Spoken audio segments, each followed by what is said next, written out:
9 o'clock, and I hand over to Ashley. Thanks very much, Frank. Thank you. Hi, everybody. Thanks so much for being here. Sorry, I'm also kind of operating the Zoom. And Frank, thanks so much for having me in the office for a chat and then allowing this to happen in this space. Thanks, everybody, for being here today. This is, like Frank said, it's kind of like a Bob Wilson type of event. Feel free to come and go as you please over the course of the day. And I think what I'm going to actually immediately do is hand it over to my dear colleague, Jess Applebaum.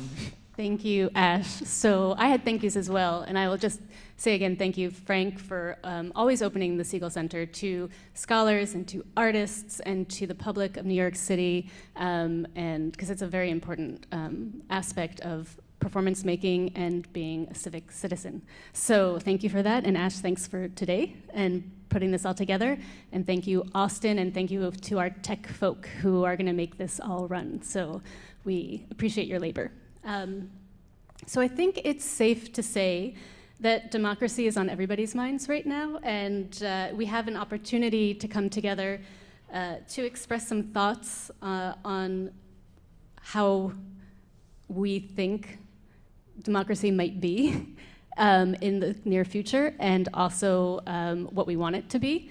And my name is Jess Applebaum, and I am a PhD student here at the Graduate Center, and I'm also a practicing dramaturg. And while here, I've co-founded Edge Effect Media Group with a colleague, Nick Benassaraf, and we have on December 19th a performance that we're going to share.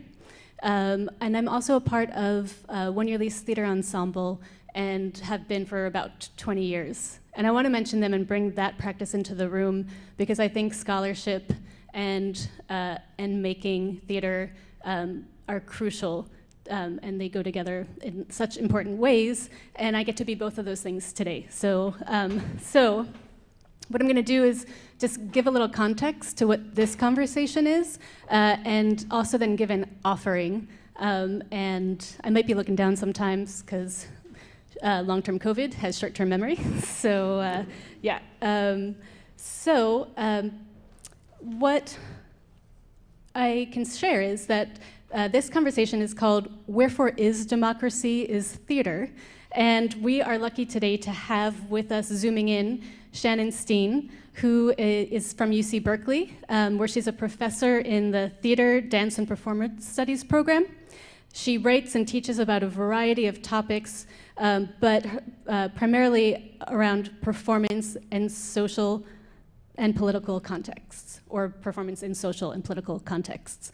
And I had a real privilege of hearing her speak this past summer in London at the Performance Studies International Conference. The call was Assemble, and Shannon talked about, gave a paper from assembly to democracy. So as we are assembled here, what is going to happen is Shannon is going to talk with and share some thoughts for about the first 15, 20 minutes. And then Ash and Jeremy are here on the stage with me. I know Ash Tata, who is a dear colleague and a director and a performance instigator, and Jeremy Gorin, who is a theater maker of devised and socially engaged work.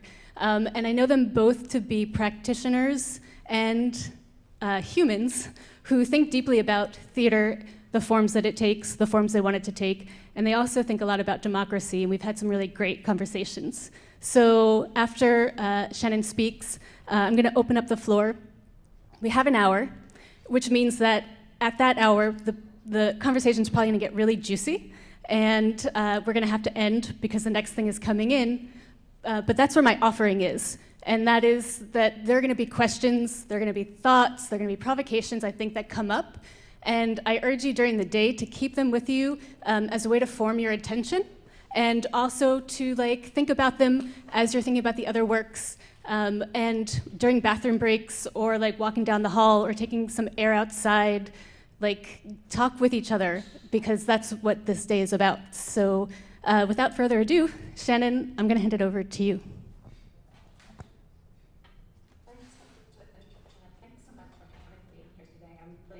Excited that this festival is happening. It feels so important for so many And I'm deeply grateful to Ash for working with me as a participant today. I really wish I could be there in person with you all, being in California for still parenting reasons, but I'm with you there in spirit, and I really hope to hear more about the conversation emerged over the course of the day. I'm hoping today to open up a conversation about what theater practitioners and researchers mean when we invoke the concept of democracy. I'm going to talk about this today primarily from a US perspective because it's where my own expertise lies. But I want to acknowledge that this is a question that affects lots of different theater practitioners in different national and regional locations in different ways. I think the people here today are likely pretty aware that democracy is under stress or is actively imperiled in global spaces right now. In some ways that are clearly parallel or that resonate with one another, and in some that are profoundly local. I hope that to the extent that there are specific locations represented here today, that the questions that I raise might prompt a kind of transnational dialogue so that we can learn from each other as much as possible. Shannon, I'm so sorry. Yeah, can you give me 1 second? I'm just going to disconnect and reconnect to the speaker, and I think that you should be okay. Sure. I apologize. Thank you. No worries.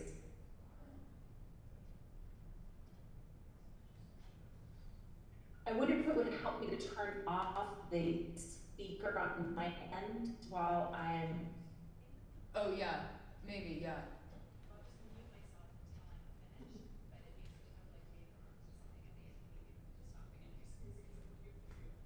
Well, actually, you know what? It's actually working okay. So let me just see if if it was our connection here. If you just give me 1 second.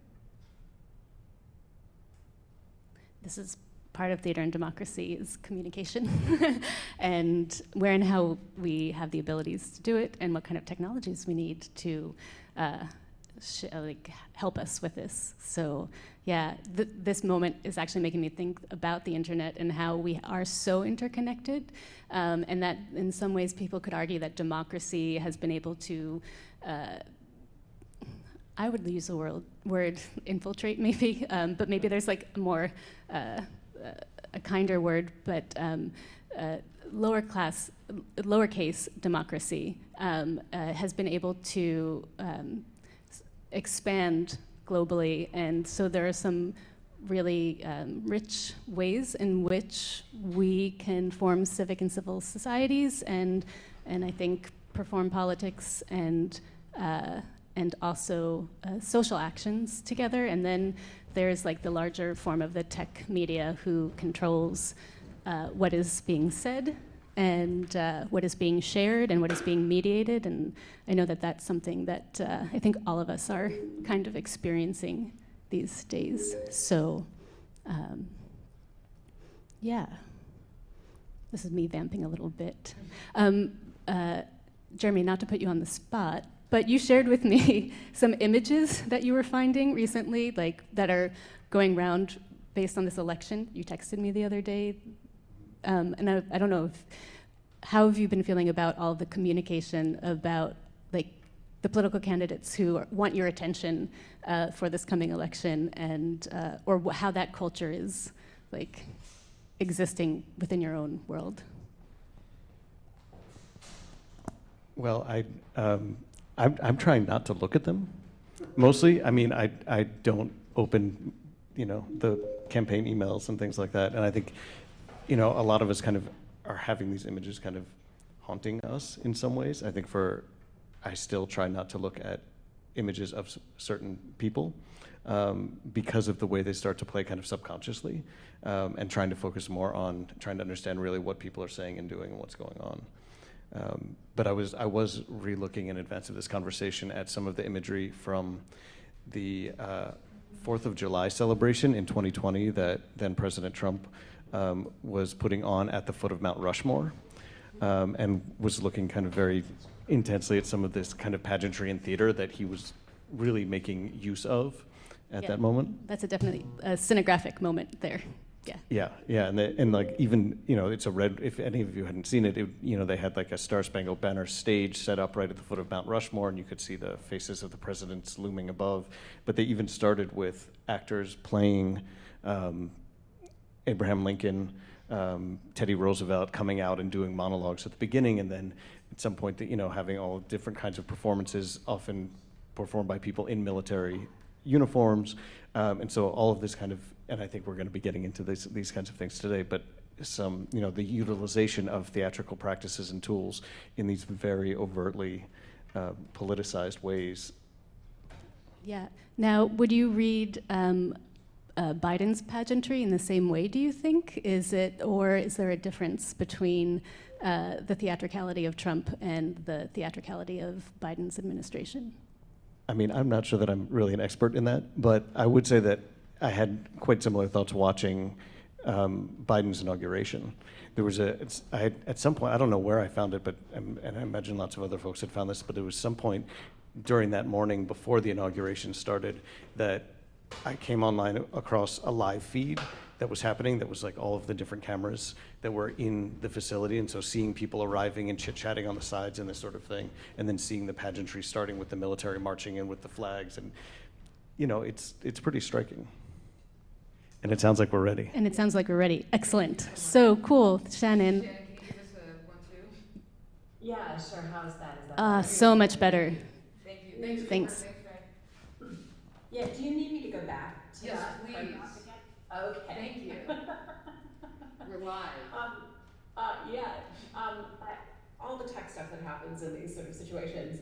So I think it was so interesting just to hear that little bit between Jeremy and Jess. I have so many things to say about just those examples. I'm looking forward to talking about those. So I'm hoping today to open up a kind of conversation about what theater practitioners and researchers mean when we invoke the concept of democracy.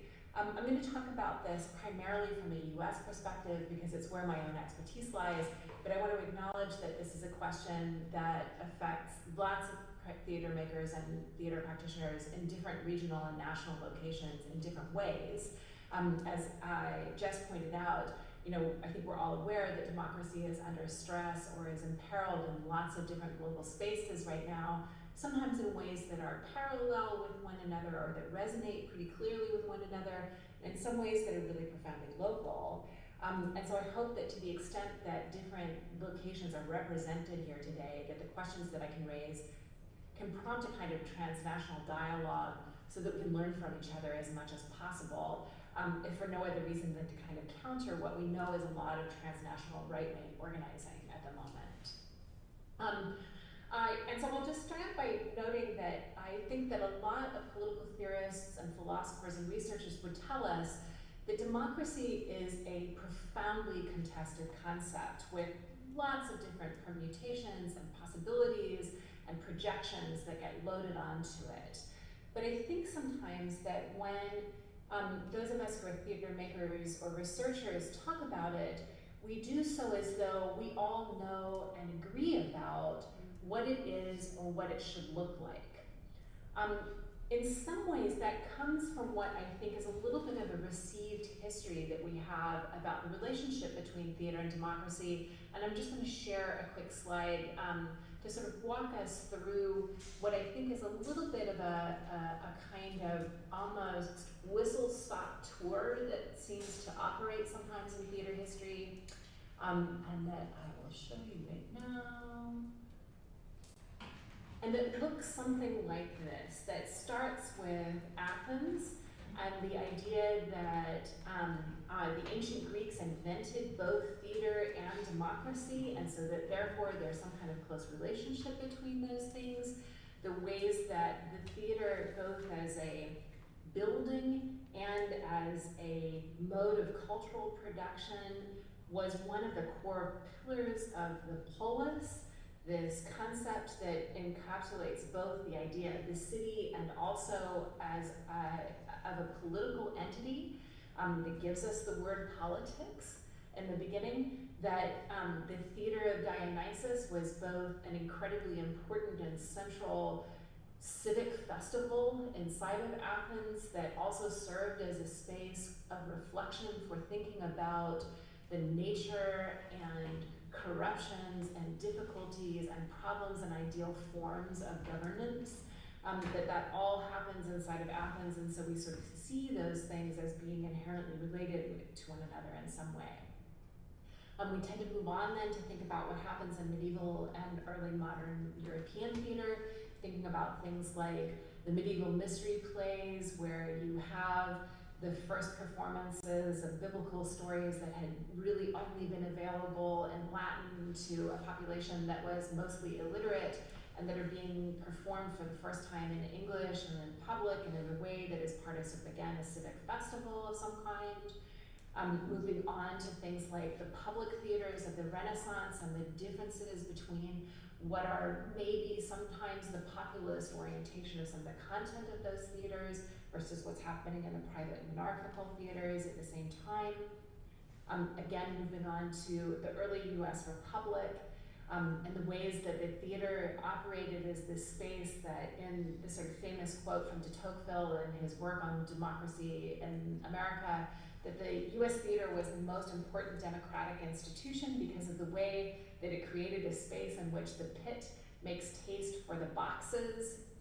And then moving into the 20th century, with the way that the theater operated as a kind of counter-public, or as a space for the incubator for political movements around social justice that encompassed everything from the Harlem Renaissance, the New Deal, the UFW and El Teatro Campesino, the Black Arts movement, the incorporation of techniques like the theater of the oppressed, and thinking about the ways that street theater could take the ideals of a lot of those counter-publics and move them out of institutionalized theater spaces into something else that was more broadly, publicly available for people. Those are all really important histories that tell us a lot of really important things, and that serve as models and lessons of all kinds of really important tactics about the relationship between the theater and the broader social or political sphere. But I also wonder sometimes about what it means to hold them up without acknowledging the broad range of ways that those examples haven't always functioned in fully democratic ways, especially in the way that many of those institutions for much of their history have really been profoundly exclusionist, either through outright segregation. So we know, for example, that the theater in Athens was really only for men. Or racial segregation inside of the United States, right? Like even things like those theaters that de Tocqueville were talking about, like Black people were not allowed to be inside of those spaces. Many of them would have been slaves even if they had been there publicly, or were only there as members of the household who were enslaved as part of the people who were participants in other ways, or audience members in other ways. We continue to have debates about pricing structures in the United States now in our theaters, and trying to think about how we reach audiences that are not just suburban audiences with enough money to pay for tickets that are often beyond reach for lots of people. So there's that whole set of questions around that received history. Alongside those concerns, I think that it's also important to think about, in the contemporary political moment, the tendency to see theater making as an inherently democratic exercise is kind of problematized given the ways that, one, as Jeremy just pointed out a really great example of, right-wing movements in the US are often very good at mobilizing the central characteristics of theater in order to bring people to their cause.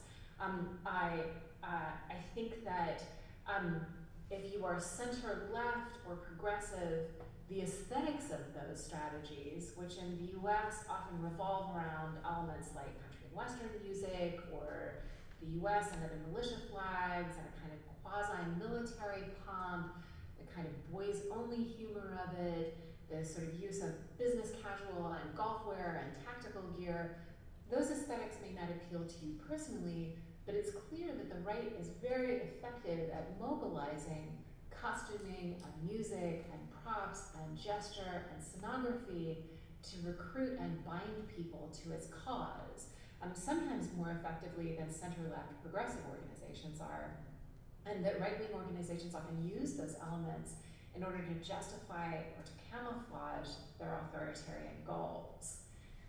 The second sort of complicated question around this is the way that right-wing or extreme movements in the US and elsewhere have also claimed their activities as enhancing or protecting democracy.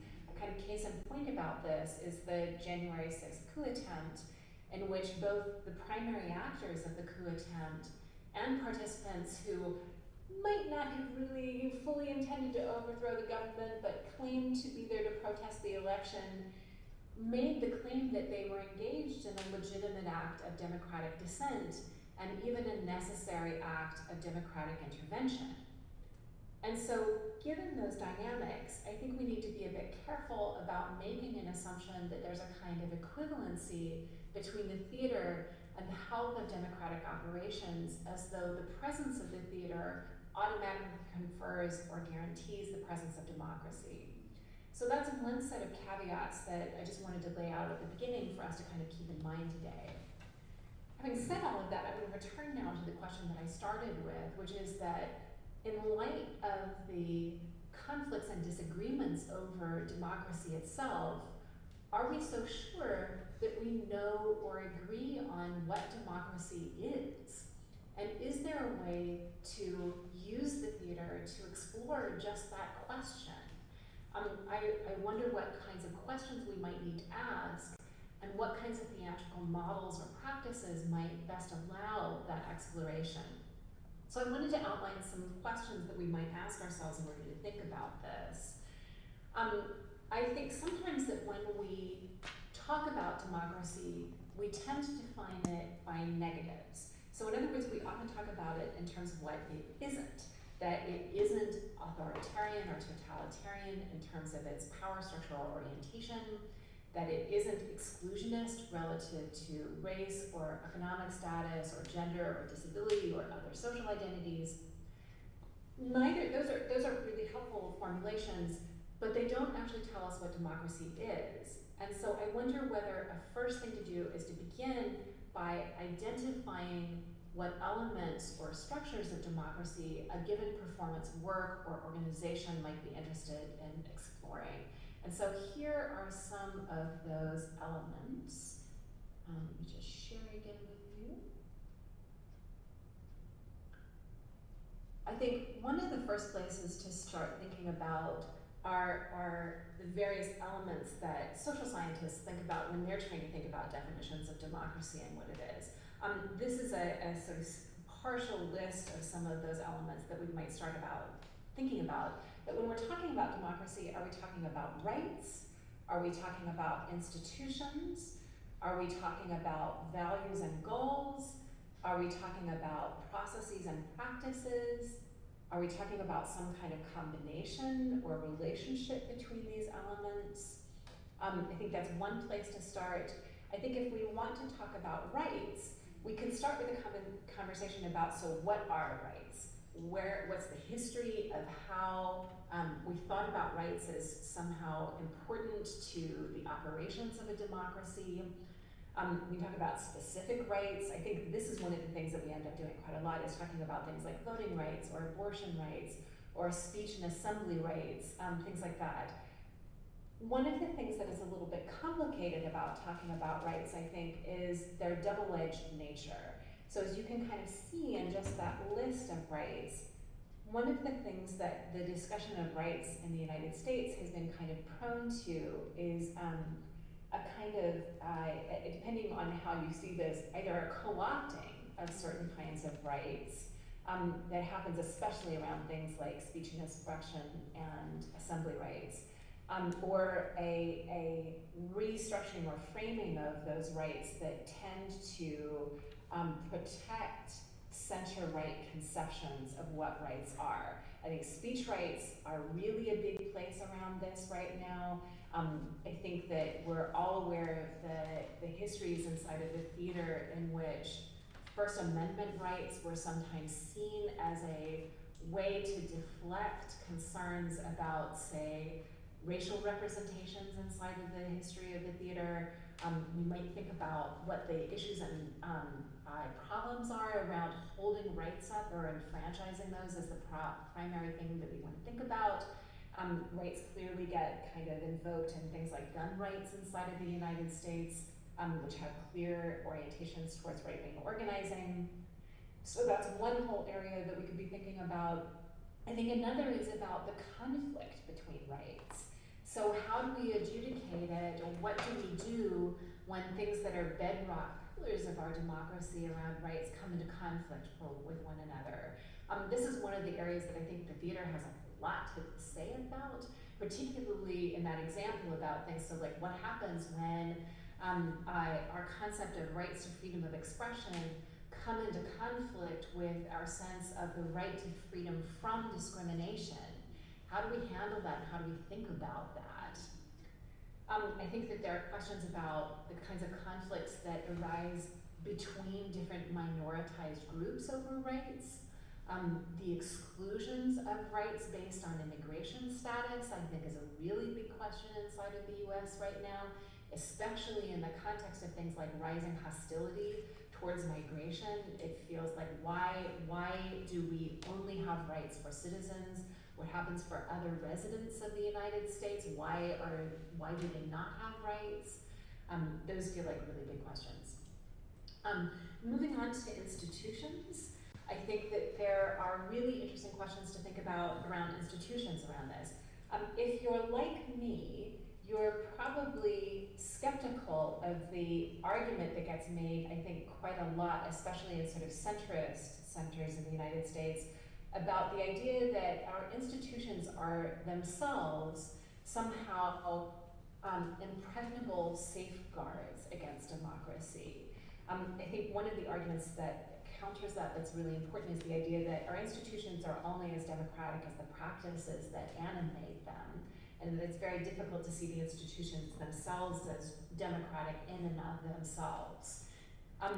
But So, at the same time, Shannon? there are clearly, yeah. Oh, I was going to say, because I'm looking at the time, and you're offering such really great thoughts, and there's a lot of us to chew on, and I'm wondering if we might be able, just because of the timing, like we could open up the conversation even, and the thoughts that you have are going to work themselves into it. So. Sure. Let me jump to two sort of subsequent questions that I think that are important, and then I'll drop it. And then I'll wrap it up. I think I can finish in about 2 minutes. Is that good? Okay. Fabulous. So we have the structural threats to institutions that are listed here. I think the last sort of set of questions that we really want to think about are about what are the values and goals. So what are the principal ideas that we think might be important for answering those kinds of questions about institutions and rights? I think that we can't really answer our questions about institutions and rights without thinking about what our values are and how those affect our larger decisions about what we want our democracy to look like.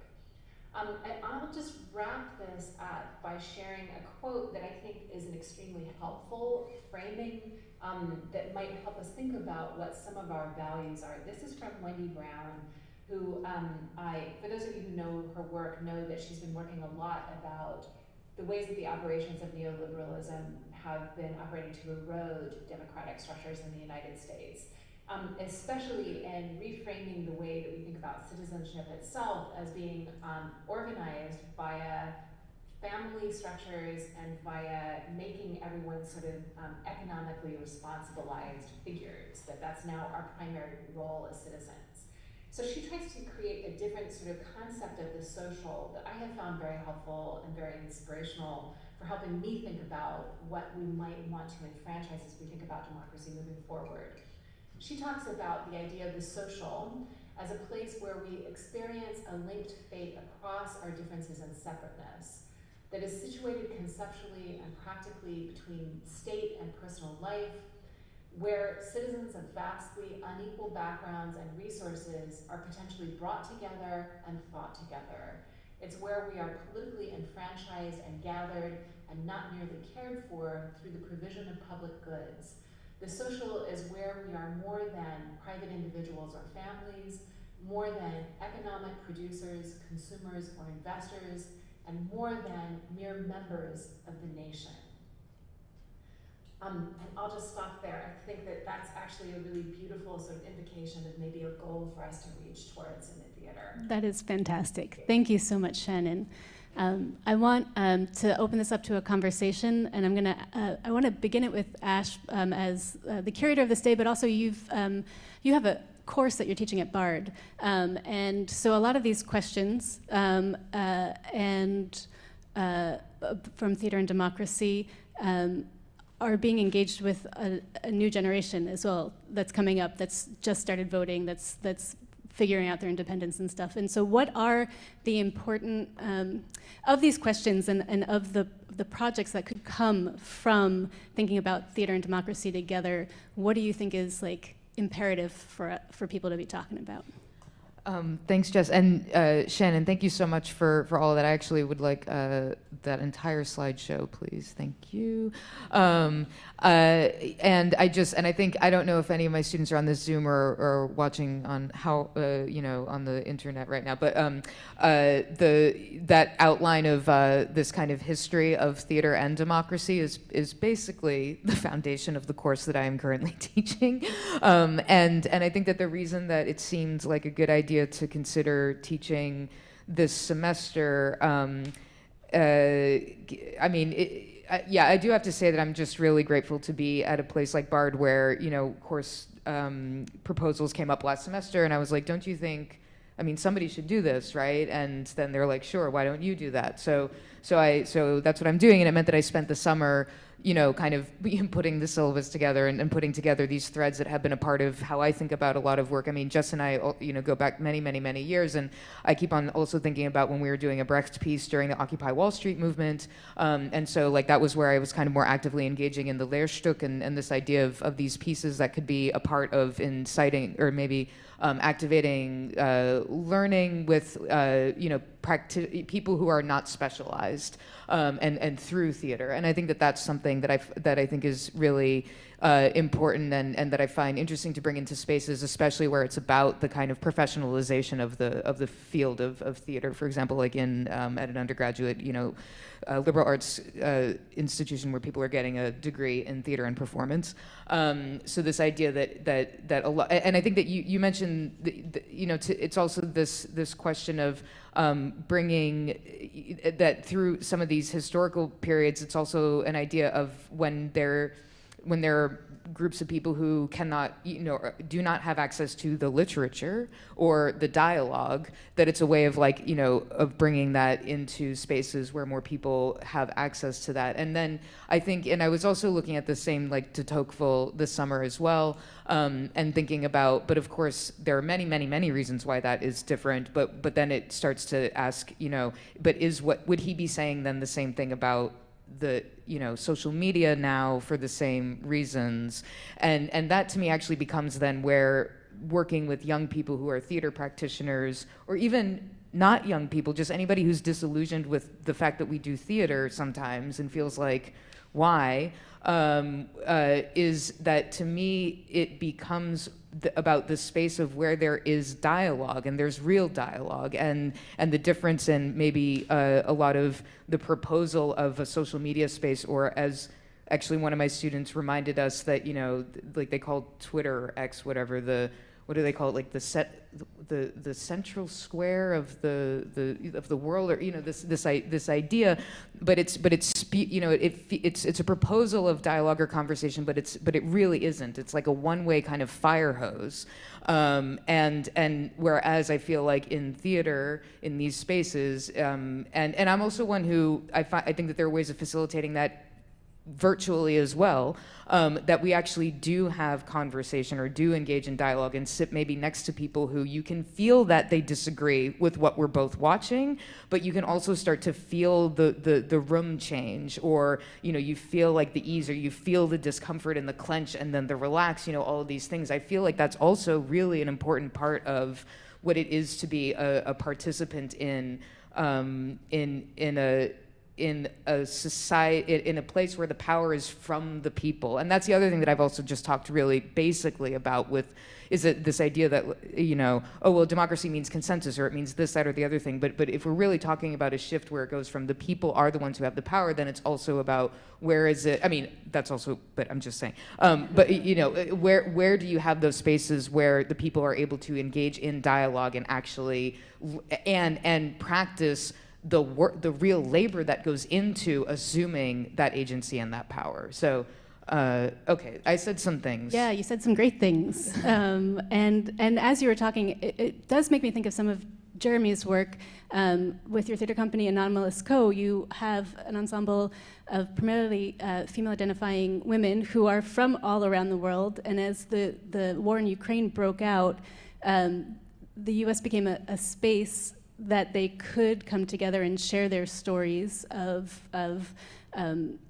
war and of survival, but the spaces in which you're looking to perform it and the spaces where you have performed it, like I think speak to an extended audience, because it's also multilingual as well. And so I'm just wondering if within this conversation, if any of that is resonating, or if you're thinking about that, or the other places in which theater is meeting democracy in your world. Sure, I actually wasn't thinking about that at all. Well, but I think one of the things that I am thinking about in terms of what Ashley was just talking about, and some of the things I've been thinking about generally recently, and on the hunt for a new place to perform the show that Jess was just talking about, because we're looking at venues, and as those of us based in New York are really hyper aware right now, there's a real dearth of venues and accessible venues, both for artists to be able to put up work and venues that the public can really access, as Shannon mentioned, and even just starting to talk about prices and accessibility and what that means in terms of the democratization or lack thereof of access to these ideas that we're talking about. So for me, that's really what I think I'm thinking about most is, what do all of the kind of levels of putting on theater, how do they either open or shut down the ways that democracy can or can't work? And I think that goes to some of what Shannon's talking about also, is this assumption that we often have, maybe in more progressive spaces, let's say, that theater is always working towards democracy. And in all of these levels, not just necessarily the work that we're doing, which, despite, for instance, during the height of the COVID pandemic, all of these conversations that started happening about changing and opening up the types of voices that are being heard in American theater spaces. And then venues start opening back up, and it's like, well, we have to answer to the board, we have to answer to the subscribers, and a lot of pullback I think a lot of us have seen in terms of that. So, and I think that's in terms of pricing, in terms of renting spaces, in terms of ticket offerings, and all of that. So I think that's what I've been thinking about most, but also in terms of, it's not just work within the content of the work, that the work of democracy can and should happen. It's what are the kind of broader engagements of, whether it's a panel discussion, but I think even more interestingly than that, when we talk about discussions, like you were just talking about, Ash, of like, when we come together and have discussion, it's through the art, it's through other ways of engagement that are not just sitting around and having dialogue. And I think that's also where we kind of lose things in the maelstrom of social media, where we think we're having dialogue, but we're really just throwing words at each other. And I happen to be rereading Theater of the Oppressed on my own, and then this invitation to come here and talk to you all came up. And so one of the things I was thinking about coming out of that was really thinking about how Boal is making these arguments about theater historically, and especially coming out of ancient Greece, as a tool of the status quo, and to keep maintaining the structures of power that are there, that even in the democracy that is an aristocracy, how all of that's working. So I think that's an important thing for us to be kind of tearing at also, is the forms that we're using in terms of presenting theater itself and not just the content. And I just want to provide one more thought that this is coming up for me, and then throw it open to whomever. It seems like within this conversation, we're still though like looking in this one direction of what democracy is, right? And do we have to have one direction of what democracy is, or can it be a multiplicity? Can it be an agon?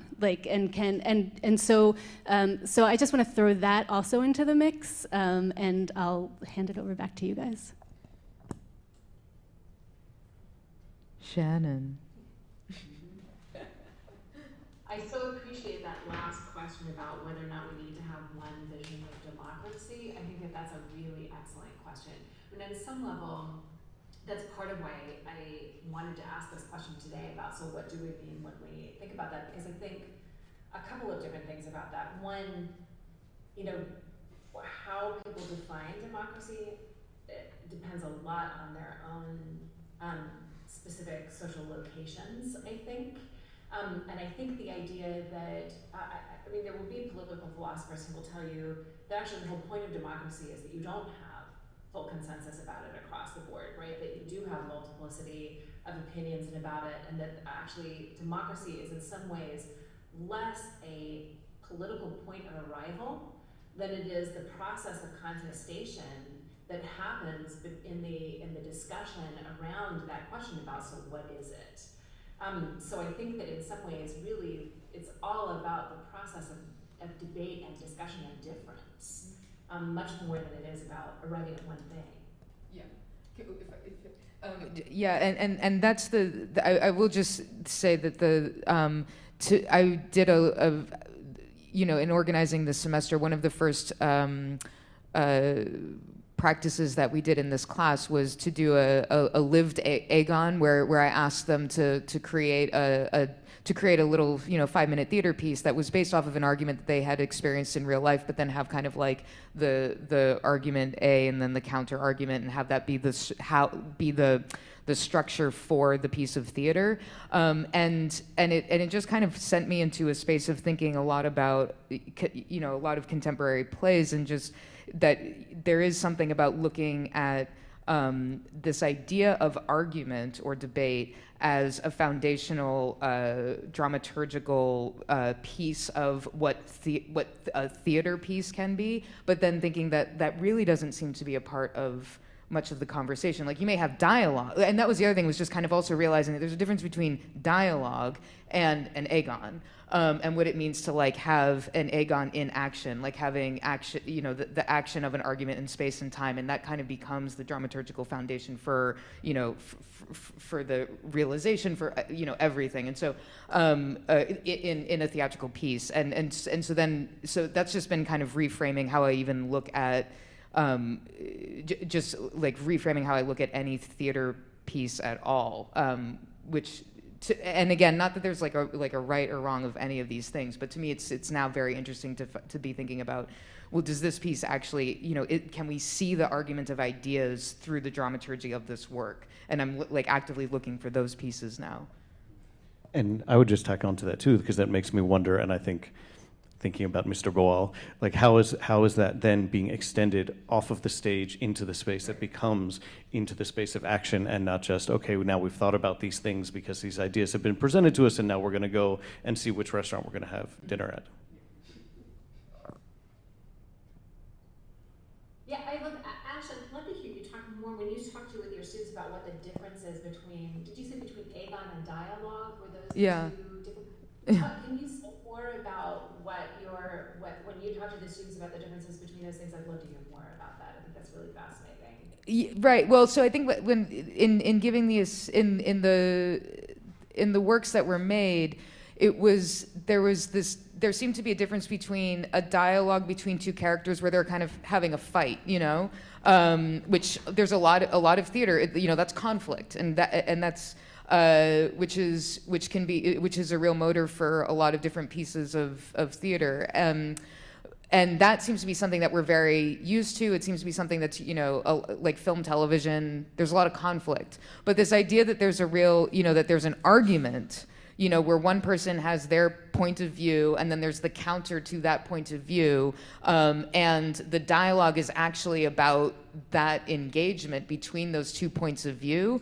There seems to be a difference between that and like a fight, or there can be a difference. Sometimes they're the same. But that to me started to become interesting as just thinking in terms of, and then thinking, I was like, oh, well, Beckett, I feel like there's a lot of point counterpoint in Beckett, or later today, Joanne Akalaitis is going to be doing a piece of Fornes's, and I feel like Fornes also, like there's like you can feel like these kind of this point counterpoint even in like the whole drama of the dramaturgy. Sometimes it's not just embodied by a character and another character. It's like you can feel, and I think that that's also the reason why like really maybe boringly always come back to Brecht, but there's certainly a lot that you can see like in his dramaturgy how that really seems to be a part of what is at the what is the motor for the arc of the piece, of the theater, of the drama of it, you know? I don't know if that clarifies or if that's now just not interesting, but. Absolutely, that's totally fascinating. That's really interesting.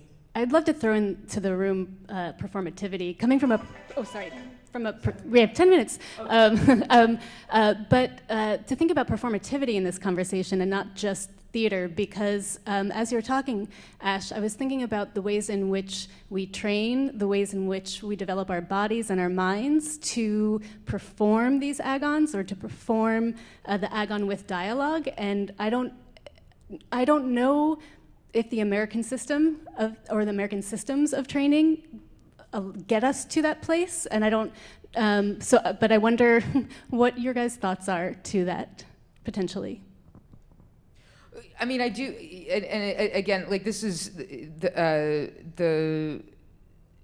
it's. I think that the very the psychological based, coming from a place of understanding the individual character's motivation and being from very much inside out, I do think that can make a very, a small, it's almost like it's too narrow of a scope of field for, I think, what some of these pieces of theater are asking. And so that's also why, right now I also ask the students to consider, really to consider from a design perspective as well. So how does the mise en scène also move forward these ideas? Which and then again, boringly, this to me is actually the at the heart of these ideas of the alienation effect and what that means to be like to say this is the structure of the thing, and then within the structure of the thing, maybe it's possible for the audience to be aware of the fact that the character is making decisions that are very much influenced by the society that surrounds them,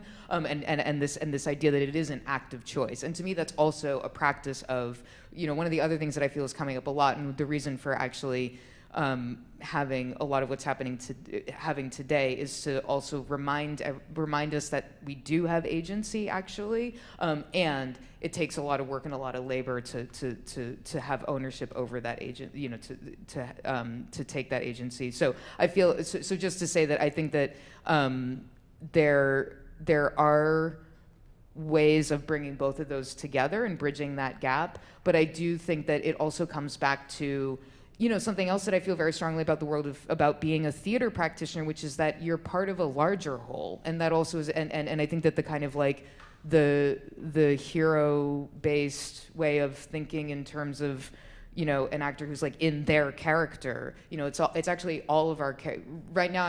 Another piece I'm working on right now is a production of Orestes, which eventually is in the syllabus as post-democratic theater, which Euripides did right in between these civil war, the overthrow of democracy in Athens, all this. But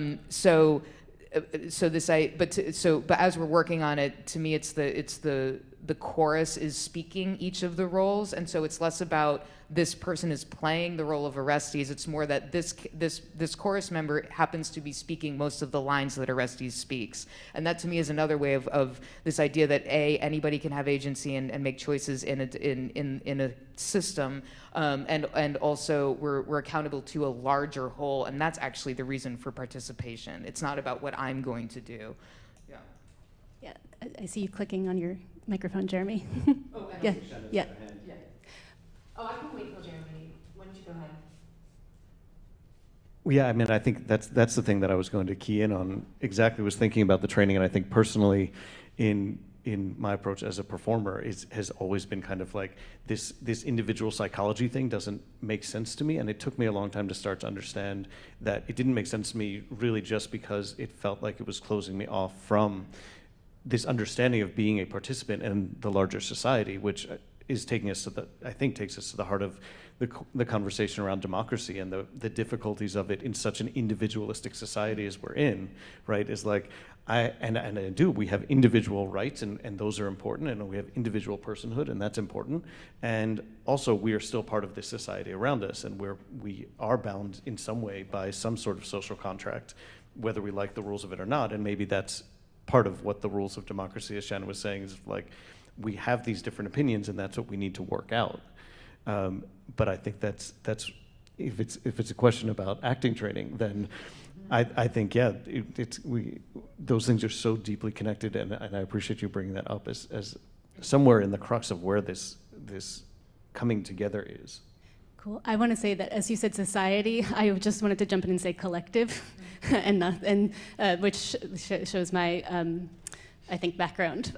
Shannon, we have time for one thought, and then I was going to say that if there are questions within the audience, if people want to share them or throw them out to us, then we'll be able to keep them in focus and attention throughout the day. So Shannon, do you want to maybe just give us some parting thoughts for today?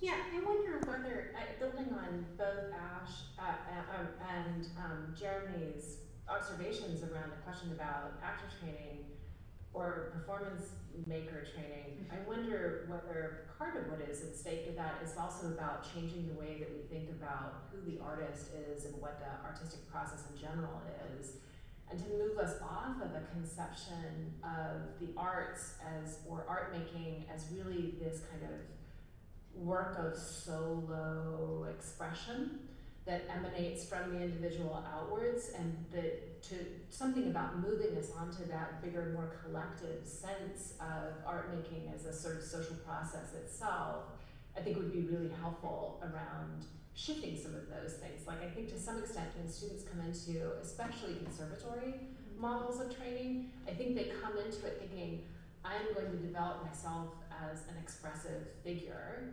And there are all kinds of things about that are really helpful and useful for people, but I think that it tends to blunt the capacity to think about the ways that people are working together. I think that has implications for how we think about the sort of rights of the artist, but also the role of the arts socially more broadly, that I think would be really useful for us to rethink very broadly inside of actor and theater training in higher ed across the board. Cool, thank you. I want to thank all the people that are out there on HowlRound who have been listening to our conversation and maybe watching Shannon on a computer screen, so it'll be funny to see how we appear later. No, but we've been watching on a little screen, so I was just thinking about the scenography of that. I want to say, yes, thank you to HowlRound, and also to share that there are 2 more programs that the Segal Center is going to be doing leading up to Election Day, and actually the last one is going to be on Election Day, and then there'll be more programming in the winter. But so I think that this conversation is going to happen today, and it's going to also extend beyond. And so please look at the Segal's website and find those other programs. And I guess we're on to the next. We're on to the next.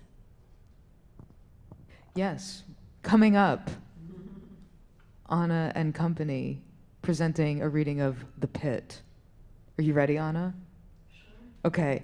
All right, so we're going to do a little shuffle and bring some chairs and some stands out, and that will be beginning by 2 o'clock, hopefully. We'll have a downbeat.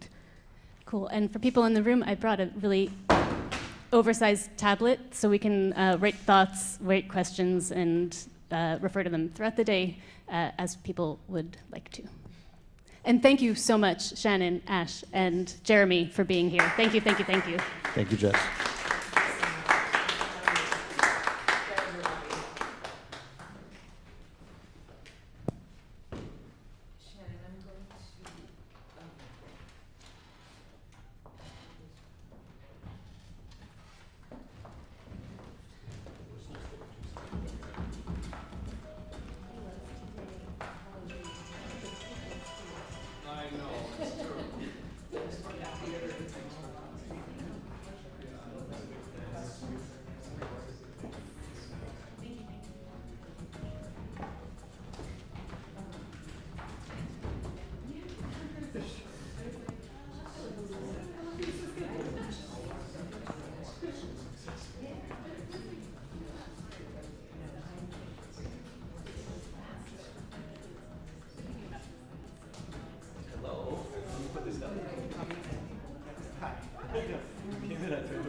But yeah, just. But it always works. This is a good Yeah. solution because you can do it. It's so complicated.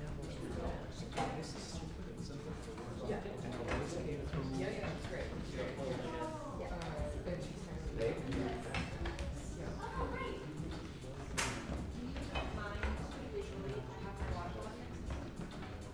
No. Do we want a different one? There's a different, we have a bunch of others. You don't, I can't live with it. no, you know what? It's better. I just don't know it. That's what I'm here to learn. Thank you. Yeah. Was it just a screw thing? Yeah, it's just loosely glued. I think you might. When we start, I think this is the center. Yeah.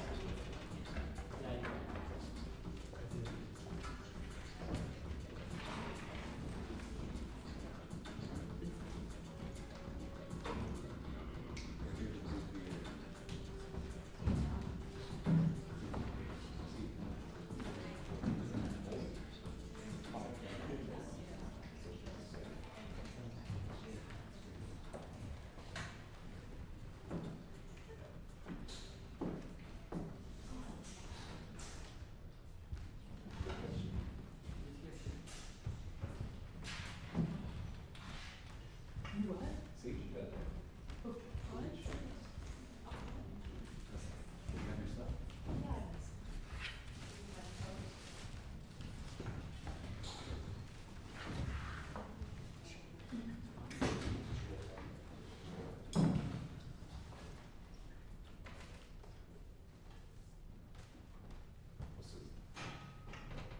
Je commence à dire je commence à dire. Alright, so we're gonna start.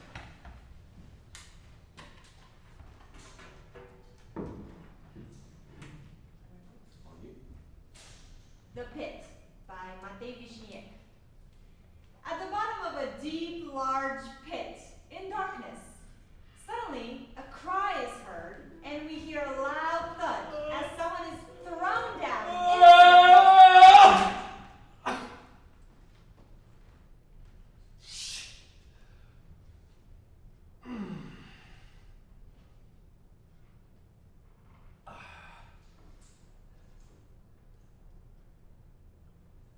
Hello?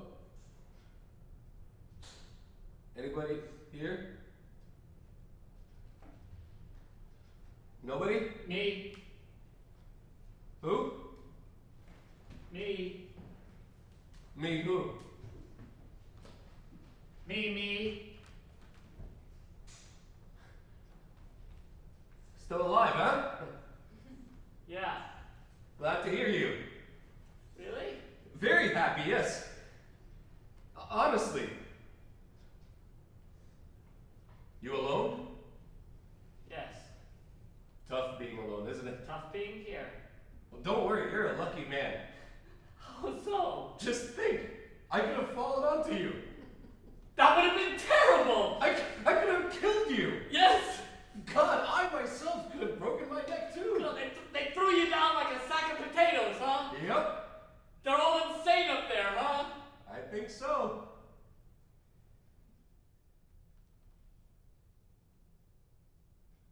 Where are you? I can't see you at all. There's nothing to see. Lots of mud down here. There's also water running down the walls. Is it always this dark? Yep, like in hell. I don't like it. Can't say I do either.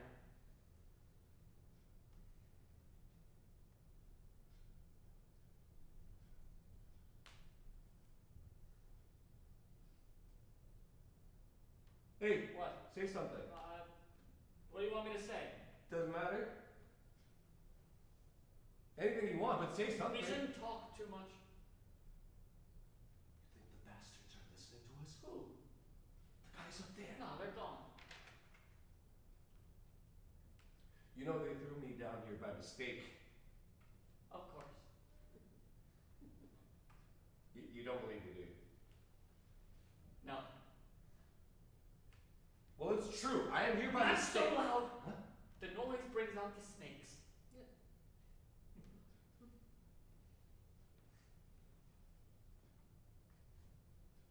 Have you seen any? Not yet. Have you heard any? I don't know. Have they touched you? I've sensed them. You've sensed them? Yes. How could you have sensed I just them? can't. I know they're there. Where? All around. Are you sure? I can hear them breathing. Snakes don't breathe. Everything breathes. I can't hear it. Just listen! They are crawling around all the time. Not at the moment. Yes, they are. Listen, if you're trying to... They're coming up! Listen! Listen! Oh, I told you we have been talking too much! I told you we have been talking too much, too loud! Shut up! No, it's too late now. It's all over. Can you hear them hissing? They hiss all the time. Stop it! Are you insane? Yes, I'm going insane. That's right. You're gonna go insane too. How long have you been here? 3 days. My God, 3 days. Enough to drive you insane, isn't it? Yes. Do you think I'm already insane? No. But I think I am. You think too much. So lucky they dropped you in my pit. Are you feeling better? Like a newborn babe. Look at you. In a much better mood already. No mood. No. My head is just empty like a newborn. That's all. Stretch out your hand to me. I want to touch you. I don't like being touched. I don't like to touch either. I see. When I speak, my tongue touches the roof of my mouth and it horrifies me. Well, don't speak then.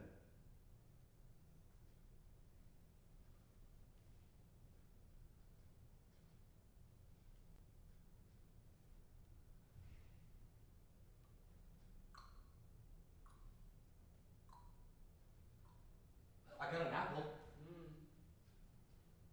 A big apple.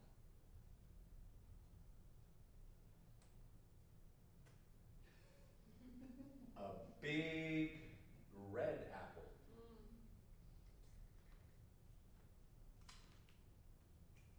Would you like half? Hold out your hand. Got it?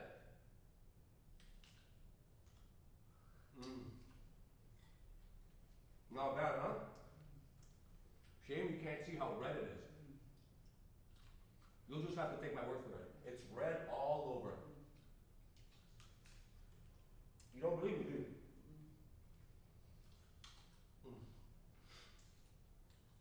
It's really sweet, too.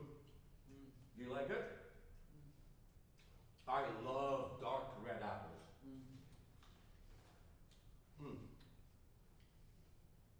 Don't throw away the seeds.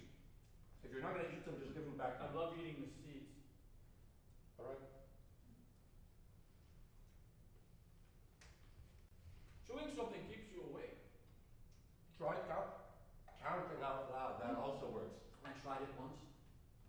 It was almost a death for me. I messed up the numbers, and then they turned into music, and they put me to sleep.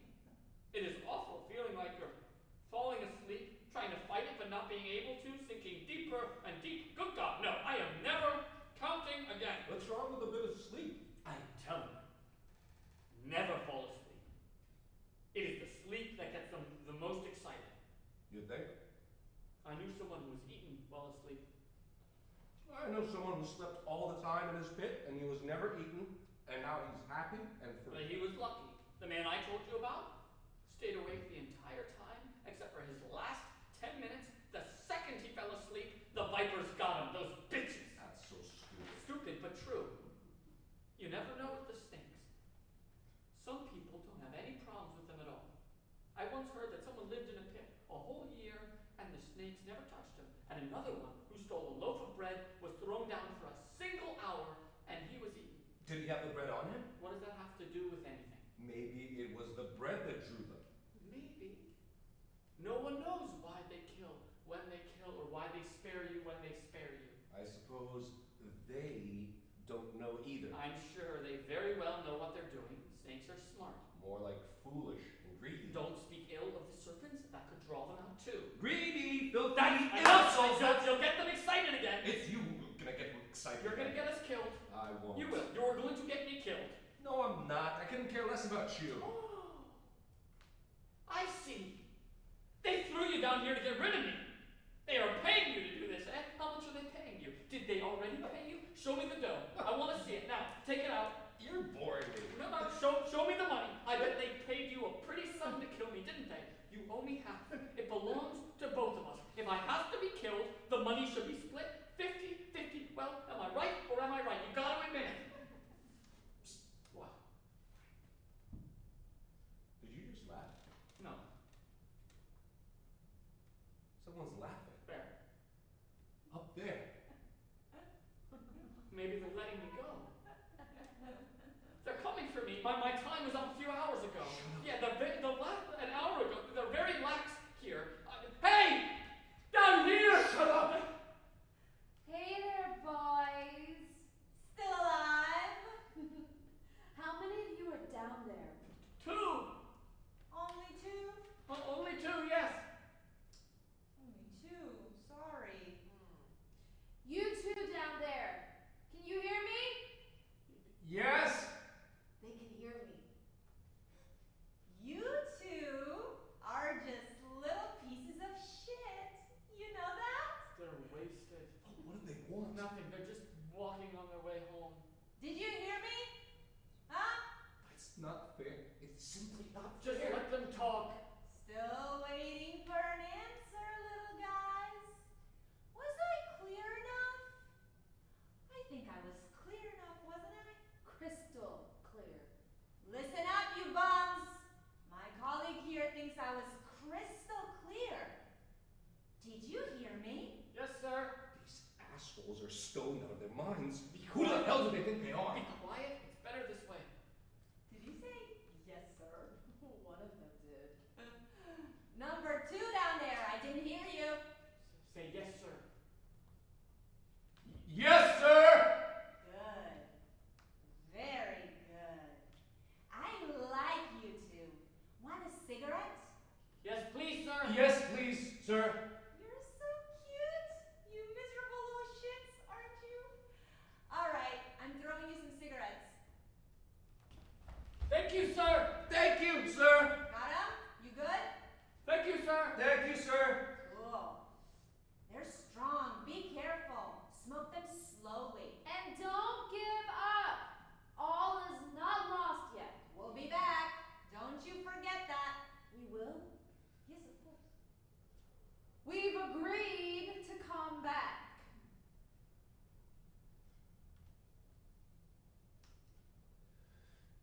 They weren't too bad.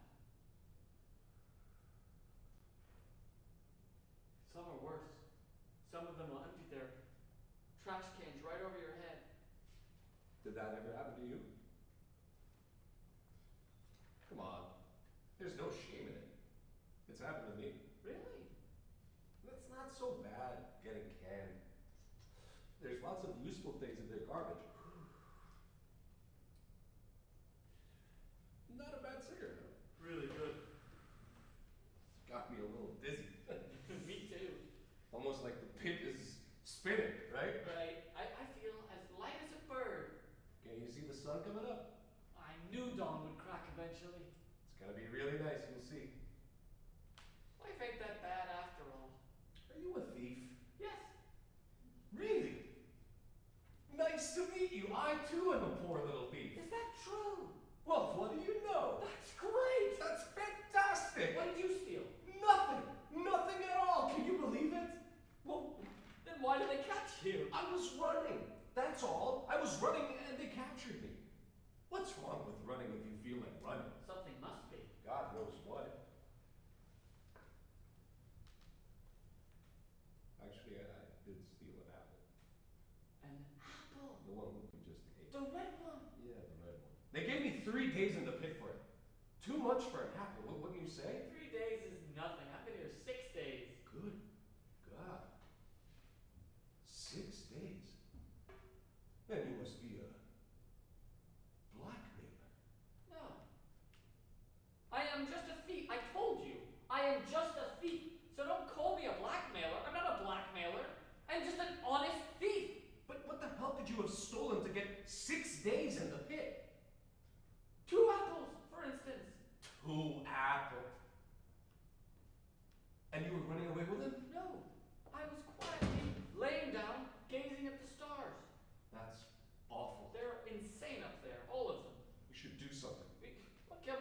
I don't know. All I know is that I don't like standing here like a dumb animal just waiting to be slaughtered. Who's gonna slaughter you? Who? You know very well who. You don't know what you're talking about. I don't? No, you don't. The snakes don't slaughter anyone. No? Then what the hell did they do? They just eat you up. Gently and slowly. It doesn't hurt at all. They don't even touch you. Did you just say gently? Let me tell you, if there is a way to die, might as well die that way. I'm not too eager to die any kind of way. It is better to choose the way while you still got a chance. And these snakes do a very clean job. Sometimes they can be done with you before you know it's happened. No pain, no yelling, not a sound, just a sort of passing from one place to another, like a dream. More like a nightmare. No, I wouldn't call it that. You should accept things as they are. Someone brings you into another world, that's all. You don't have time to acknowledge your journey or to understand that you'll never go back. Is it good? Is it bad? No clue. Maybe at the last moment, when the last piece of your brain is swallowed up, you may feel a bit stuck, just a tiny bit, like a bird, like a frightened bird. Maybe you'll have just a moment to ask yourself, what's happening? But you certainly will not have the time to find the answer. Me, I don't want to find out what it is. Good God. What's the matter with you? Can't you see? No. It's very simple. Holy hell, what is? Dying. Dying? Dying, yes. Maybe the time has come. Now? Maybe this very second. Maybe we've already been half swallowed up. We? Both you and me? Maybe the snakes are just about to finish us up while we keep chatting and not realizing it. Absurd. Anything is possible. And I'm telling you, it's absurd. Did you say absurd? Yes, I said absurd. Perhaps that is your last word. My last word? Perhaps my last word is in fact your last word. Maybe your soul is already on their tongues, their long forked tongues, and now, any minute now, your soul will take off from their tongues and fly to the heavens. What? And all your thoughts will vanish into the ether. There. You don't exist. I am all alone here again.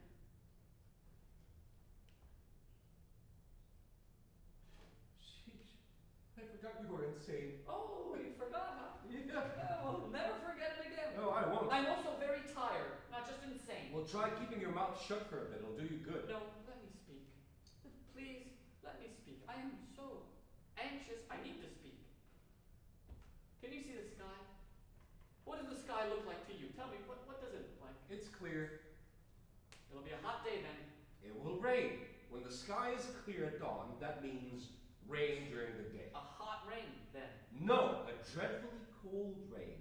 And we're gonna have to do something. I have told you 100 times there is nothing we can do. And I'm telling you, we must try to do something. The best thing you can do is dig a little hole in the wall of the pit, make a little shelter from the rain. Dig a pit in a pit, huh? Yes, if you don't want to get soaked to the bone. Let's try to get out of here. Trying to escape means 6 more months in the pit. Doesn't matter. What's important is to try. What is important is to wait and to try not to go insane. I don't want to wait. It's the only chance we've got to wait patiently and not think more than anything to not think. Thinking too hard drives the snakes insane. No, I'll fight. There is no one to fight in here. I'll fight you. Me! Yeah, you're the most dangerous beast in here. Me, dangerous. All right, bring it on. You're trying to drive me insane with all your stupid stories. They are not stories. Yes, they are. Stupid, annoying stories. I know the kind of beast you are. I know what you're trying to do with your stories. You're trying to drive me insane. I'm going to tell you something. There's no such thing. There's no such thing. No, there's no such thing, and there never was. Are you talking about the snake? There isn't a single snake in this pit. The only snake is you. Let's go. I am liking this. It is a lot more entertaining than my story. You, with your asinine fears, and me, with my asinine fears. The only snake that ever existed is your fear. It's fear that kills us. Do you understand? Yes, I'll buy it. Therefore, there is no snake.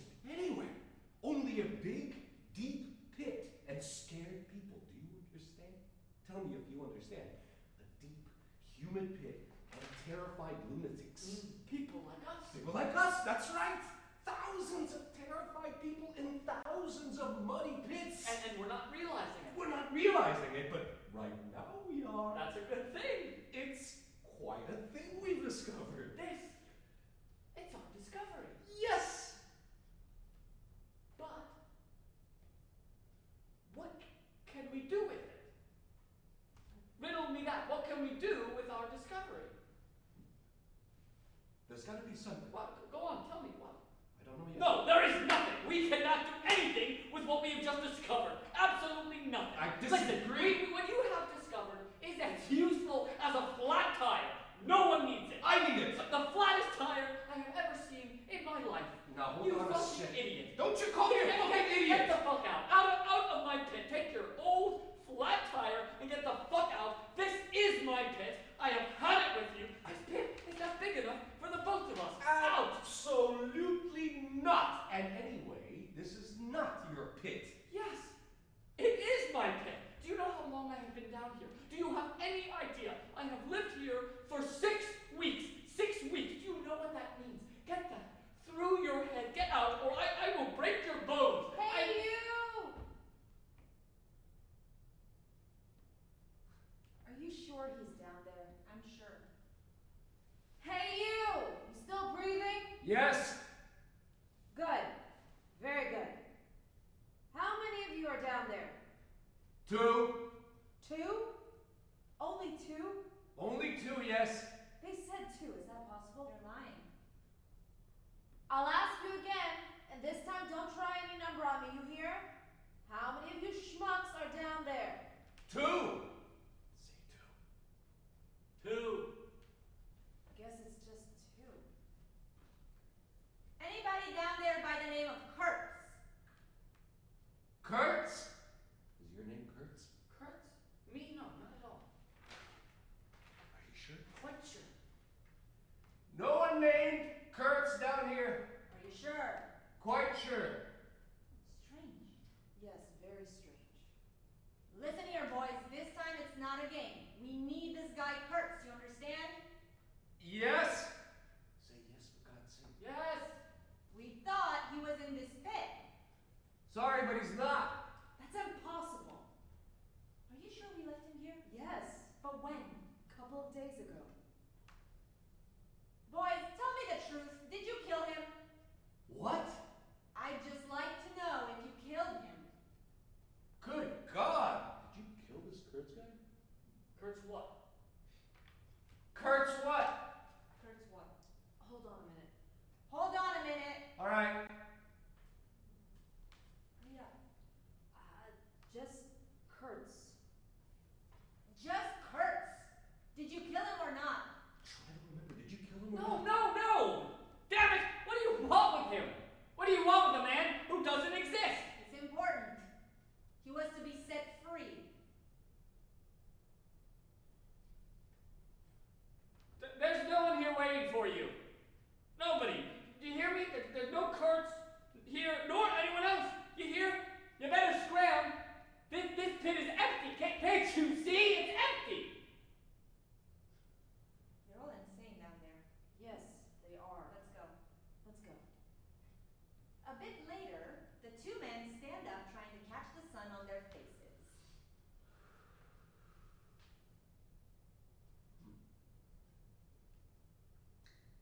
6 weeks, huh? Yep. I don't understand you. Oh no. First you told me 6 days. I lied. That means you're not a thief. You're right. I'm not. You've got to be at least swindler. Yeah, I'm a swindler. So then why did you tell me you were a thief? I lied. I see. The man, too, takes his shirt off. What a beautiful day. I told you it wouldn't rain. Take off your shirt. Try to be happy. Here? Why not? The sun is the same everywhere. Man 1 takes off his shirt. Close your eyes. Open your mouth. Breathe. Keep your eyes closed. Smile. Good. Relax.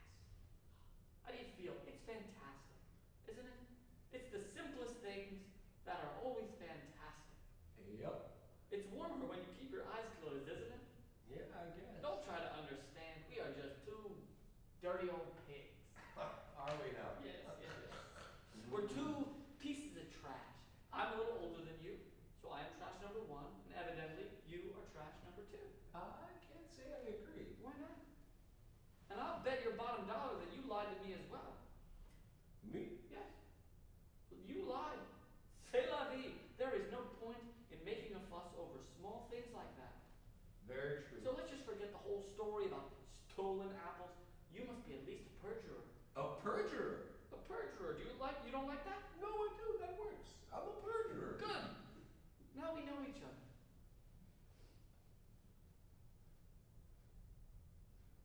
Do you think we're that bad? Very bad. Nobody trusts us. I've noticed. We can't even believe each other. That sucks. That's just the way it is nowadays.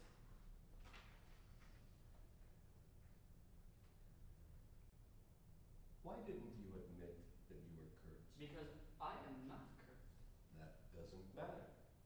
You could have been free now. You too. Why didn't you pretend to be Kurtz? Pretend to be Kurtz? Yes, just to be set free. It wasn't my turn. You told me it was your turn. Why were you so afraid of being set free? I heard a noise. What did you hear? A little noise in my head. I heard a little voice. It screamed, "No." Got it? I heard a sort of alarm here, inside. It warns me. Every time I am about to get involved in something difficult, it makes a noise. A lovely little voice cries, "Danger." It's good to have a voice like that in your head. That was your voice who kept on shouting, What wasn't was? it? Listen. What? Divine mercy! What can it be? I don't know. Are you sure it's not just in your head? Don't be an idiot. Maybe it's some sort of alarm on the inside.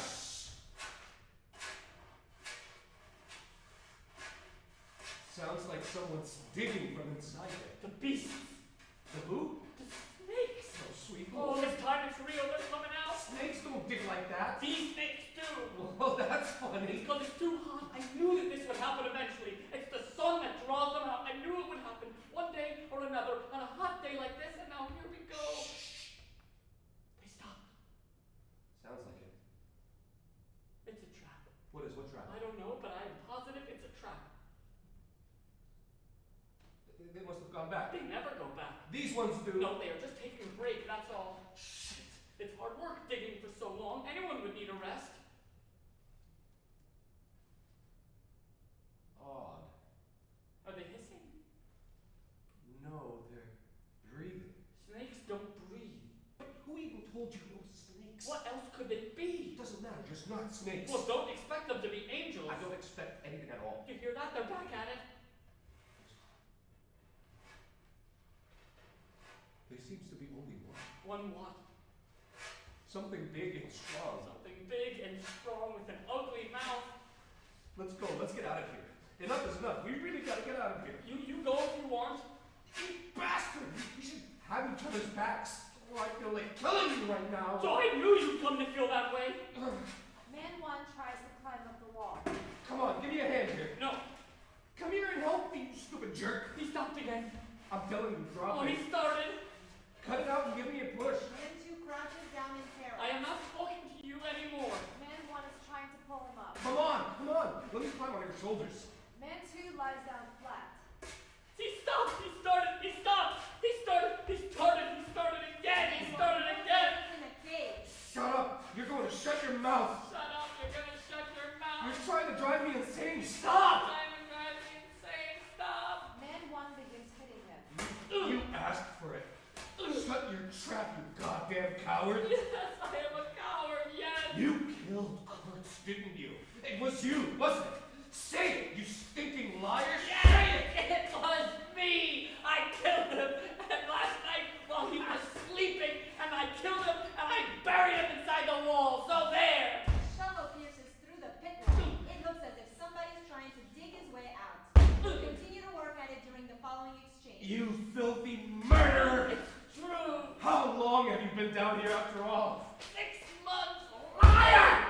6 years, 16 years, 6 years. What's your guess? 66, 67? I wasn't born here. Hello there. A human head appears in the pit. Hello. Don't talk to him. Apologies for crashing your party. Oh, no worries. Tell him to go away. Why? This is our pit. Don't let him in. Awfully sorry to bother you, but I was just passing by and I thought to myself, Welcome. Oh no. Please, come on in. My pit mate is a bit under the weather, but you are more than welcome. I'm fine. Well, would you look at that? He's already better. I'm fine. He's so fine. great. Consider yourself our guest. Oh, thank you. Thank you very much. Both of you are very kind. Please, come in, or are you in a rush? Oh, no. I've got all the time in the world, but if you could just lend me a hand, I'm a bit stuck here. Man one and man two, pull him out of the wall. I am truly grateful to you both. Fresh air. My God. It's quite a spacious place you've got here.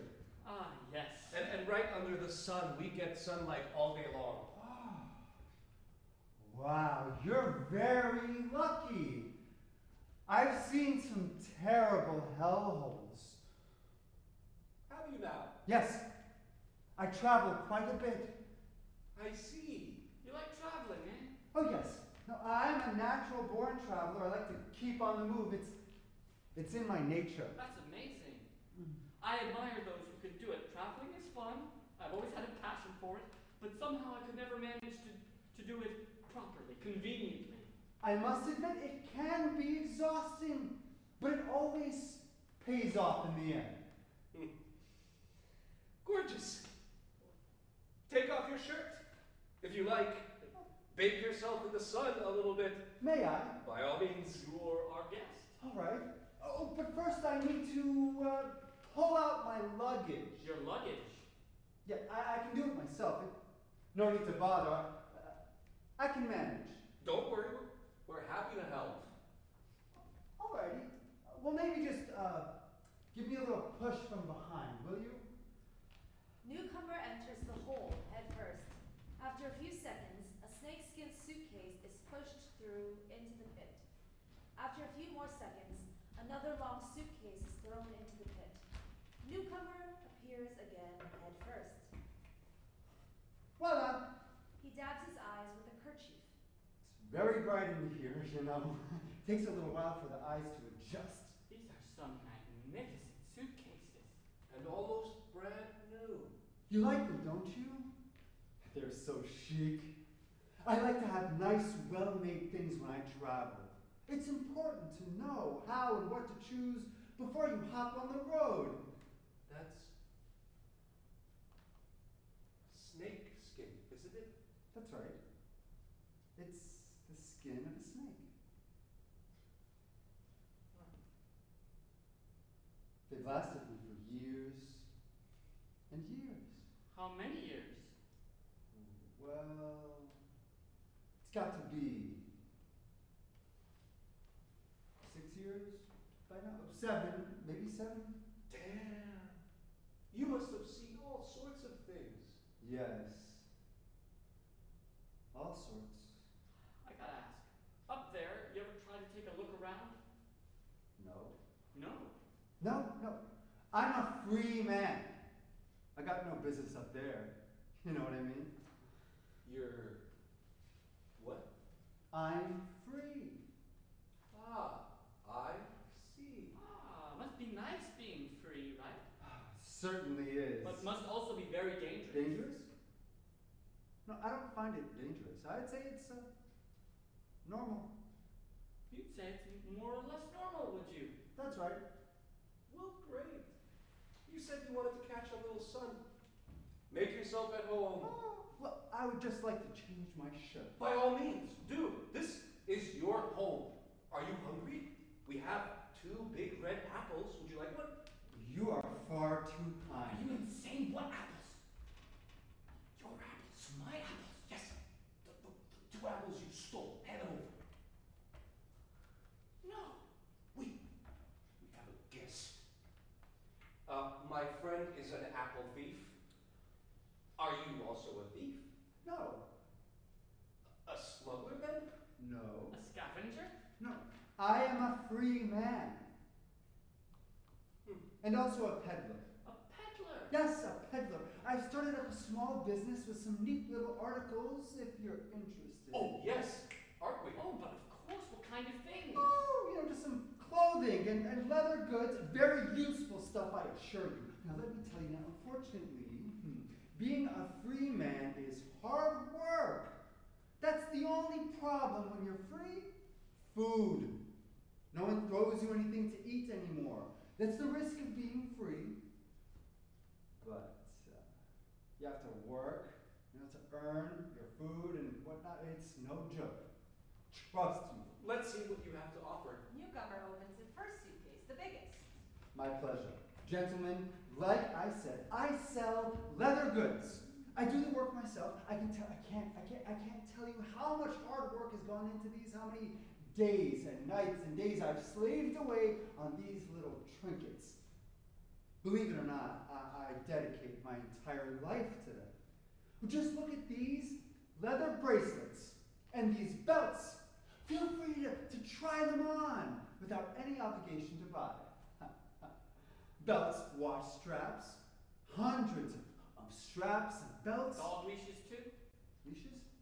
Yes. So I've got loads of dog leashes in here. Leashes and collars are my specialties. Look, chin straps, belts, boot straps, everything you can think of. Shoelaces, check them out. Long ones, short ones, thin, thick, anything your heart desires. Even bondage leather belts? Thousands of miles of bondage belts. Oh, wonderful. Honestly, you are a godsend. Am I not? You are an artiste. That's it. You are a genuine artiste. Perhaps. I couldn't tell you. I don't like using big words like that, but maybe I am. You are. You are 100%. One can see it with the naked eye, right? A natural born artiste, yes? Well, you've seen nothing yet. You haven't even seen the clothing and the novelty items. And what say you of these caps? Very nice! Very nice indeed! And look at these hats! There's an astonishing amount of leather there. The mother lode. It's the only material I could find. It's some sort of snake skin, isn't it? Yes. Skin of a snake. But holy moly, how do you manage to get it? Are you also a natural born hunter? No. Well, in fact, I do not hunt them. Who don't you hunt? Them.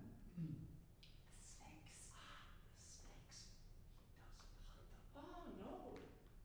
No.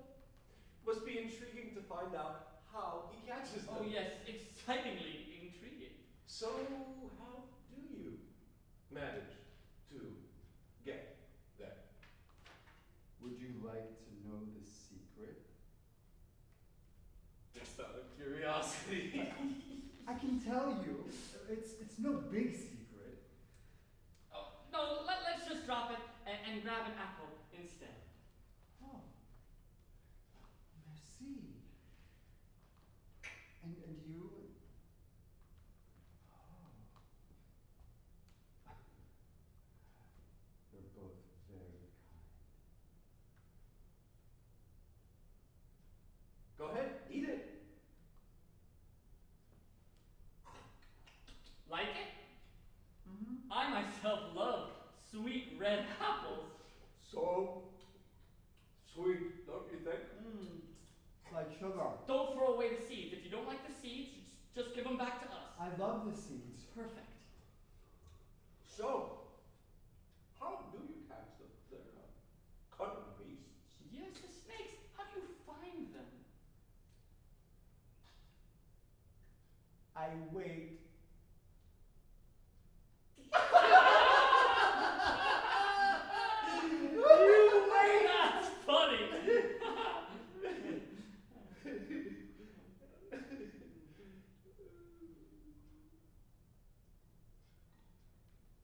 play the flute and I wait right until the sound lures them out.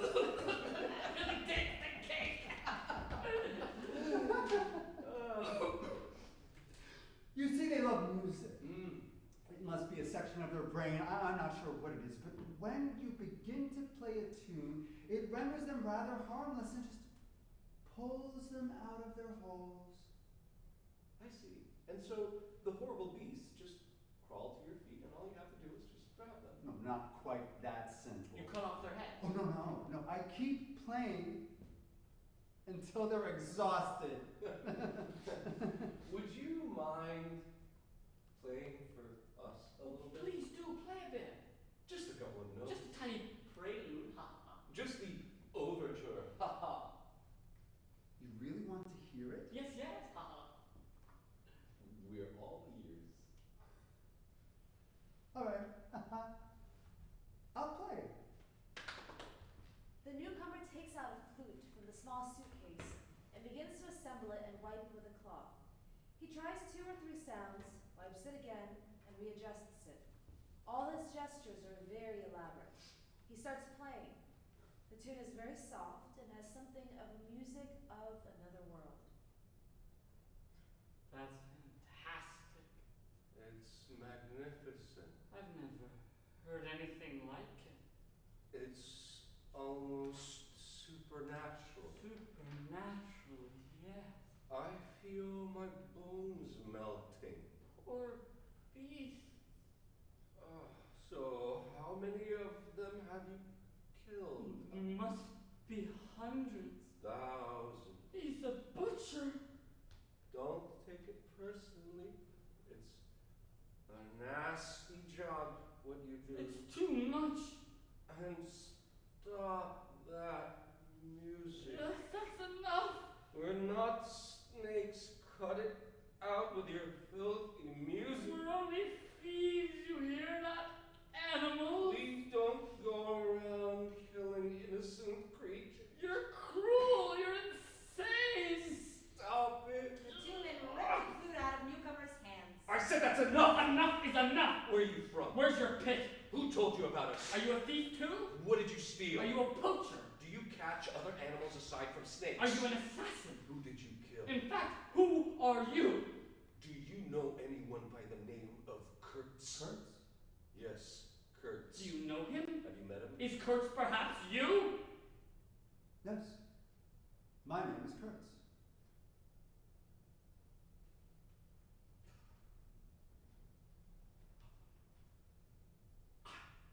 Knew it. You had to be Kurtz. The second I saw you, I knew there was something fishy about you. I am not fishy. You know they are looking for you? I don't care. Oh yeah, you don't care. Yes, I don't care. Perhaps they are looking to set you free. Still don't care? Don't care. Oh yeah, you don't care. Yes, I've already told you 100 times that I am already free. You gotta be insane. You're completely insane. You're very dangerous, you know that? Do you realize that? Look here. I'm getting really fed up with all these stupid questions. But sweet Lord, why wouldn't you want to be free? Could you explain that to us? Could you offer a few words as to why you are so afraid to be free? Tell us the truth, goddammit! How could you refuse to be set free? That's it. How could you refuse freedom? My freedom is here. Where? Here. I don't see nothing there. Do you see anything under his finger? No, nothing. In my head. Freedom is inside my head. Here, here, here! On the inside, in my poor cranium, inside my skin. Can't you see? You brutes! Inside his skin. What bullshit. Pure bullshit. Listen, it'd be much better for all of us if you just went up there and told them that you've changed your mind. Go on, they're waiting for you. They'll be real happy to know that you're free again. You'll have a splendid new life up there. It's just waiting for you. Go on. It's over now. You could use some fresh air. You need to be happy. No. Leave me alone. Wait, what are you doing? I've got to go. But we haven't even seen your entire little yard sale. Sorry, I'm in a hurry. I wanted to buy some shoelaces. Next time. Oh no, but you can't just leave us like that. I have things to do. Digging more tunnels? I don't dig anything at all. You've already made a pretty mess of these hills with your damn tunnels. They're already there. I don't have much to do except find them. I saw you digging. I saw your shovel. Where did you hide your shovel? Why have you hidden it? Show us your shovel. You think you could fool us like that? Who dug the tunnels if not you? Could be the other people who have had it with this. Oh yeah, have you met them? Are they still digging? Speak! Would you like to go on a journey? Maybe. Later, a little later. It's not too difficult. Going on a journey, I want to explain it to you. All you need to do is dig a bit into the walls of your pit. Like this. He taps with his shovel. So here, it's solid. Here also solid. Here it's hollow. Can you hear that this is hollow? So here, there must be a tunnel. See, solid, solid, hollow. You see, I already have 2 or 3 spots to choose from. He digs away into one of the tunnels. Here we are. An entrance. Your entrance, maybe. Nobody knows where it leads. It could be a short tunnel. It could be the longest tunnel ever built. It's all up to you.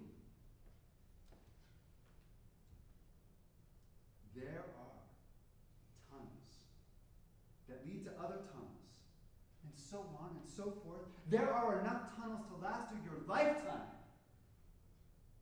Do you want to be free? Do you truly want to be free? Well, then go ahead. Ditch this filthy pit. Forget the world above. It doesn't exist. Don't expect a single thing from the world above. It'd be shameful to accept anything they might throw at you. Don't you see it's that simple to be free? It's the simplest thing in the world. So go on then. He locks his suitcases and pushes them one after another into the new tunnel. He casts a last glance at the 2 men and slides himself into the small entrance to the tunnel, feet first. When his body's almost inside the wall, he waves a hand. Au revoir. And don't forget, the tunnels are already there. Wait, What is it? you forgot this chin strap. Keep it. It's a gift. No, it's yours. It's your strap, Monsieur Kurtz. Don't leave it here. We don't need it, Mr. Kurt. Suddenly, the 2 men put the strap around the newcomer's neck and strangle him. Finally, when the body is still, they push him deeper into the tunnel and cover the entrance.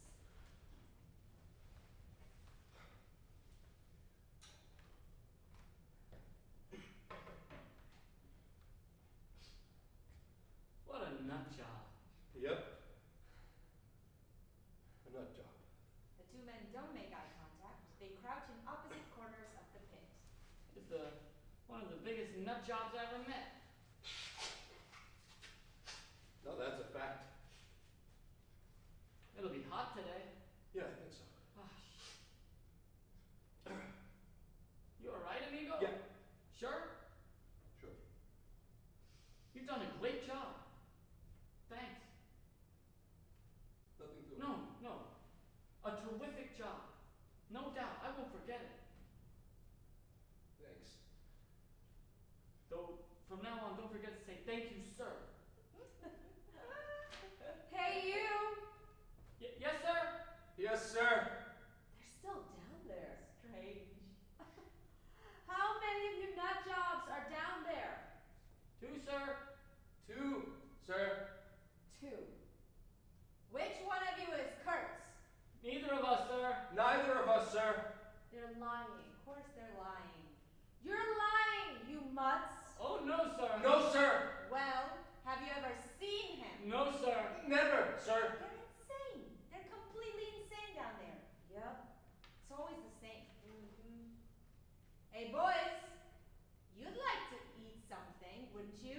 sir. Yes, sir. We'll be back in an hour, all right? All right, sir. Sure, sir. You'd like something special now, wouldn't you? No, sir, just some bread, sir. Just bread. That'll do. Just bread. Copy that. Just bread. All right, boys. Later, boys. Oh, and if you happen to run into one named Kurtz, Yes, sir. tell him he's to be set free. Very well, sir. You can count on us, sir. The voices from above fade away. The sunlight becomes unbearable. End of play.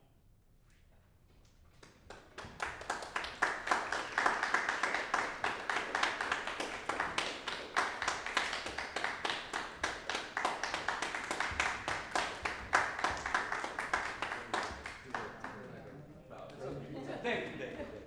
Anna's going to say a couple words, right? Yeah, Anna, come on. And Vassos or anybody else? Just because. Hello. Oh, hi. Anna, can I give you this one? Oh, thanks. Anna, let's come here real quick. And Boss, if you.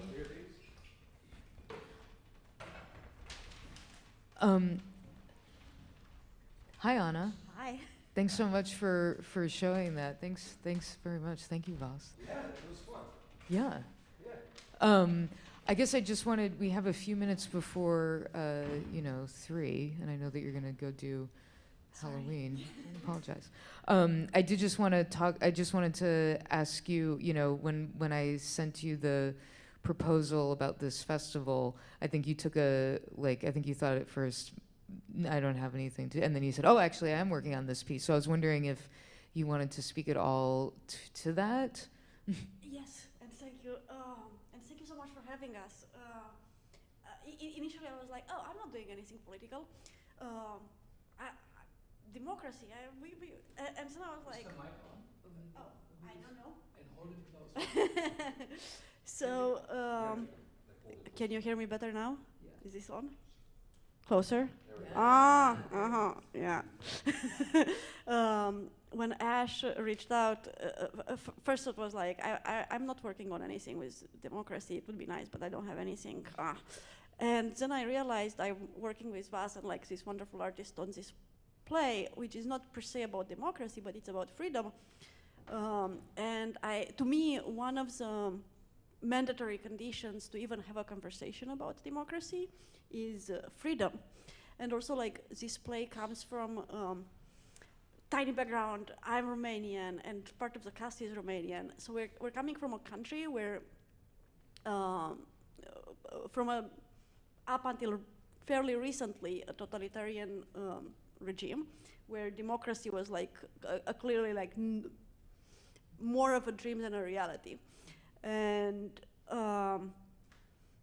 so does Matei Vishniek, the author of the play.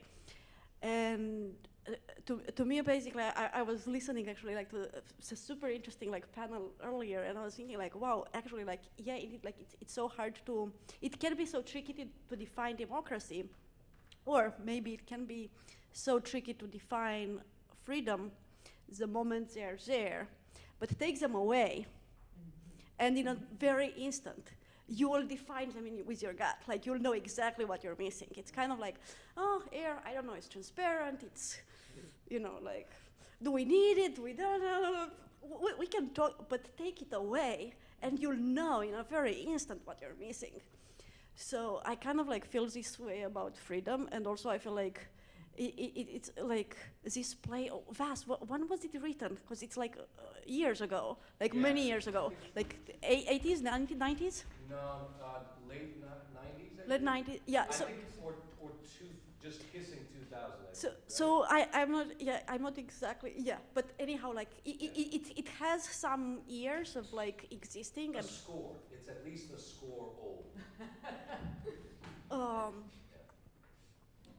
And wow, I'm so sorry. My thought just got interrupted in my head. Yeah, you were thinking about when it was written and why that might be relevant or pertinent to today. Maybe that's. I feel like, yeah, actually, yes, exactly. Thank you so much. I feel like actually, like today, because of where we are, like geographically, but most importantly now in this point in history, it feels to me more relevant than ever that, you know, like freedom, like, and democracy, like more than nouns are verbs. And in order not to lose them, we have to actually practice them. Like we have to exercise them. So yeah, that's all I have. That was really great. Thanks, Anna. Thank you. No, it's really, yeah, and I think, you know, just listening to the piece and the idea of the fear that's also, that's such an important, you know, that is underlying all of that. And we're under it. Like I feel like this part is like so contemporary. I feel like everywhere people fearing. Well, I mean, to me, there's a sense of how you know, how fear activates like a real loss of thought and being able to hold contradictions, like, you know, all of this activates just a real reactionary way of moving through the world, and which is the you know, and then this idea of the tunnel is right there, but the fear can override that. And I think also I mean, what I love also seeing is that there's this sense of knowing that it will require a bit of effort and work, but the tunnel is right there, and the fear can make you say, you know, I'd much rather just stay here, you know, toss down whatever you deem worthy of me, and I'll accept that. Yeah, I agree, and I feel like it's there everywhere, and it's like not even not fear, and then not even fear, like also comfort.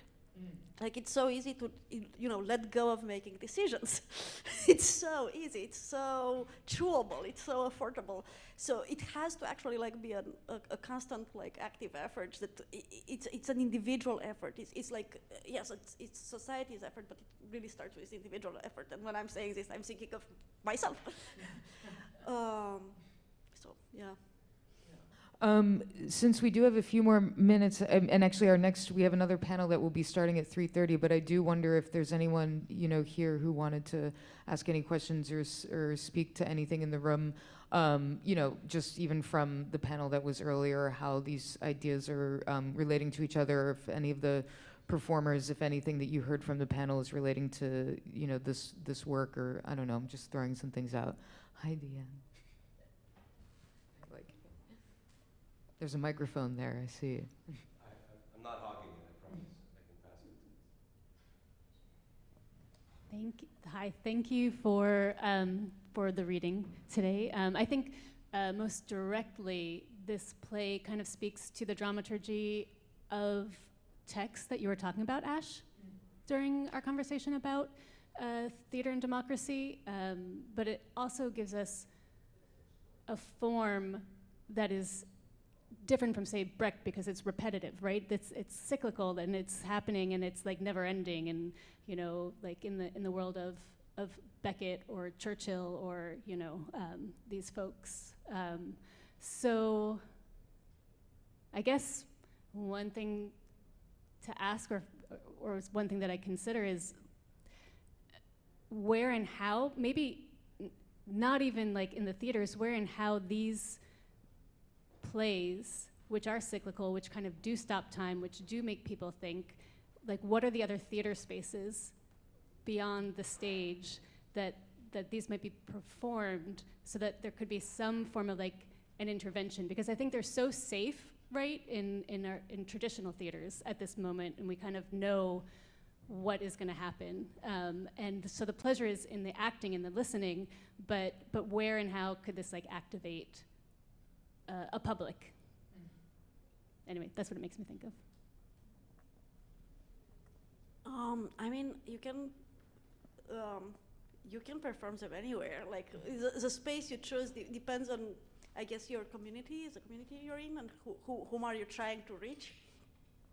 This one specifically, we've been having like long conversations because we're like in process of like making it a full production, and initially we were like just looking for pits. I have like immersive site specific, it's actually like what I do the most. But where I'm not like, when I'm not really sure is like the term of safe space. Like, is theater a safe space, or is a sidewalk less safe than the theater is? Like, here's like, and it's not a contradiction. Like, it's just like recently I've been having some doubts that there is such a thing, you know, in its entirety as a safe place. So yeah, I feel like as long as a thing provokes a thought, a question, a doubt, an activation of some sorts, that would work like wherever we encounter it. I had a thought on that as you were talking. It's not an answer, it's just like a thought that passed me that I've been thinking about for the past few years when I make art is, you know, mostly presenting these pieces in a place like New York City, and then where everyone kind of like agrees, or like, you know, you have an audience very receptive to your ideas, and everyone's like, yeah, like echo chambers. We're all already thinking like the ideas in the play, everyone already kind of agrees on, but the spaces that need it most, these plays don't get produced there as much. Like as soon as you step out of New York, you know, go to other places, and all of a sudden you have a different kind of audience, and that's kind of the most useful in terms of like impact.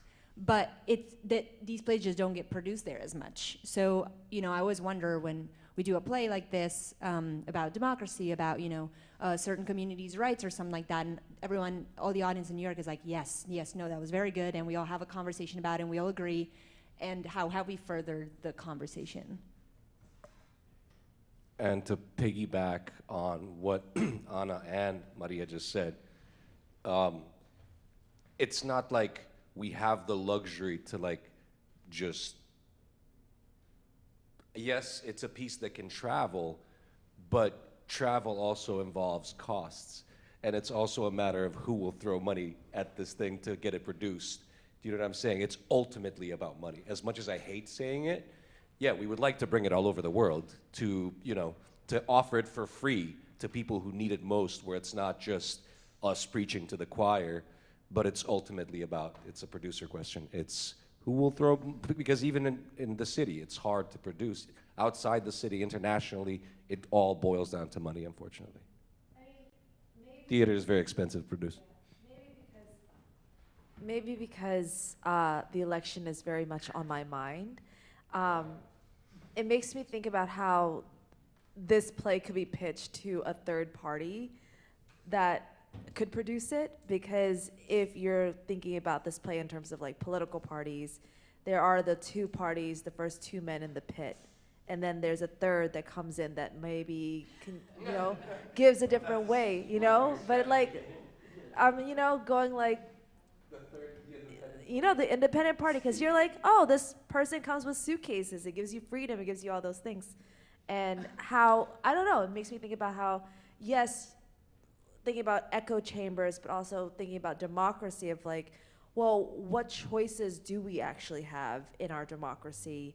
And what happens if, like, the question of like, what can we risk to keep this democracy alive, but at the way that it's going, there are the certain blueprints, there are the certain ways that we are allowed to go, and anything that veers away from that is much scarier, takes more work, takes a lot of tearing down of things and norms that, It's a new tunnel. yeah, it's a new tunnel.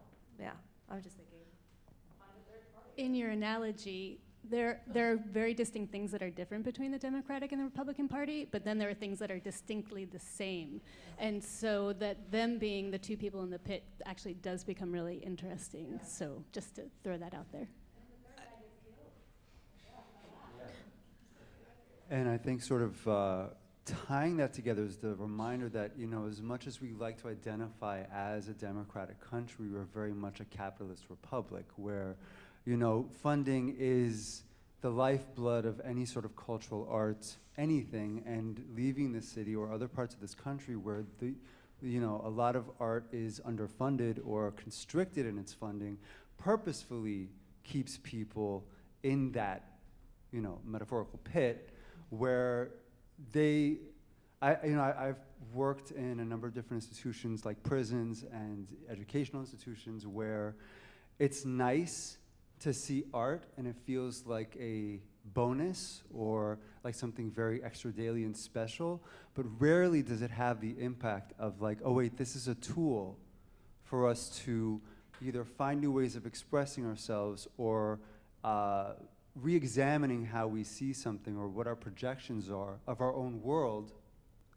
And I think that it is complicated. Democracy is a very complicated thing to not just forge and create, but to maintain without falling into those comforts. And the constant decision-making process is fractious and exhausting, and I think that it's a wonderful exercise and idea, but it's rarely something that we see surviving without becoming something else. Thanks for, oh, yes. Hello. I have a guerrilla theater suggestion.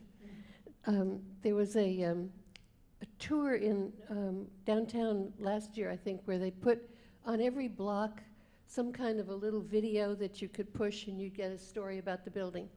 So what if you had each section of this play on a different block in a city, and you're directed to go to the next one and the next one, and the very last one is a picture of the dead stranger and some local politician who has been killed off because he told the truth. Yeah, in the back, and then I just want to ask Anna one more thing and then release you to celebrate Halloween. Oh, hello, happy Halloween. I was struck by one part of the play where the gentleman that tunnels his way in mentions that he entertains the snakes until they die. And I thought that I was very much struck by, quite obvious parallels in our society that have been pointed out as old as the shadows on the wall of Plato's cave. And I was wondering how one reconciles what one might find of a discrepancy in being in a medium of entertainment while trying to intellectually arouse suspicions of distractions trying to keep us asleep. Is it a question for me? I mean, I would just say that one thing that I always push back against is the assumption that we're in entertainment, and I think that I think is also something that is worth kind of. I like to say that we're in the service industry. I do feel very strongly about that, and I say that to people all the time when we're talking about the kinds of hours that we work and how it being off scheduled and like like a 9 to 5 and things like this. I'm like, well, we are in the service industry and we are providing a service. And then I think that this idea of I like the idea that the provocation of thinking maybe is kind of like pushes against exactly that, which is like there's a lot of theater and forms of theater that are entertaining, and I think that actually kind of gets to this thing that was thinking about in terms of having a piece of theater in which there's dialogue that is a fight or conflict, which is different than having a dialogue that is like working through an argument, and I think that to me is just something that I'm like tracking in terms of dramaturgies or different forms of dramaturgies. So to me, it feels like it's I think that the stranger certainly is someone who is going to use this idea of entertainment to lull everybody to sleep, and also at the same time is saying, and freedom is available to you. So the stranger is a kind of is a very complicated creature. Yeah, I think the play, we might agree that the play is full of metaphors. Yes. I'm not sure if we will be able to agree on what the metaphors stand for. And I also feel, and I might be entirely wrong, but while I was reading it, I feel like the metaphors change. So what the snakes are to begin with are not necessarily what the snakes are to end with. So in order to make an accurate comparison with like the entertainment industry and our character playing flute for the snakes, so I feel like also like it's important. It's like I mean, to me, it's a distinction between entertaining the snakes. Entertaining the snakes would also like imply that is doing what the snakes want to do, is throwing like sugar to the snakes. But it's playing flute for the snakes. I'm not sure if that's entertaining. It's definitely entracing, like, or it looks that like the snakes come out because the music draws them out and move until they are exhausted, and you know. So I think for sure you can make that comparison, and like I have no idea what that will give to you.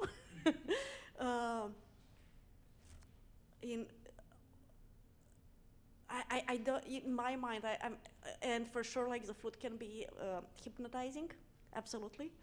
I think I have, I think I'm unsure with like the term of entertainment. And also, like, I feel like I'm totally unsure when. Sure, like part of what we're doing is and hopefully it's entertaining, but hopefully it's entertaining. However, hopefully it's more than entertainment. You want to say something? Yeah, I mean, I don't have a very solid. I do think there's also something to the idea that like there is an argument to be made. I don't think it's the only argument for what art's function is, but there is an argument that to a degree it is a palliative. Like we are, as the play says, like we are all gonna die, and it's best to choose a way of death. And obviously, I think there's also an argument that art can be can lead culture. There's argument that art only responds to culture, but then there's also this argument that like, if the snakes do just eat you up gently, that's not the worst way to go. However, it might be a way that is completely politically incapacitating. I think you're right. Like there, so I don't know. I just think that that's another way to look at the consumption of the snake, like killing the snakes, right? Like that it's coming for everyone. For every culture, every country, every person, everything falls and crumbles. And so like everything is in a process of decomposition. So like how do we want to decompose is one way I've thought about and looked at like the snakes and the music. But I also see that yes, like we do also use content, we use that palliative and pacifying force of art, that there's an insane media industry behind it. I would also say like, something that was very aware to me today doing the reading is like, that's not what this is. There is no industry supporting this. There are 7 people in this room on their Thursday as we're reading these words that we felt very touched by and we want to continue to share. So I think all those things are interacting, that both art is palliative, but that also there is an attempt here to continue to just share this text in whatever way we can do possibly. And that's small reading workshops.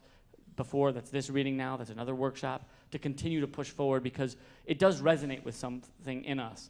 But whether it stirs us to action, whether tomorrow we'll wake up and we'll be willing to put our bodies or our wealth or our community on the line, who knows? You want to kill it, or? No. I just wanted to say, I think the question kind of got lost but a lot of beautiful thoughts. I mean, to me, art and theater I love the way you put it, that we're in the service industry, because it does have it's basically healing through cultural transmission. That's literally what we're trying to do. We are trying to heal people. We're not trying to educate them. We're not, that's why, we're not teachers, we're not professors, we're trying to tap into something way more intangible and not just, we're not addressing, sure, there's political theater, there's there's boulevard farce, there's whatever, but ultimately we are trying to, in a form that should be entertaining, because that's step number one. If it's not entertaining, then I walk out because I'm bored. But we are trying to tap into something that's gooey, that makes us all human. Something that all of us in this room have and cannot positively put into words, because that's just, you know what I'm saying? Leave that to science. Art is about something else. What I do think, and the metaphor to me is in that, I think this answers your question more. What basically the the man that has access to freedom, if we equate the snakes to the fears, to our fears that keep us in the pit, he is just using music, which is a form of art, to subdue fears and turn them to his advantage so that he can find the escape route. And there's also the metaphor of, you know, the snake and the shape of a tunnel. Like, that's also relevant. And but it doesn't matter, because that's the thing. What the play is trying to build this.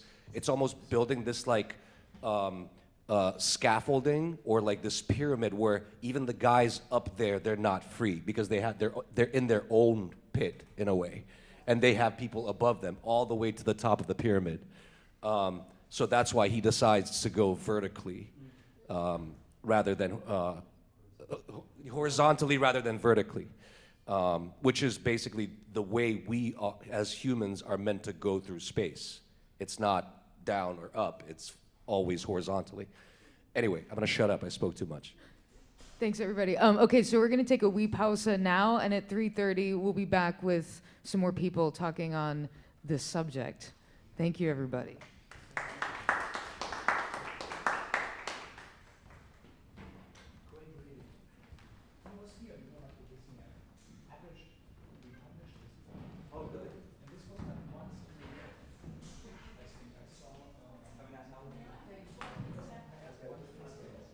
Was it at the Scandinavia house that you're thinking of? Was I in it? Yeah. He published the collection at the Scandinavia house. Thank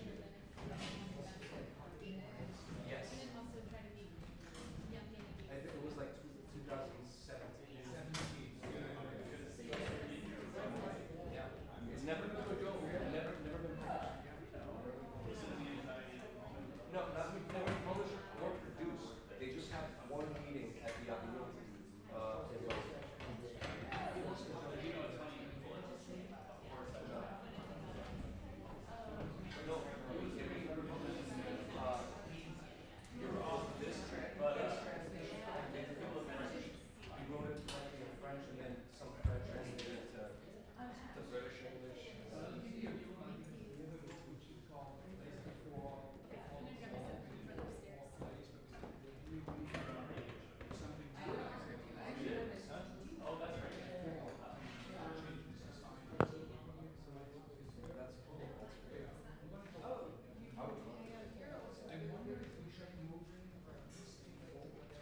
Hello, I'm Frank from the Segal. Jim Shapiro, please. So great to have you with us. Thank you. Cooper, maybe let's take these like 3, 4, 8 seats away from each. 8 there and 6 over there. How can I help? Yeah, you I can was help. wondering You where I see. should be. Okay. I set up everything this morning. Worked hard. Yes. I have to impress you. Oh, thanks. Hey, Cooper, how's it going? Good, how are you? Great. So wonderful. Just be, just be here Yes. in your presence. Maybe the coffee we normally make like all 2 hours. We make a little bit more, so we redo it. This is when people come in, maybe you can give them a program. Fabulous. I know. I said outside and certain. Any no-shows? Everybody been good? The people, it feels a bit like one of those cases of Do you know that the theater of Belarus, she opened the came all of them.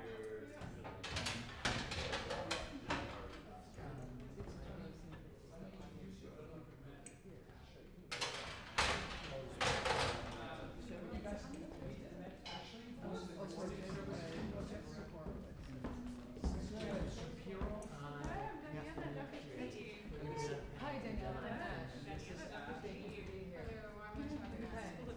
Just take away those for now. They were supposed to be in Washington, right?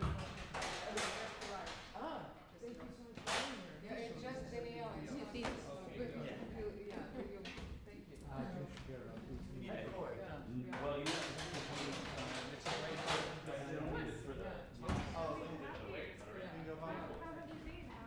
Good, it was very good. The thing is, because we are so known also for our online events, so when it comes to panels, people crossing up also online, which hurts us in the live event. We feel the time that we just do it at the university, in closed walls, and only if you're a student, you pay a lot of money, and then have you been approach to it, but it hurts us a little bit. We have less audiences in person. I think that's when the case Yeah, but we have a record. It's become more than I should. That's great. So let's make a little circle here. So then, so it almost looks like a circle. So every form that's a circle is a Great. so that, yeah.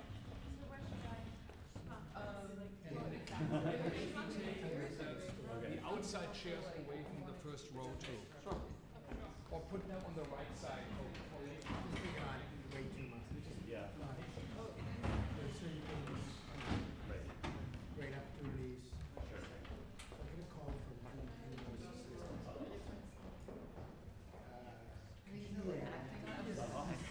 Oh my God.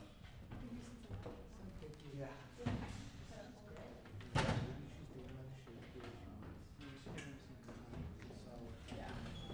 Right. So I'll show you where the green rehearse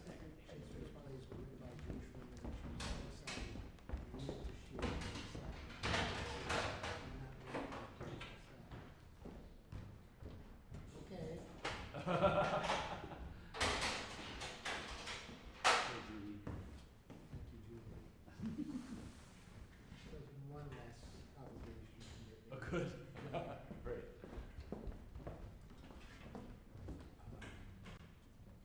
I'm working with Dan on their authority. Oh, yes. Consultant. Awesome. Or, I hope it's good. Because Yeah. This tickets are like 400 or 500. We're just sitting in the first row. Feel free to sit I anywhere. know, right? Yeah, probably. Let me know if you need it. Yeah, that's.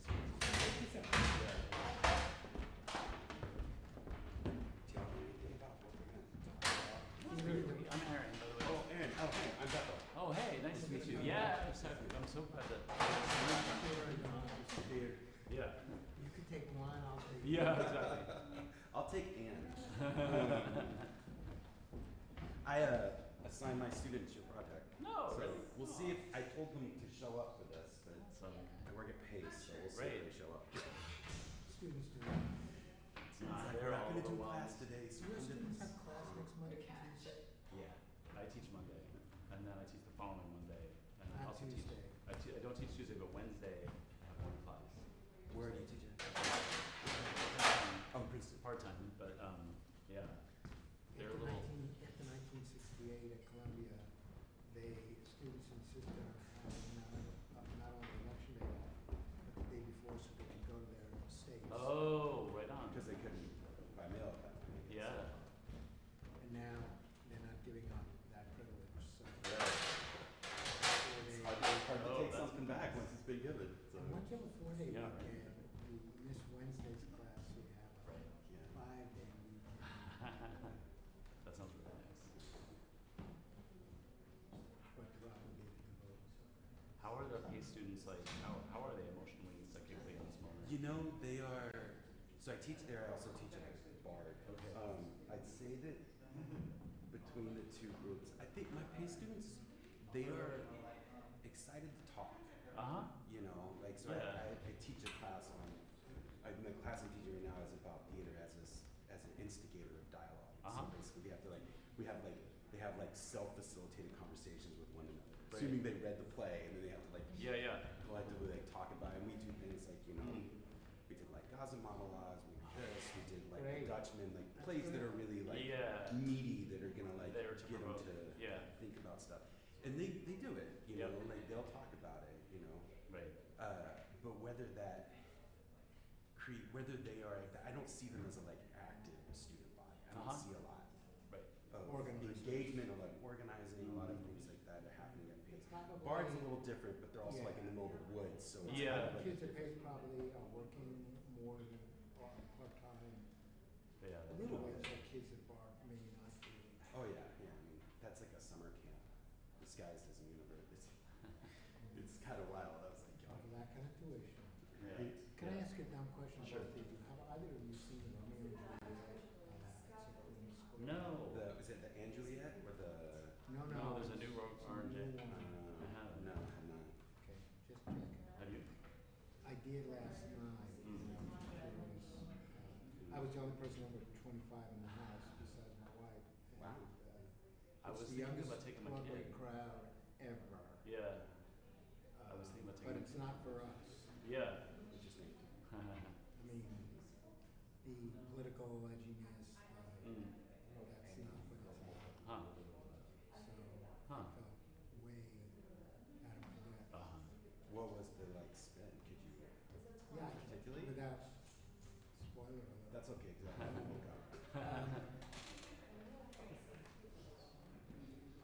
Two mega teenage stars whose names don't come quickly to mind. She sang in my sight. Oh, that's right. He is a Netflix.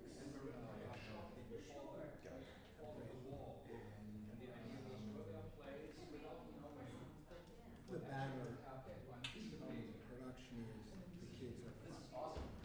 And it's unclear. I believe the last person. I understand the fuck is the data thing. Yeah. One fuck, two fuck. And how can you unfuck the next one? That was really, I missed it. I wasn't sleeping. I was just. It sounds almost like almost like a 90s teen malaise kind of right now, like a suburbia or something like that. It's just like everything is like this is this. Maybe that's kind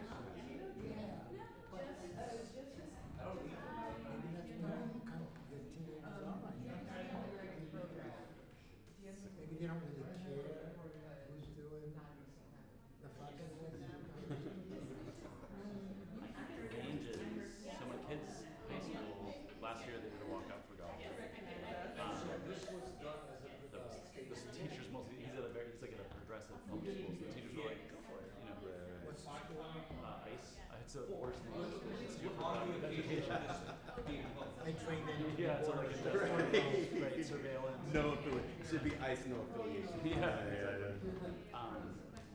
But that also might sound like I grew up in a really early 60s civil rights activist. They're in so much anguish right now, as I am, but it's also like we're just expected to join the anguish. And so for me, my kid is not eager to discuss it, but is happy to learn. No, mine.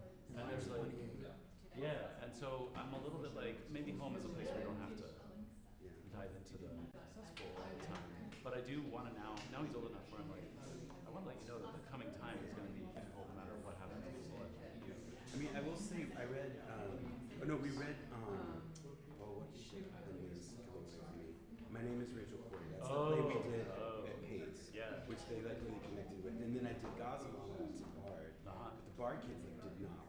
It was a lot harder to get them to. Was it a fear of saying the wrong thing? I think it was a fear of saying the wrong thing. I think it was the demographics of the room. I think it was, That could be it. families where you come from. Like there's so many kind of minefields that people, that I'm like, let's acknowledge the minefields and talk about it. Yeah. Hey.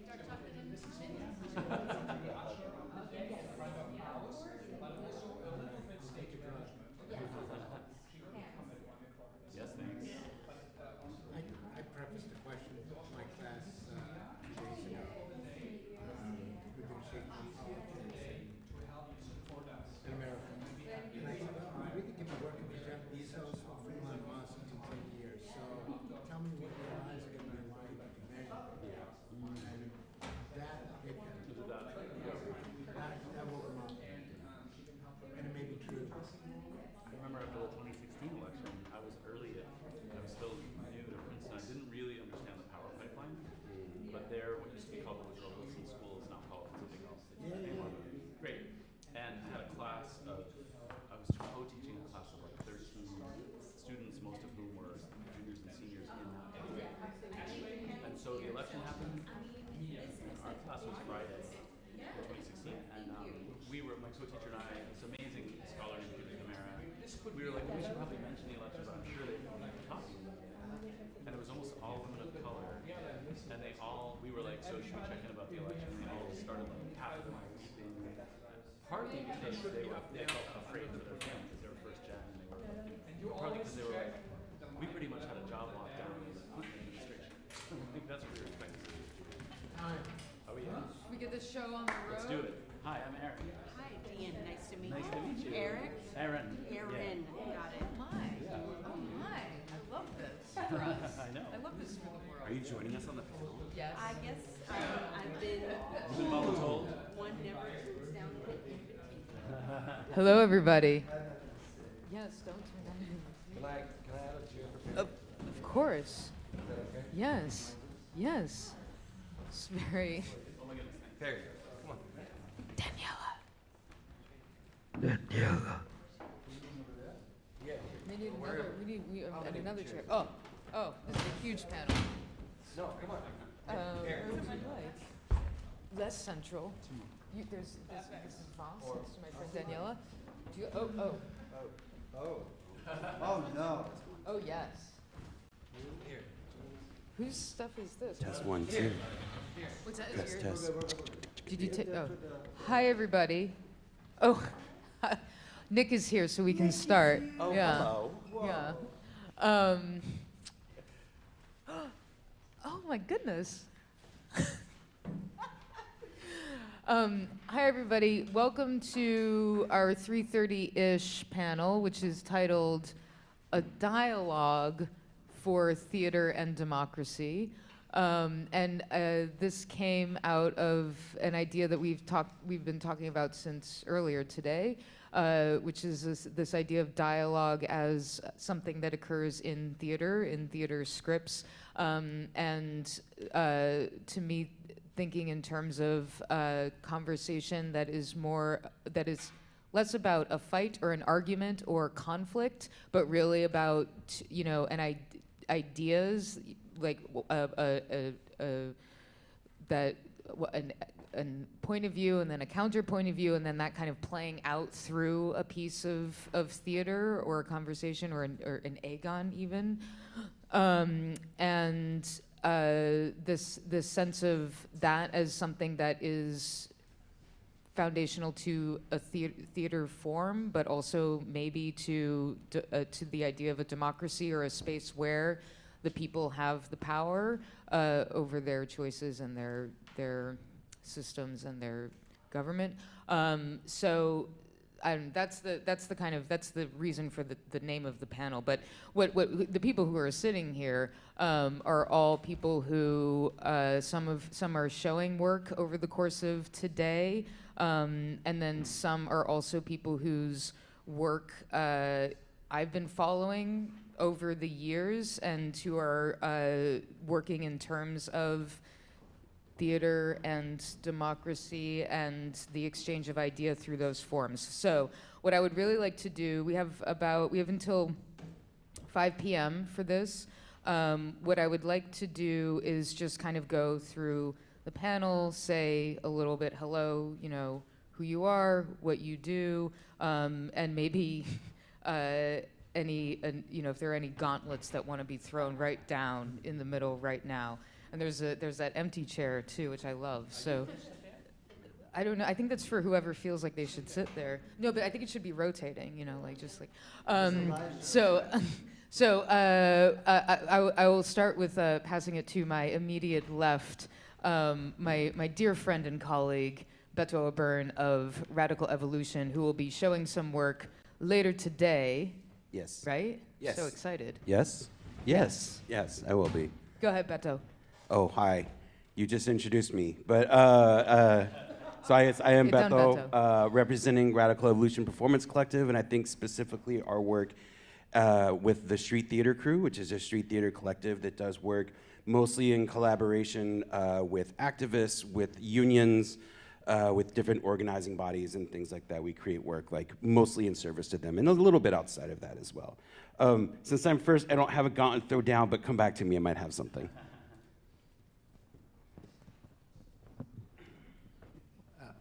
My name is Jim Shapiro. I teach in the English department at Columbia, and the other hat that I wear is I'm a scholar in residence at the Public Theater, where I've worked for the last 12, 13 years, bringing theater to underserved communities. I don't write plays. I don't act, I don't direct, so I'm tolerated in rehearsal rooms for all those reasons. And I'm also an author, most recently, of a book called The Playbook, which was about the Federal Theater Project of the late 1930s, a great experiment in American history when the US government still believed that the arts, as much as industry or agriculture, deserved major funding.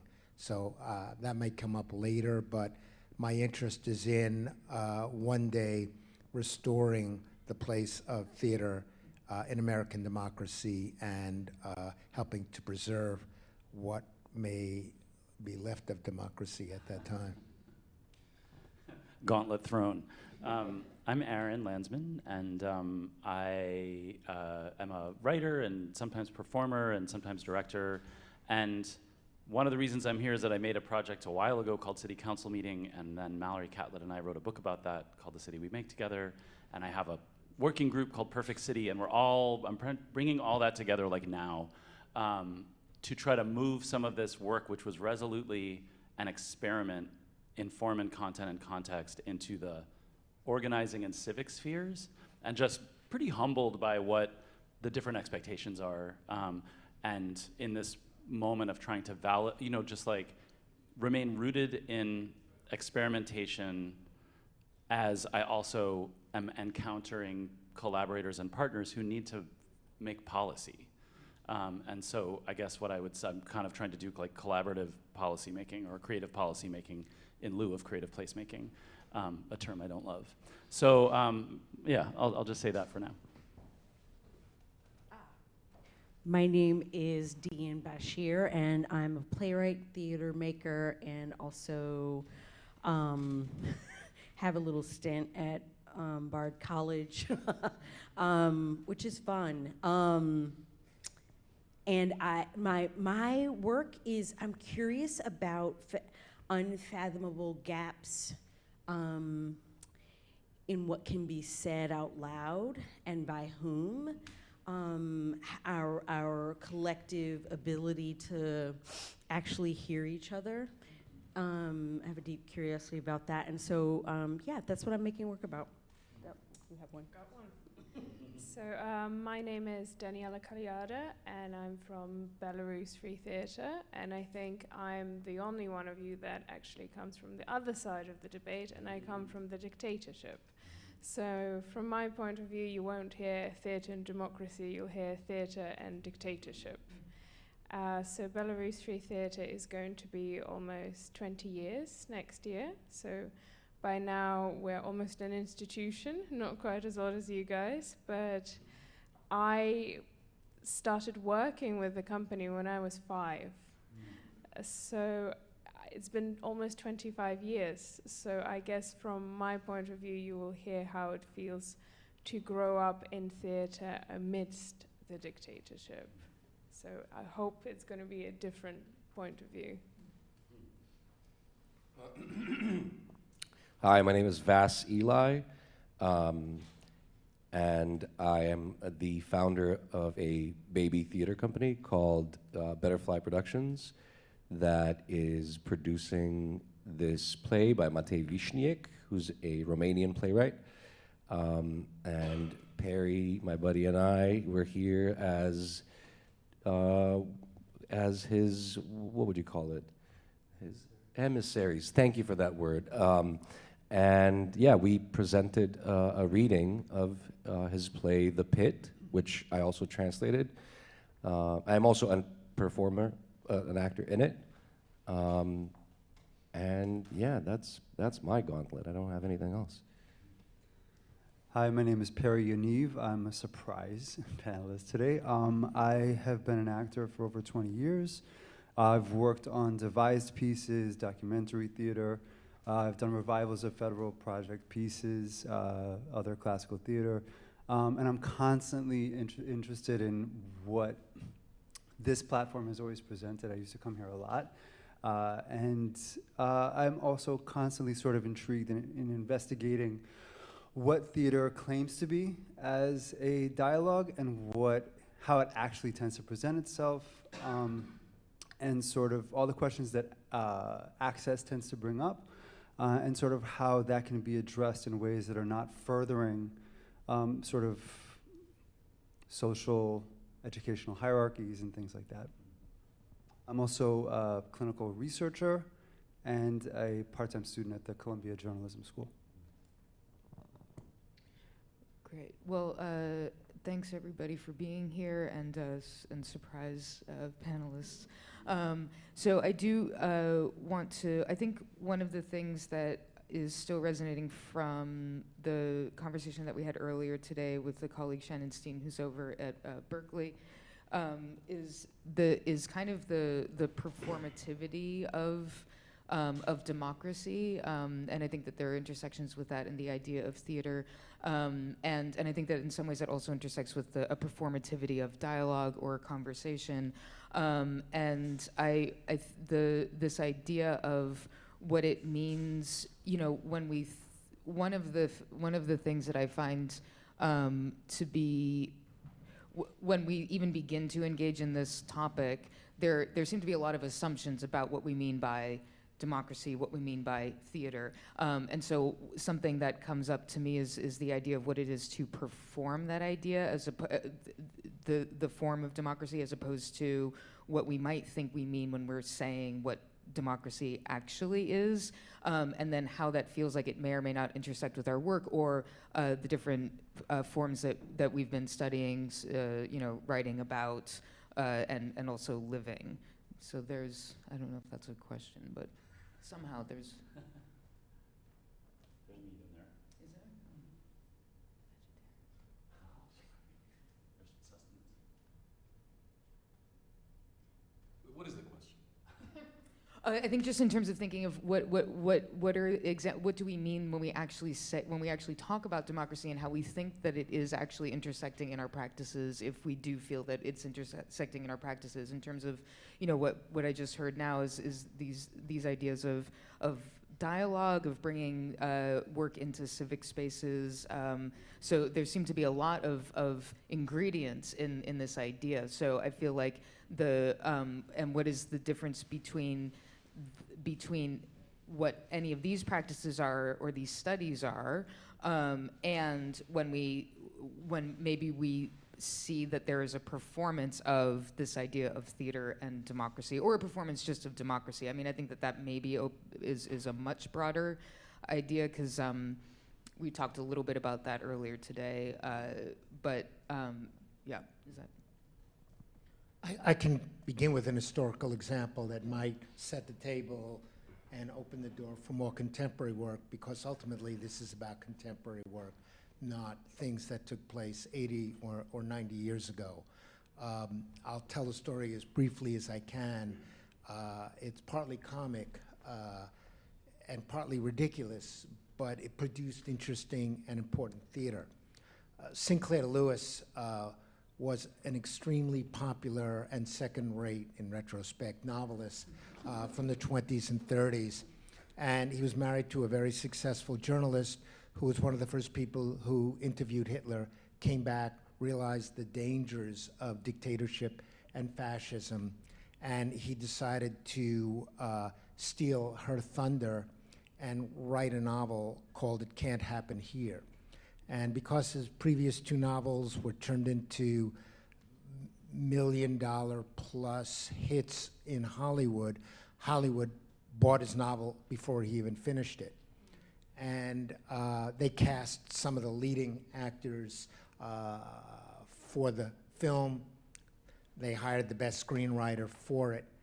And unbeknownst to Sinclair Lewis or anyone else involved in the making of this film, a man in Philadelphia complained to his rabbi, who complained to the board that decided the ratings of movies, and they decided this would be bad for the Jews, since the novel and the film were going to expose concentration camps in 1937. So they pulled the film. MGM pulled the film. They also wanted to maintain their market in Nazi Germany.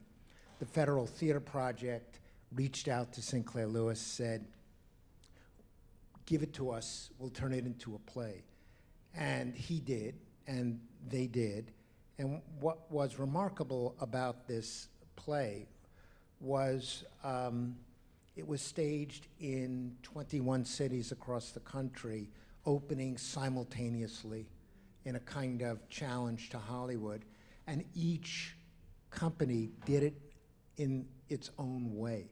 The Tampa community did it in Spanish. Others in Brooklyn did it in Yiddish. And the endings were different depending on your attitude towards gun control, because it ends with a gunshot. And it showed the possibility, and I should say It Can't Happen Here is the story of a very familiar story, sadly right now, of a fascist who takes over the United States and becomes president and locks up immigrants, suppresses women, Jews, blacks, and the like. It couldn't be more timely, but it's also an example of what theater can do when it is massively resourced. Yeah, thanks. I'm glad that you talked about that story. That's actually, I shared this story with the students in my theater and democracy class right now, and they were like, you know, it reads like a very well-made film. It's like, you know, you're just on the edge of your seat about it. And one of the things that I find, and also just to say that there's a copy of a version of it at the New York Public Library for the Performing Arts that you can look at and read. But this idea of the alternate endings depending upon where it is, and this sense that it really has to be sent out to localities around the country, and something, you know, and then Erin, this is something that we had talked to in, you know, I think that your work also brings up, but is the sense that these didn't necessarily have to be professional theater companies. So it's also the sense of you don't have to be a specialist to do do this work, that it's really about getting that message out in these local spaces, and that being the distribution rather than a film that is kind of project. And to me, this image keeps on coming up, which is the difference between what feels like spewing words on social media platforms as opposed to being in dialogue. And so sometimes, and I love film, but sometimes film feels like it's a projection outwards rather than a conversation, in or even a circular form like this. And I think, Jim, what part of what you said, I just wanted to, it did make me think about Daniela. I don't know if you, I have been following I saw Generation Genes back when it was at the Public Theater, and it totally rocked my world. But I did also most recently get to see the piece at La Mama, and one of the things that I can't remember who I was speaking with about this, but I'm a WNBA fan also, and we were talking about the choice of and I'm sorry I don't remember her name, but the Katja Snitsina. Katja Snitsina, about this choice of, about her being an athlete, a professional athlete, and then this choice of working in theater, as opposed to, I don't know what else she's doing as well, but this sense of the need to present this story in the theatrical form, which also to me seems to reflect a little bit on what Jim was just talking about this play had to go to theaters because MGM said no. So I just wonder if there's a thread there that might be worth connecting or thinking or pulling. Well, I think it's a good idea to start with a kind of little backstory that in 2020 we had yet another elections with the absolutely bloodiest crackdown with over 20,000 people in jails. So overnight, I think we ended up in a situation when in a jail cell intended for 4 people, there would be 36 women. And that's just on the female floor where there will be strip searches where people would be stuffed in rooms in very hot conditions with no water, no air, no circulations. But on the floor above, on the male floor, they would be raped with police batons, chair legs. The situation was unbearable for any human being, and it's the first time when we had just shootings on the street of police shooting point blank at the protesters and killing many innocent people. But that's also the year when a lot of Belarusians stood up and full opera teams went out on streets to sing, when theater companies came out on the streets, when athletes came out. And that was the time when, for Katerina, who was the captain of Belarusian national team, she realized that the country for which she was performing, the country under which flag the whole time she was performing, was brutally killing its people. And for an athlete, that's a big revelation, because I think they're so locked into their system. They just train every day from 6 to 9 hours a day from ages young as 3, 4, depending on the sport. And this was a huge revelation for her, which just proves that it was a huge revelation for a country. A lot of people realize that they've been living under a rock.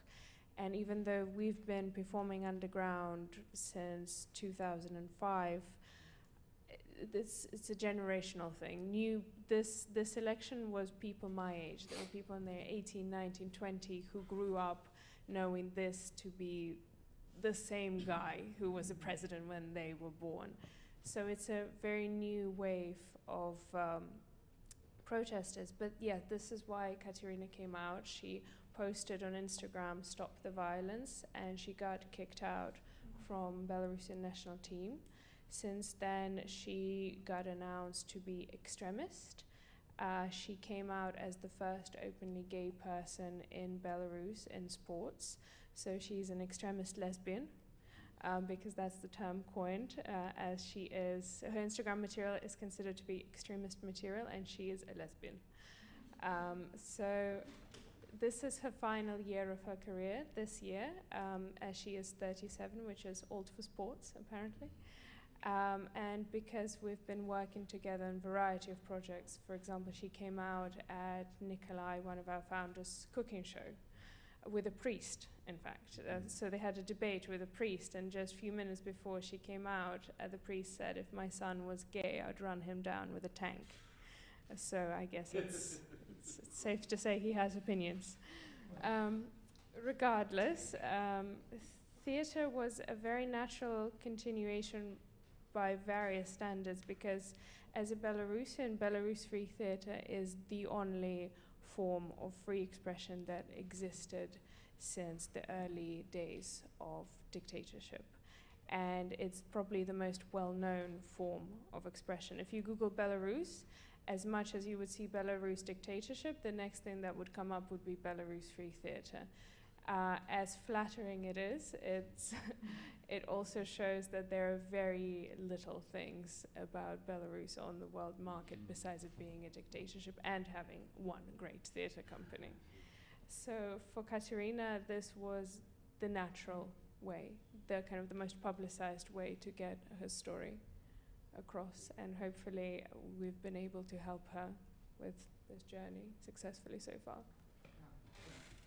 It's also really great merch that, what is it, the radical lesbian? Extremist lesbian. Yeah, you can buy your shirt if you want.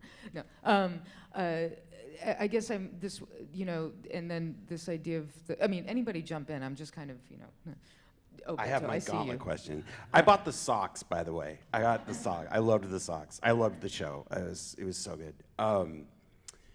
Because I was thinking about that, both also because I saw Nick. You worked on Homesick, right? When you were in the assembly, the assembly, right? So one of my favorite plays, Homesick, it's about the Weather Underground. And I saw you there, and I was thinking about that and thinking about this conversation, because Bernadine Dohrn, one of the members of the Weather Underground, said there's no way to be committed to nonviolence in the middle of the most violent society that history's ever created. And I was extrapolating that out to this conversation and thinking about, is there any way to actually have dialogue in the most divisive time I can ever think of? Is there any actual value in attempting to do that? Even inside the context of the theater, which I oftentimes think about if I go into the theater, have a dialogue, it's more or less a one-way conversation. We are basically preaching to the choir. Yeah, find a MAGA Republican that's gonna go see a play at the public theater. There might be a couple, I don't know, but and then engage in the dialogue, and see what happens. See if it's actually a dialogue, right? So I guess that's my gauntlet question. If we're throwing gauntlet questions down, is it actually possible, and is it actually valuable to have that kind of dialogue? To have dialogue. Or to use if we're talking about it in the context of theater. Yeah, to utilize it in this context, right? To say we're having theater that's gonna have a dialogue around these divisive topics. Is it actually happening? And if it is it actually creating a civic value? I will raise you, sir, and ask, does it have civic value? What is civic, and to who? When the voices that we are very, very familiar with are of a certain kind of monolith in a way. I mean, we have little peppers here and there, sprinkles. But yeah, what is civic when we are living on top of centuries of other people's blood, and there's a huge debt owed. I mean, I think of this as what we're trying to do is treat symptoms and just completely ignoring, as always, the root. I'm curious too, it's sometimes I wonder what is civic? What is that? I sometimes wonder if it's really just a propagation of how we've trained each other or to perform for each other what we think it means to be civilized, and how that discourse manifests itself in space, shared space, and who we invite into that space, how we regulate that space economically, how we cultivate that space in terms of who we are inviting, who we're pursuing. And I think even within theater, you see it, like the higher up things go in the commercial world, the more movie stars are involved. And so it's really about balancing that economy.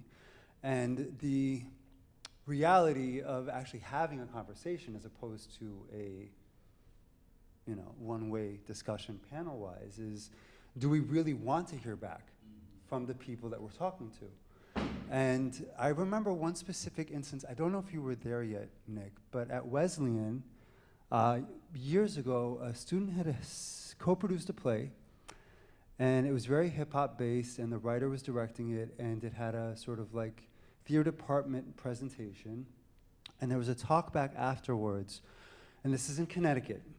Oh. Yeah, where things are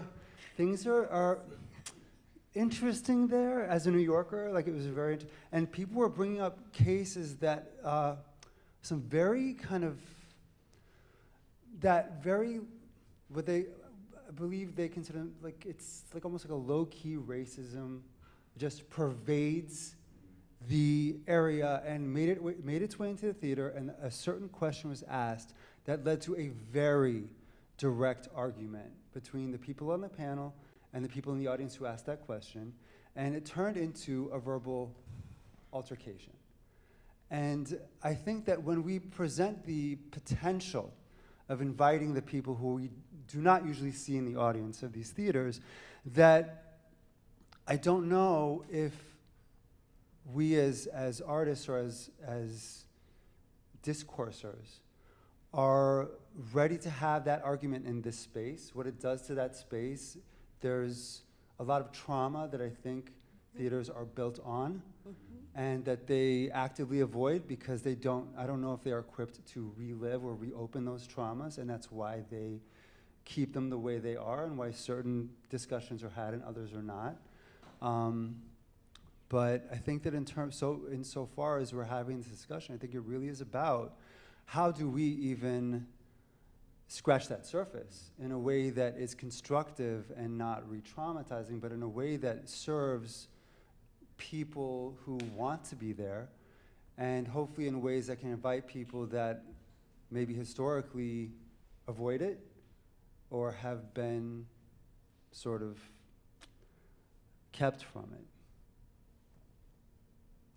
And then maybe just to build on that, because I sort of feel like yes to everything that everyone is saying, what are we inviting people into, which gets back a little bit to the question of what is the civic and whom does it serve, whose history does it serve, and then whose idea of a future does it serve. And certainly, I don't have an answer at all, but I do feel like the value in the kind of dialogue that I think we often see, which is very comfortable, or we see a rupture in that, which you're describing, which can be provocative for the people who came in with their power, right? And then the re-traumatizing you're talking about, I want to make sure I'm not mistaken in this, is that people who've been traumatized by whichever system we're engaging with then have to relive that so that they can prove their humanity, right? And explain themselves as being worthy. So that's a tall order for a form that is steeped in its own elitism and is just economically not available to so many people. But I think starting with admitting that is a good entry point, and then going like, okay, I often feel like my role is to sort of question where my aesthetics get in the way of my own or other people's liberation.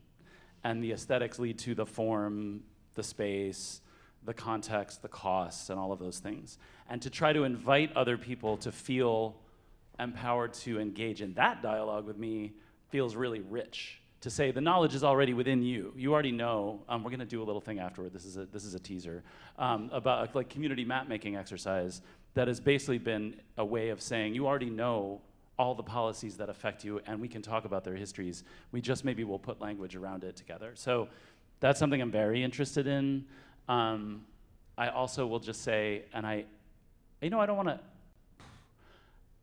I think that there is this gap in the way politics happens, which is both the civic and the non-civic in this country in particular, because there's so much less civic infrastructure on one hand than there are in some other countries.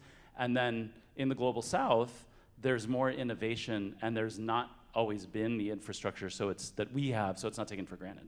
So I live on 7th Street between Avenue B and Avenue C.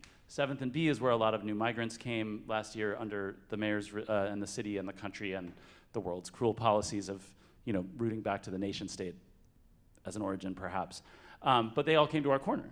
And the neighborhood, with its history of community gardens and activism, did beautiful mutual aid, really nice mutual aid. We said, okay, the city says we can't give you food, here's food. The city says we can't drop off clothes, here's where we can drop them off. It was beautiful.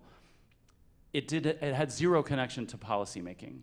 And I do feel like there are places where sometimes that mutual aid exists in a continuum to things like civil society organizations, associations of particular groups, and NGOs, and then the government. It doesn't work perfectly, but I think it's very hard for us in our imagination to imagine that that is a pathway we could start to create through different kinds of dialogue. So that was a mouthful, but I do think like looking at form, content, and context, always engaging the histories and biases that we might come with, and then leaping into that unknown with people we have to consider as at least equals, who we want to invite into that with us, is I think we're capable of that complexity. That's where I see, that's where I feel hope, is that we often go to a binary. The dialogue is stilted, the dialogue is rooted in histories of privilege, and therefore there's no dialogue, or therefore it's not worthwhile. But I think there's movement at margins, Yeah,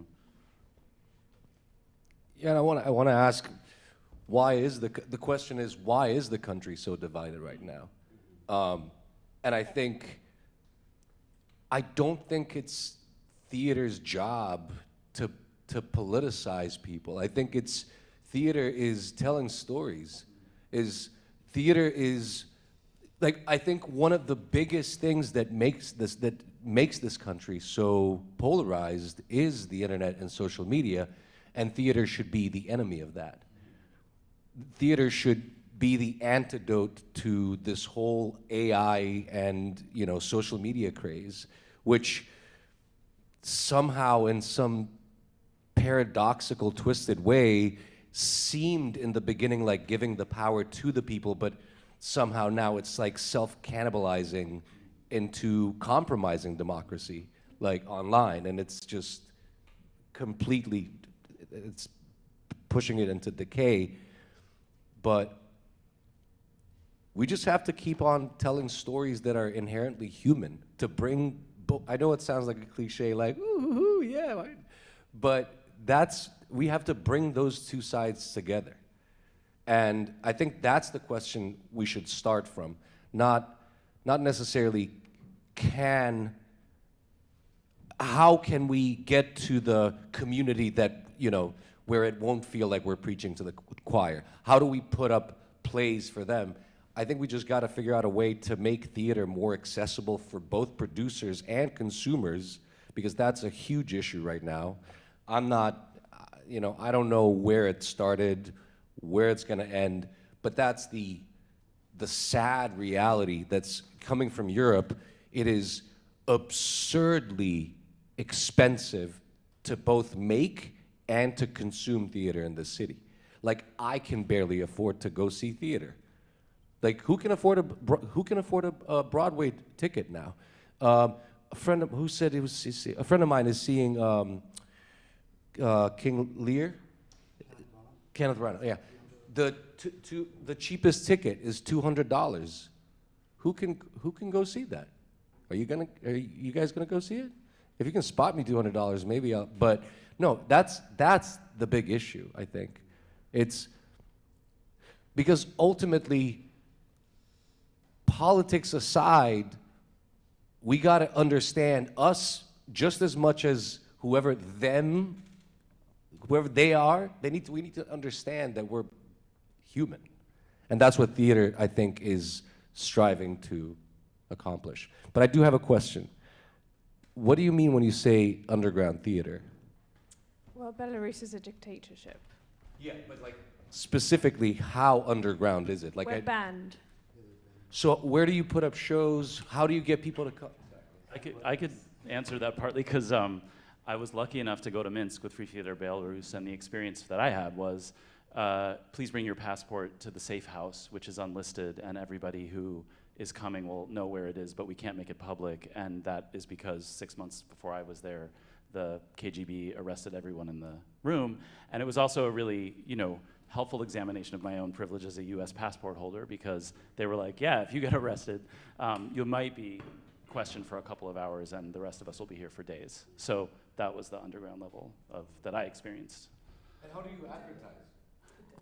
Yeah, so when it comes to advertising, it usually goes through WhatsApp groups or different channels on social media. And then it goes like, for tonight we have 40 tickets. And then people would message the number that everyone has. It's pressed by, so imagine samizdat, but in the form of theater. I bet you sell out every night. Yeah. That's amazing. That's the dream of theater. But I, in fact, actually had a question about what you said. I think you blended in two very different issues, theater being political and theater being accessible. I think it's a very big misunderstanding to think that accessibility isn't linked to politics. You can't allow theater to be apolitical and also expect it to be affordable. Because, for example, just let's look at the most kind of banal example of the Tonys and the Kit Kat, if you want to go to Broadway. People were shaming it for the MC being too grotesque. Kit Kat now, the Kit Kat that we see on stage, is an entertainment show. It isn't really meant to debate with the audience on LGBT rights. It's really just meant to be there for you to stare at Eddie Redmayne's abs and think, oh my God, what a great show. I had a wonderful night. And it's going to be an expensive show because it's a hell of an expensive building. They built 5 bars from scratch, but let me finish. Yeah. But the issue is that everyone was debating that it's too grotesque. If such show with absolutely zero political messaging is all of a sudden too complicated for American audience to eat, then how can you expect them to make any adult decisions about the future of this country? I'm not saying that theater should be apolitical. I'm saying that storytellers should try to avoid feeding politics to an audience, because that's what will be off-putting to unlike-minded individuals. That's all I'm saying. When you're setting up a story, if you're a Democrat and you're trying to feed your principles and convince the other camp, however you want to call it, of your philosophy and politics, yes, no one will buy that ticket. That's all I'm saying. You're not going to be able to convince, you're not going to be able to win any argument in a dialogue. You're not going to be able to, they're just not going to show up. That's all I'm saying. Because luckily theater isn't a political campaign for a candidate. Theater doesn't really sell a strictly Democratic or Republican agenda. Sure, there are many different plays with different messaging, but overall theater tells a story which inherently will have some sort of political messaging, because everything in life has a political messaging, especially now, and it will never be black and white. You mean ideology, just to be clear, that you not to sell an ideology or... Exactly, yeah. That's different, but it should be political, but not... Ideologic plays are not good theater plays. I disagree, Yeah. but I disagree strongly with that point of view. But it was just a peek at this, because I hear this a lot about this question around it. I kind of snuck into the last panel and people were talking about theater's so expensive and it's impossible to do it and things like that. So, but just to share a little bit about my background and our street theater company, we have 2 main mentors. One of them is a company called Jananatya Manch, based in New Delhi in India, which is a street theater company. It's 50 years old, and another 50-year-old theater company called El Teatro Campesino, or the Farm Workers Theater, who has also been a lot of our background training. And if you don't know the story of how Campesinos started, it started in the farm workers movement alongside Cesar Chavez. Luis Valdez went to Cesar Chavez, said, I want to start a theater company to help you organize farm workers, to help join the movement, and to fight for our community and make it better. Cesar Chavez says, that sounds like a wonderful idea. We have 0 money. we have zero space, and we have zero time because everything is going into the movement. Do you still want to do this? We said, absolutely 100%. Absolutely. We don't need money. We don't need a theater, right? We don't even technically need actors. We just need people that are passionate and want to do the work, right? So this idea that like we have to have all these resources, we have to have all this work, particularly if you're trying to like do something that is challenging the status quo or challenging what is going on, because the status quo inside of these things is not going to want to put that work up anyways. So we have to do things that are counter to that. And I'm not saying there's a lot of things we can go into that, but I just like really resist that idea that like, oh, we have to have all these resources. Like, that's fine. My theater company doesn't charge tickets. Like, we don't need ticket sales, right? And we do it in service to the organization. So it's like not, you know, those kind of frameworks like don't even kind of factor in that way. But are the artists being paid? Absolutely. Everyone gets $20 an hour for rehearsals and performances. How is that sustainable? We fundraise, we have resources, we do things, you know, we're a theater company, nonprofit, so do the things that nonprofit theaters do, yeah. And just to, I think that and I see Jim getting ready to flip that microphone. So, but I think that there is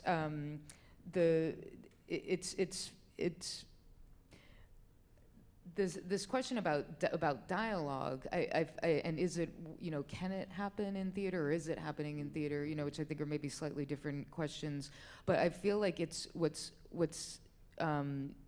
you know, some of the proof is there. I mean, some of the proof is in this sense of, you know, that in your work that it is in theater, and there is a history of dialogue happening through theater. And I think that also that doesn't mean, like, there's a presumption that means, you know, pushing an ideological or political agenda, and I think that to me is also separate from.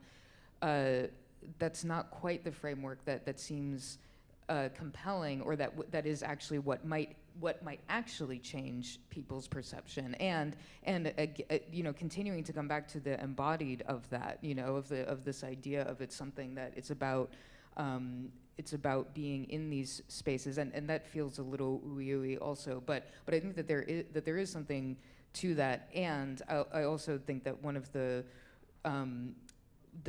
sense of the economics of it, that it's not as if it wouldn't be nice to feel like these projects are funded by more government resources, especially since I think that, you know, when you're talking about grants and everything, like, that's a part of it as well. So, and for me, one of the reasons for insisting upon conversations like this is because I don't know how else it gets back to this sense that these are these are places where resources should be going to, and not about, again, like pushing a specific, you know, ideological, political agenda, but even creating spaces where a conversation can be had, and people start to just hear other things or practice seeing arguments happening, seeing conflict happening, but also seeing arguments happening, and practice seeing that happen, and that's an okay thing, because I think that's another thing about, like, the division. To me, the sense of everything being so divided also feels a bit like a lot of discomfort with people being in spaces together with differing opinions. And that also seems to be confused a bit right now, you know, or an intolerance of other opinions, whatever they are. I mean, there are so many interesting issues that are in the air right now, and I don't want to close off any of them, but I'm sitting with some very experienced, very thoughtful theater practitioners. I'm more on the historical and educational side, and one of the things that troubles me in the context of this conversation is theater going is dying in America. You look at the National Endowment for the Arts numbers, it's pitiful. 1 out of 20 people go to see a live play, and maybe that will be halved again in another decade.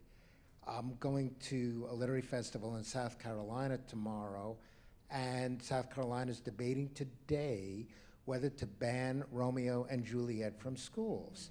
And I've been asked to speak about that. And,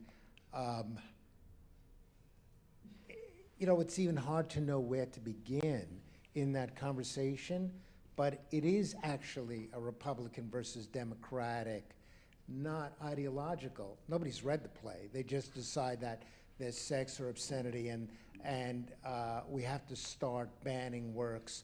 Let's ban this one. So there's so many fronts that have to be defended at one time in promoting theater and democracy. And I'm very concerned that in a generation, we won't have people understanding what making theater as part of their lives is about. Can I ask a quick clarification question? Does ideological include Campesino? Would you consider? 'Cause I know think they're- it would have to be Yeah. because they had in the early days, right? In the from 1965 to 1970s, they had one particular objective: get farm workers organized, right? Get them to join the union. That feels pretty ideological Yeah. to me. Yeah, like yeah. that's like I just clearly, Yeah. right? But I guess I would say like, Boal-based work. I've just been starting to collaborate a bit with Katie Rubin in the UK, who's making policy change on behalf of marginalized and oppressed people in the UK using Theatre of the Oppressed and legislative theatre. Like, she's doing that. It's happening. It means, and everybody's getting paid. And that partly comes from some state funding and partly from some private funding like we all do. But I do think one of the things that I just sit with as a curiosity is like, what, and maybe I said this before, but like, what of my formal predispositions is getting in the way of mine or other people's liberation? Meaning, some really amazing work doesn't look like the kind of downtown experimental theater that I'm steeped in, right? And I think there's a value for me to bring some of my aesthetics into the room with people who don't share them, but not to presume that therefore mine are good, like my aesthetics are good. And there is this like gendered, racialized tyranny of the form.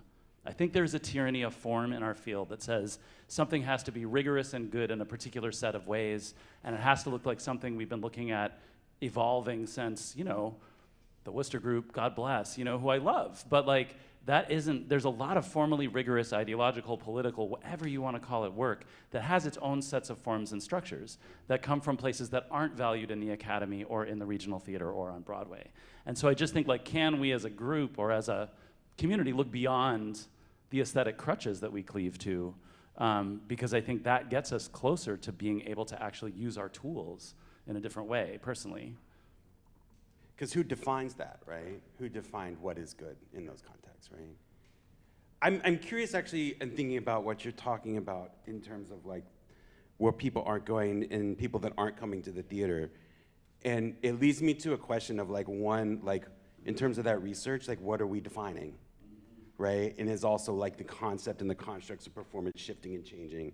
So if we're just specifically talking about, if this is like, TCG theater facts, referencing, the nonprofit theater structure and like using that data, then absolutely, right? But that's one subset of a larger structure of performance, right? And that structure, right, the nonprofit theater structure has been around, do you know when that started? It's like it was along the same time as the 40s, the 30s, right? Like it was like around the same time that the public works program started. It was about the same time. I don't know, we need Howard in here. But that's not that old, right? That's not that old of a structure. That also means that that's not that permanent and necessary of a structure, just to say, Something that's coming up for me is this sort of notion that the business model of theater is also something that isn't necessarily, or inherently intrinsic to the creation of art or the creation of theater. What we're talking about in terms of what Chavez approved was very much the bringing together of a community for the sake of storytelling in the service of mobilizing. But I think something that we're skipping over that I think brings us to where we are in terms of how we produce work is that there's the process of play. Children know what that is. Any child, any economic background, any background period knows what that is. And that's, I think, part of the draw for a lot of theater makers is that is a very cathartic thing, and hopefully for an audience is a cathartic thing. And I always wonder if in the process of delineating what is, quote unquote, worthy art, fundable art, is really, are we really trying to have these conversations in a grown-up academic manner, or are we really just hoping to influence people enough to partake in this practice themselves? I believe that that's the liberation. So the idea that, you know, we can have street theater, if we ideally could involve new migrants in the Lower East Side to make their own plays and tell their stories theatrically, is that not a more democratic conversation than a talkback? You know, is that not really spreading the power of this art form in a much more inclusive way than sort of the academic discussion that we tend to always go to, because that's kind of where the money is and where the money comes from. But if we sort of take that, if we take it out of that equation, all of a sudden it is liberated. And I think that that would be a wonderful exercise, I think, for everyone on this panel to investigate and see, like, is there a way to not just mobilize the work that we're creating, but how can we influence the creation of further work from people who don't necessarily consider themselves artists, but are human and know what play is? There actually is a company, not in New York, but it's in Los Angeles, called Theatregoers, that is a migrant theater company. I think it came out of a Cornerstone Theater Workshop, is that company, yeah. I think a very good example is the Good Chance Company, if you heard of it. So one of our founders, and my mother actually, Natalia, she is on the board and was there at the founding during the refugee crisis in Europe. In the Calais, just on the border of France and England, a whole migrant camp of about 20,000 people kind of grew over a few months, completely different nationalities. They built up a city there, they had few restaurants, they had a church, a mosque, a kindergarten, so a bunch of people organized themselves, but it was essentially a shanty town that was consistently raided by French riot police, completely demolished every time, and every time they've rebuilt. And at the core of it was this dome built by these two British guys, Joe and Joe. The dome was there as this kind of collective point where different refugees gathered together from completely different nations, completely different ages. They would put together performances. There would be children's play, adult plays. People would make their own plays. One of the guys was an animator, a really famous animator from Syria, and through Joe's, he went on to submit his work, and he is the official animator for Elton John's Rocket Man. If you Google on YouTube, the video would be from that guy that he made in the camp.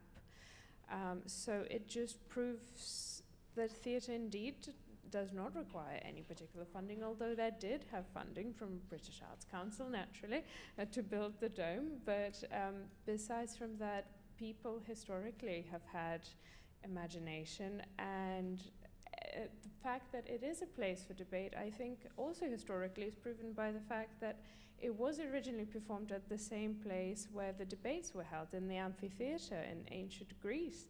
So people would watch the theatre and debate on the future of their democracy in the very same place. And if that's not kind of the underlying proof that all the powers that shall be are there, then what is? I agree.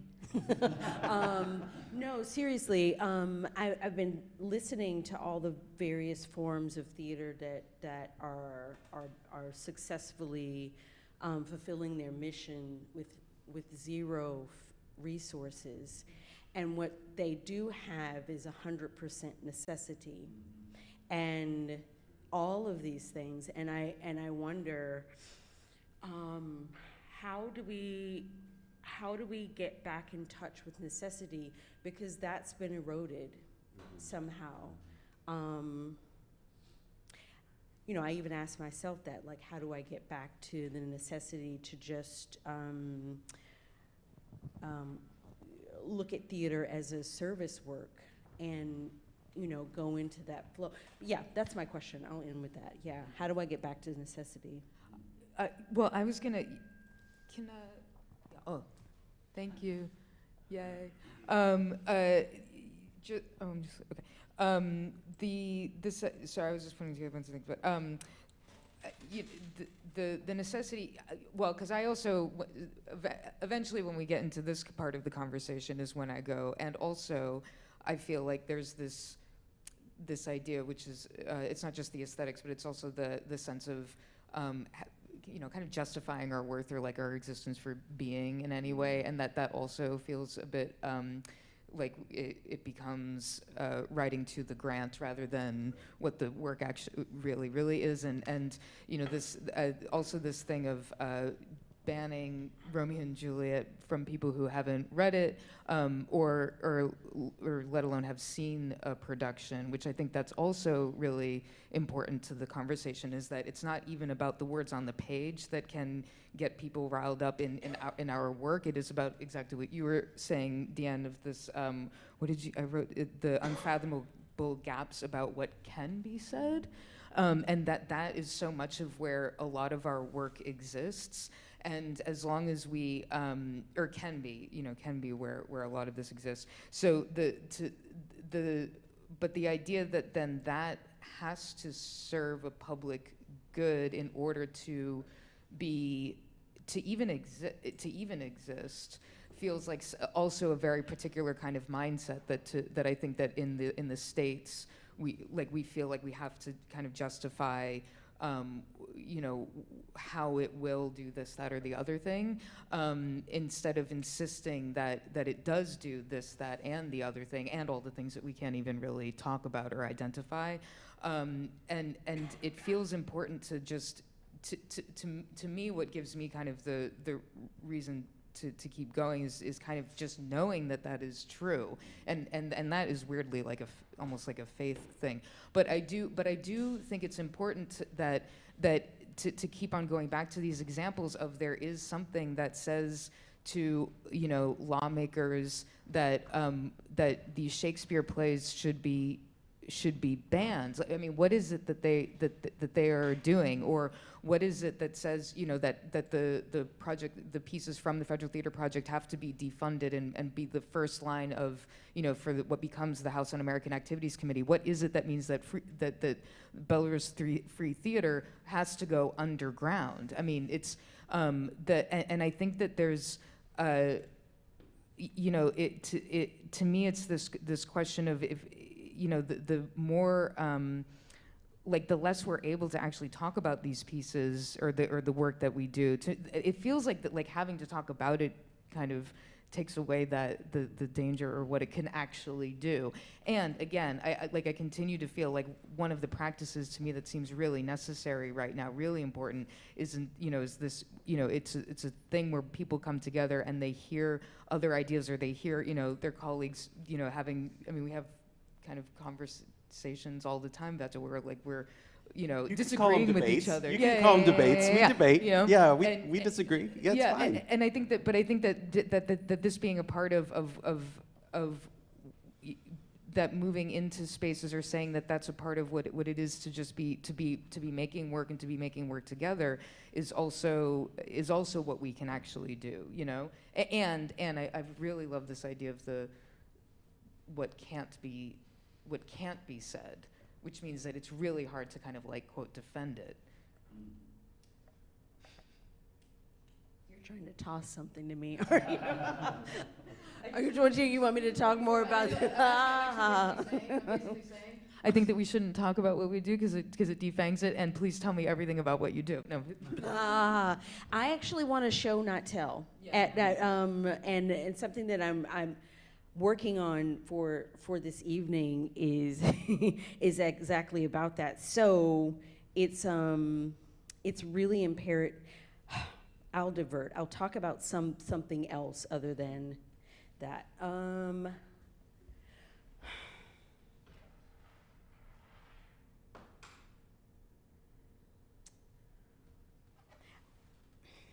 Something that, oh my God, I've been deeply touched by the image of,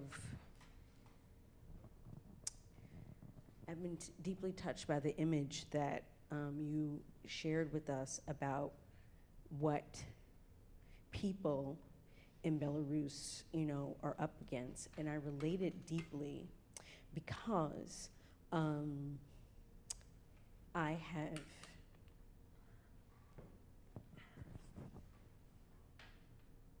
have family that have experienced that in the United States in different forms. You know what I mean? No, it's okay. It's okay. Whoa.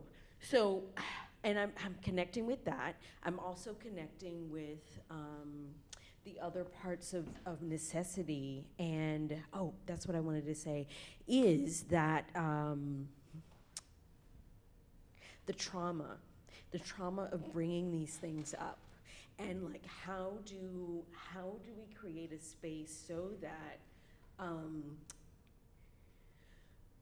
that we can bring everyone back into the room, even the people that may or may not be the people that I want to go to dinner with.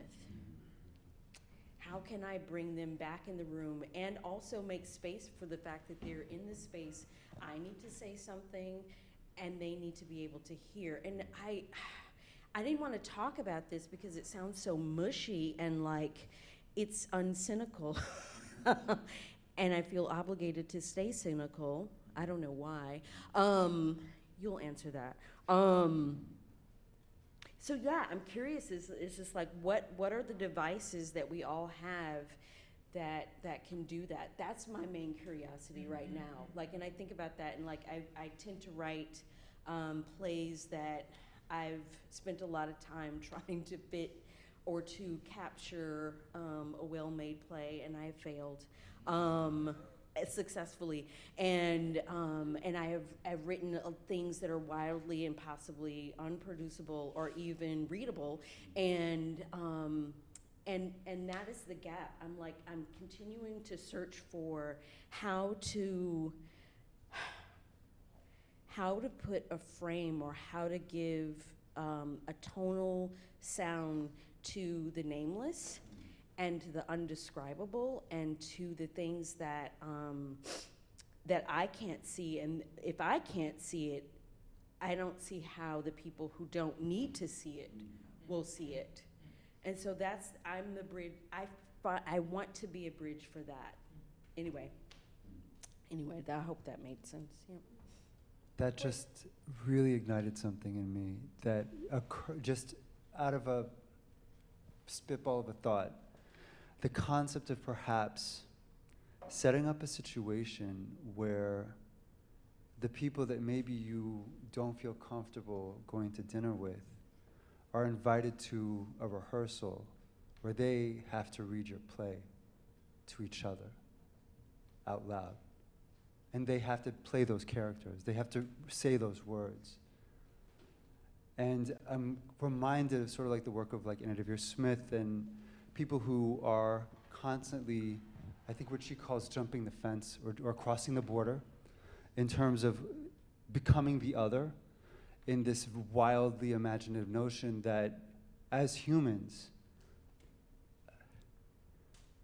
everyone is already inside us, that we are each other, and that the conversation we're having in this art form is from deeper parts of ourselves that maybe we haven't reconciled with or that we have never recognized as our own.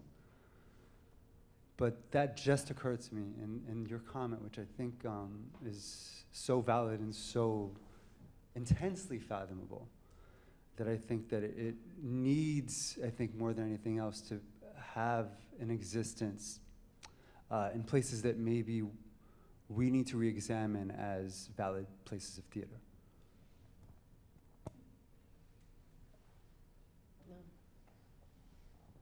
I just wonder if anything. I wonder if anybody out there wanted to get on this gravy train. Oh yes. We need the microphone. Very briefly, thank you. Is that working? Hold it close.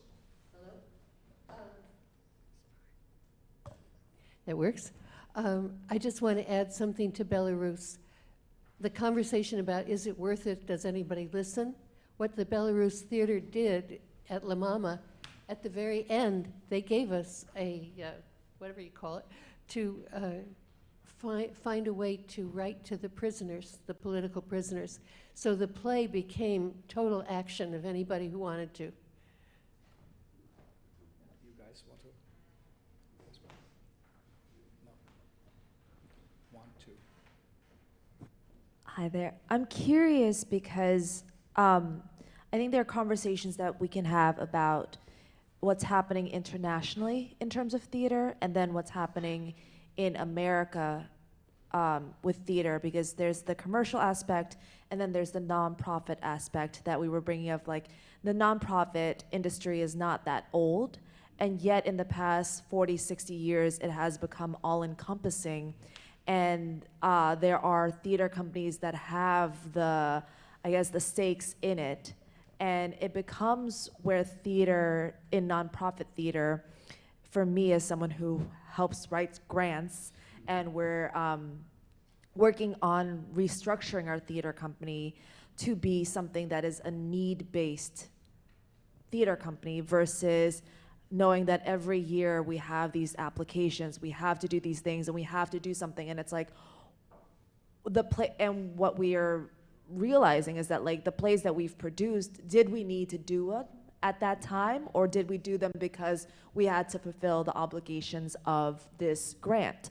But then the conversations that I have with my superiors is like, well, I come from a very grassroots community organizing background, where for me, I believe that theater is a political art form. And I believe that theater has to say something, whether it is like, you know, advocating for an overthrow of the government, for example. Not that I do that. But if it's a nonprofit, there are things that we cannot say in our grants, or things that we cannot say in a public sphere because of how beholden we are to certain foundational grants.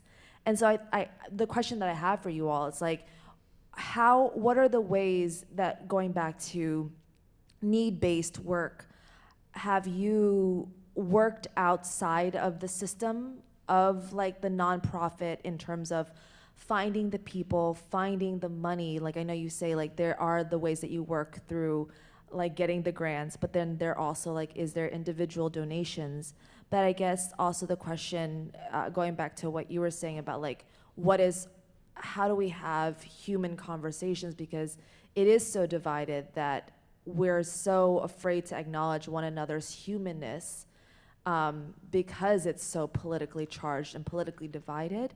But I guess like the big question is like, how does theater fit into that when we're beholden to government entities that say like you can't be political, and yet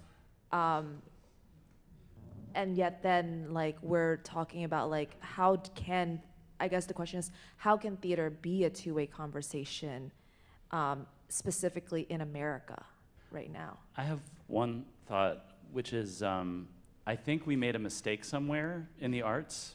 Well, we made several. Some of them are really productive.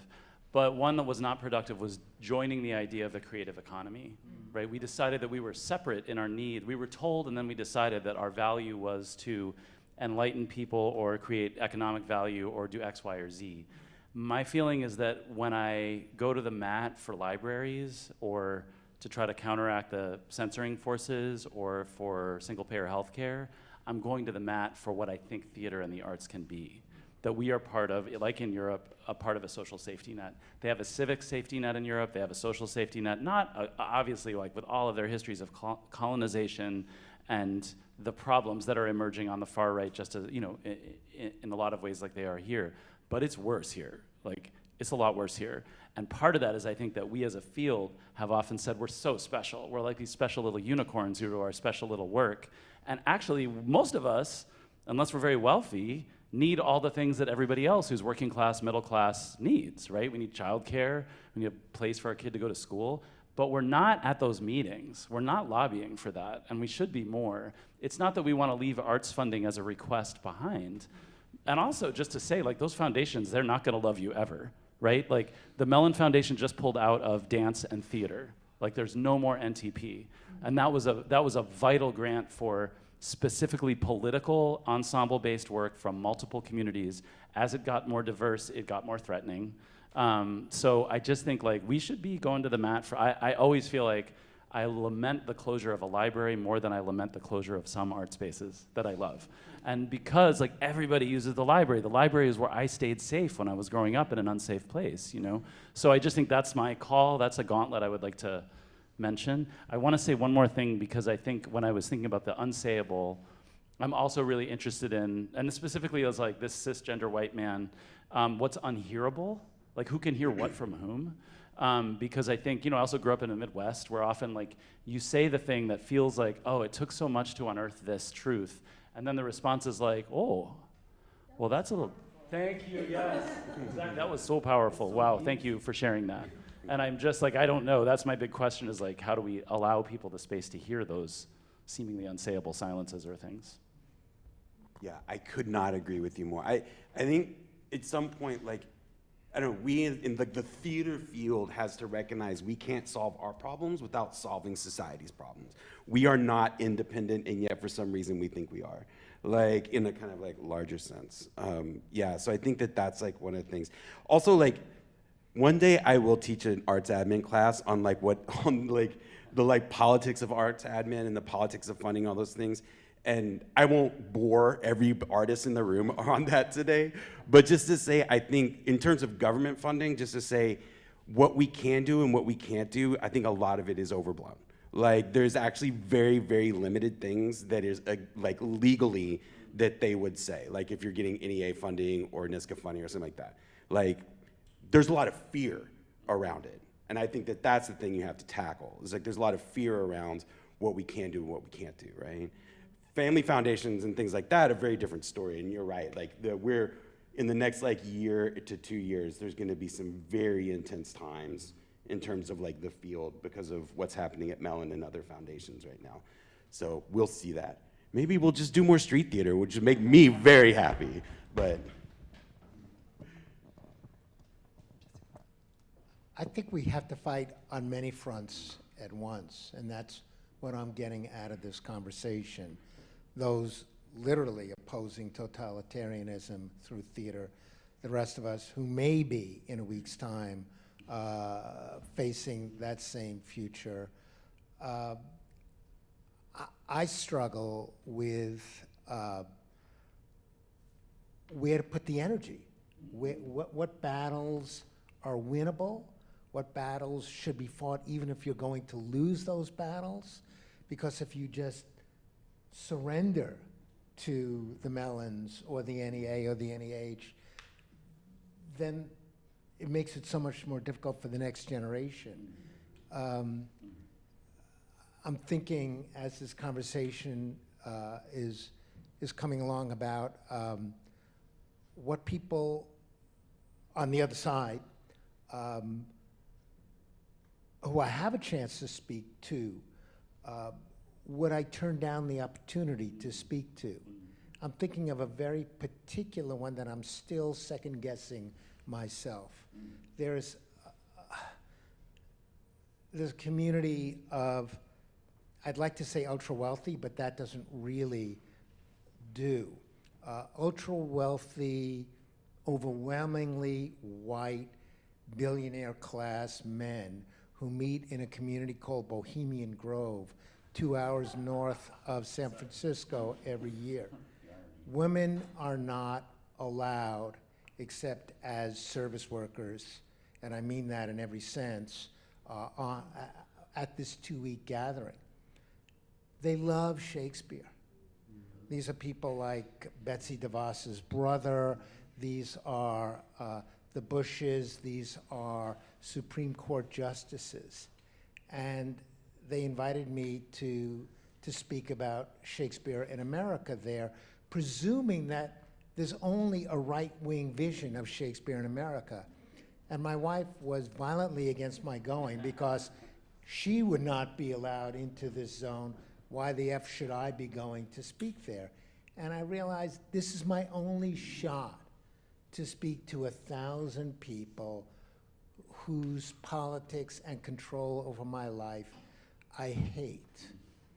And I was an ineffective speaker. When you're that rich, you can be gracious. And they came up afterwards and said that was a very, very interesting talk. I think I made zero impact. And I've been invited back and I've said no. Maybe a seed of a thought in one or two that Shakespeare is not the right-wing, Western civ, white guy to be worshipped, slipped in, but we all have to pick our spots, and sometimes they're the wrong spots. And what I'm hearing, I'm leaving here encouraged that there are people really fighting the fight at this table or at this round table in ways I could never do, but depend upon, without even knowing before I came in today, that I depend upon each one of you to fight the fight. We just need a lot more people fighting the fight. Can I? Didn't public theater symbolically murder Trump in a Julius Caesar production? Yes. And they like didn't. They don't do their homework. I worked on that production. That was a 2017 production, and I've written about it in a book called Shakespeare in a Divided America. The takeaway for me from that experience was not that a group of actors played out Julius Caesar and killed a man who looked like Donald Trump, which drove the right into a frenzy. What it taught me was something that I carry with me every time I go to see a play. Great theater. I mean, newspapers tell you what happened yesterday. Great theater can tell you what's going to happen 6 months or a year from now. And what I didn't realize sitting every night in where the creative sat in the last row of the Delacorte, watching people rush the stage, right-wing people who were being paid to rush the stage and attack the actors as they were tackled and carried out. What I did not realize in 2017 was I was watching a dress rehearsal of January 6th. And that's what theater is so necessary for, because it tells us what's coming. That's what theater artists feel and present. I'll shut up. Please don't.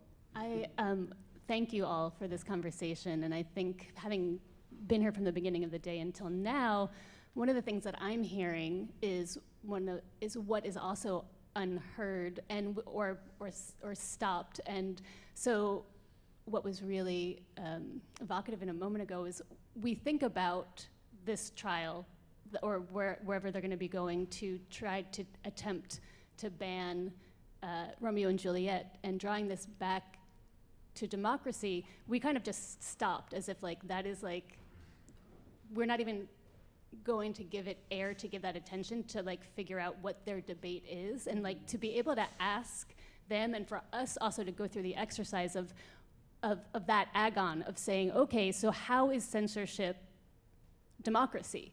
And as theater artists, no, but I mean, no, that's what I want to ask them. How is censorship? Yeah, how is censorship democracy? And if we were to play out, if we were to use like Boal's theater, right, and actually go through that process, what might we learn, and then and how might we make theater that gets us to being able to be in the space that is agonistic and that is working towards democracy, because democracy will never be a singular thing, and I think that that's an important element to bring into the room as well. Thank you, Jess Applebaum. I think we're going to end this, but I did just come up with a little thank you. Making theater that is agonistic, not antagonistic. Oh, okay. That's not my takeaway from this conversation, but I really do. Yeah, you're welcome. I just want to thank everybody for being here, for their presences, and your work, and the work that you have done, and the work that you'll continue to do, and all the work that we'll all continue to do. And Aaron, who's going to do some work with us in a few minutes. What time is it? Maybe 10. Yeah, we'll take 10, 15, come back, and we'll map all that we already know. Because you don't have to be a specialist. That's right. Yeah, thank you. All specialists already. And we can do it for like half an hour, because it just feels like continued breaks are great. Yeah. Yeah. Thank you.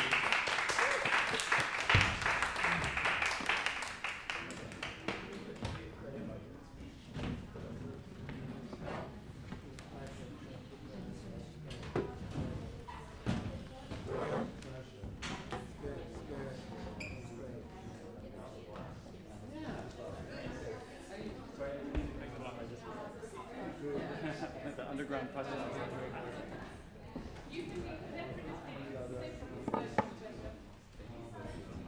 Yeah, you like how you got name dropped twice? I did, I like it a lot.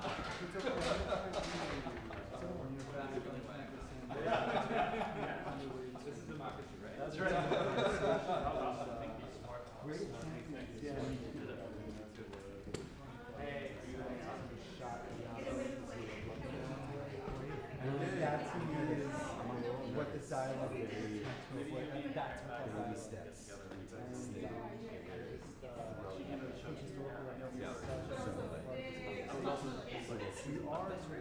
We'll see what and you don't really know what's going to happen, so you have to keep checking back to see what's being produced, what's being brought to see, like, all right, how are you doing? Take care. What's the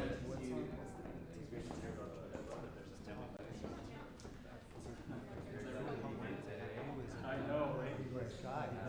I'm writing a book on Othello right now. I'm working on a project called Othello Untitled. It's deconstructing.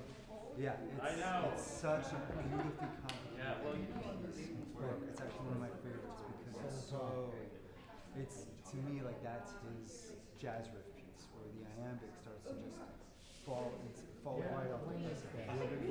I'm supposed to be doing it in spring, but I love working on it. I think it's and I'm joining it. I think I've seen almost every show you've brought to me. I think it's called.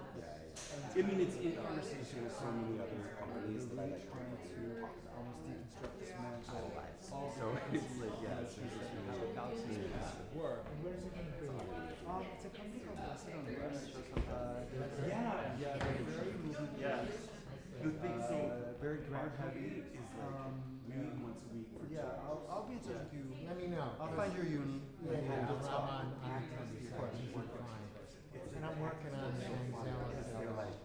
yes, which is another example of like how the fuck am I going to get into that theater? Just play it. I would love to, but like that's that's half of his work. Yeah, and that's in the back. Like, that's maybe we'll figure out a way to get you in. No. I'm saying I'm on the creative team, so maybe during rehearsals. You know my partner. I'm a huge fan. I'm friends with his kids. Yeah. I'm a big fan of his Malcolm's. I just saw a piano lesson. It should be around here. And it's beautiful. Actually, I'm very interested in your job. So we'll talk. I'll be around. All right. Good luck. Take care. Bye. Good to see you again. Yeah. That was awesome. I really want to hear more about Bohemian. I know. There's just a name alone. You have no idea. You have no fucking idea. You just don't watching plutocrats urinate on redwoods for 3 days. Oh, Jesus. And they can come there early. You're not allowed to just come in and give a talk. Right. That's not NDAs. Wow. Really? The way that's my dad was, I don't know how I ended up on that, but thank you. Music professor at Kilgore College when they banned Angels of America. It was like a big deal in Texas. This is like 2007, somewhere around there. 15 years ago. And I remember it because it was just and it was again, it was that thing of like, have you read that play? Right. Like no one. Of course they don't know. Yeah. Of course they don't. It's the same thing happened in Florida. It's very dangerous. Right. Oh, right. Yeah. Like they don't know. Like why the hell would you that play? That play? This like very you know Feel good. like non-threatening play. You know. That was more about because it was him. It wasn't his play. mean, that was my experience with free theater. Real, it was so powerful. We were like at the Safe House and did a press conference because they brought a bunch of playwrights and short plays, perhaps great, but it was like really powerful. And I said something about how an economist friend of mine I was talking about going there. He said, well, the dictators were so much like ignore theater like we do in America. And Nikolai, without missing a beat, was like, that's called democracy. And it was just like, we have no money. oh yeah, no, yeah. They could easily to the public so many. I remember when they first came to the public, because Moby was in the producing program. Right. Was a producing program for Generation Z. I think it was for Generation Z. They were like smuggling themselves. Yeah. Yep. They were like on the, you know, like she was just like giving me like play-by-plays. They did that midnight show. Like the first thing I got to see. Right. I think it was the number of shows. I think so. Oh yeah. That's fine. Yeah. It's a public Yeah. That was create public spaces. also like their aesthetic sometimes like what they got good at over the last 5 or 10 years working outside more is like giving you the sense of how that will work out. Like they just contain the stage in a way that feels really like vital and energized in a way that is for a while once I saw it there I was crowded in and there's like 90 people and it should be 50 and it's literally like beautiful the vitality of it was really rich in the same way that I'm sure the street theater work is for the people who need it. Yeah. This whole thing about necessity. Yeah. I mean, I think the thing for me that makes them, you know, different than say like a freedom theater or a casino or something like that.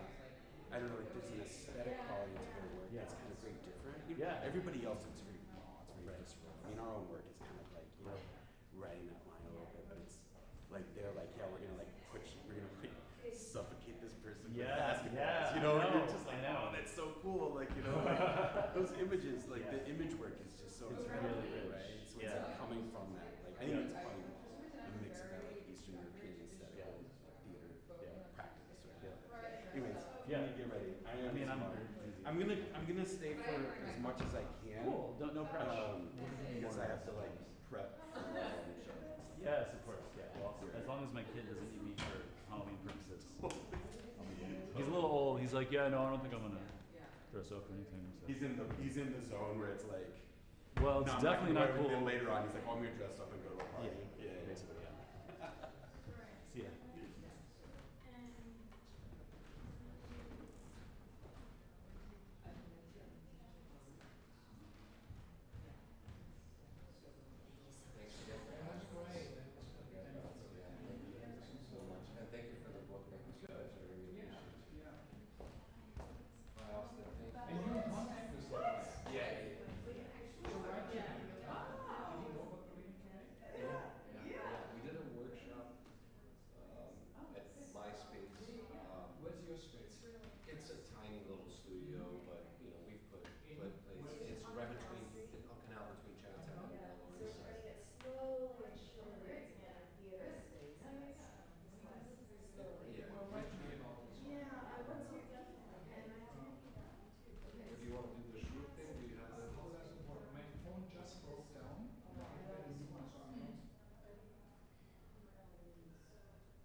met before, right?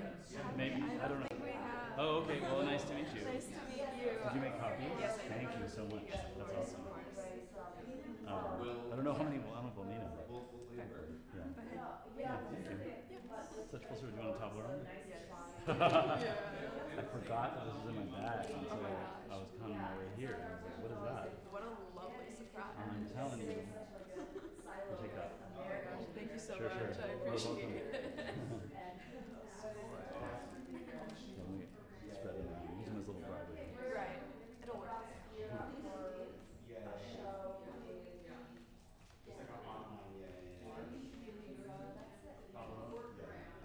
A lot of times,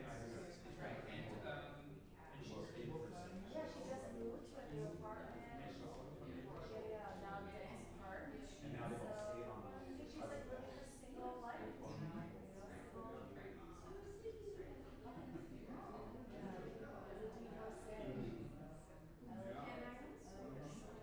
Like how, like, that's what I do.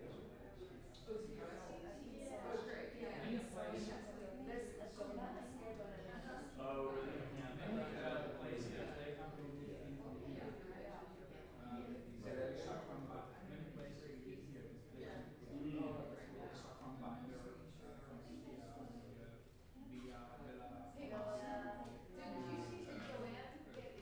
Yes, I did. Thank you. Yes.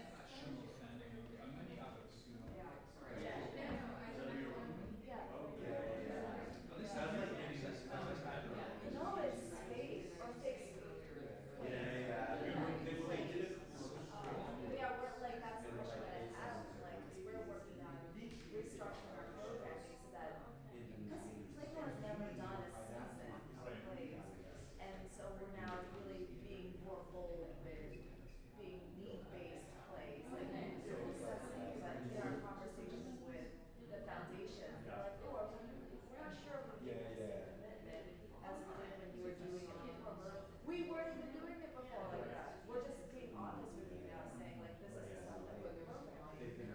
But I think like we're moving towards like we're programming a play hopefully soon that's by a comedy writer. And you know the conversation of like funding with our board and so.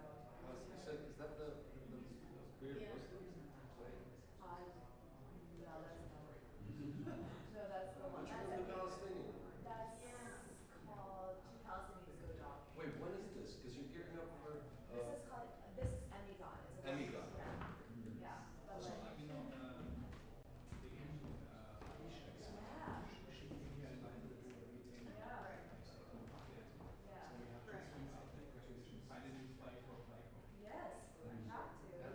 I'm gonna be visually ecstatic. He is he's amazing and he's very little known here. Yeah. I could also see that in the convention. Yeah. I could even see someone making a collage. That would be so cool. Because if there is something about they but talk it's to each kind other, of course. more even you think that is going to end, but this is even more how would you say tame. or darker. There Yeah. is the old joke about Poland, the Polish joke, the definition of a pessimist, an optimist. The pessimist says it can't get any worse. And the optimist says, yes, Of course, they they can. can. Don't be so hopeless. You know, I don't it know. gets dark, and fiction gets really dark. There's the one that's called The body of a woman. The body of a woman as a battlefield for the Bosnian War. Man, that play is so fucking out there. I want to produce it, and I just. I was like, this is a play that like, I'm not sure American audience would like because it's so dark. I'm curious. I haven't seen it. If I were you know. What is it about? It's about like you're better at something. There's a nurse. It's about A woman that doesn't want to talk to this nurse. a woman that's a victim of rape and she gets pregnant, and her relationship with her nurse, who's an American volunteering abroad, and she wants to abort the baby, and the nurse won't allow it. And it's like it's so out there, but it's like so fucking. It's like it's hard. It's so hard that I really wanted to like. but I'm just like, is this play too hardcore for this? Because it's just so out there. But at the same time, it's like happening right now. Yeah, right. It's, Well, my advice would be, you know, to if you want to do a festival, say we do a music festival, 3 plays to raise money to school meetings. That would be really cool. And you say if you'd like to do that, we can also raise money for years. But if you put them up, say you're going to do 3 plays, somewhere maybe 69 or their place, which is not bad.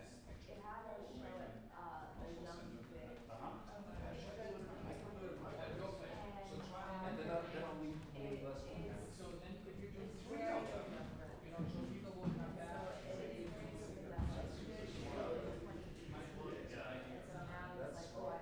No, I want to do it right now.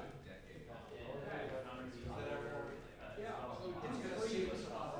Yeah, and do 3, and then people will say, oh, there are a lot of novels, and then you do this is a different repertoire. So you have, let's say you play 4 minutes, and then you play Thursday, Friday,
What's that? Oh, see, you're getting all the. I'm getting all the chocolate. Are you sure? Does it have peanuts in it? It might have almonds. Is that okay? Yes. I don't see. Oh, hold on. I see something butter. No, cocoa butter. Almonds. Beautiful. Thank you. Sure. You're so sweet. There's one on top of us.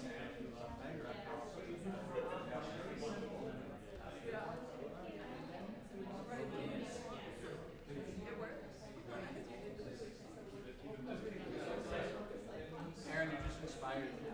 What's that? So I'm going to go around and meet people. That is great. Just candy. It's like, yeah. From the catering days. Aw. Where'd you used to cater? Where did I? It was some private firm. I don't even. I just remember being in like very wealthy people's houses like this, where mostly I waited tables at restaurants. And then so I'm sure it was from there. Someone was like, "Do you want to do this gross lavish party and make $300?" I was like, "Yeah, of course." Lavish party and also tips. Yeah, I mean, yeah, feeling righteous and objectified, but also cash. So that's the exchange. All right, Oh, thanks. Yeah. This was awesome. This was really cool. Is this a mark? Oh, no. This is my street theater. No. This is my street theater guitar. It has some life. Yeah. It's a little beat up. The early one.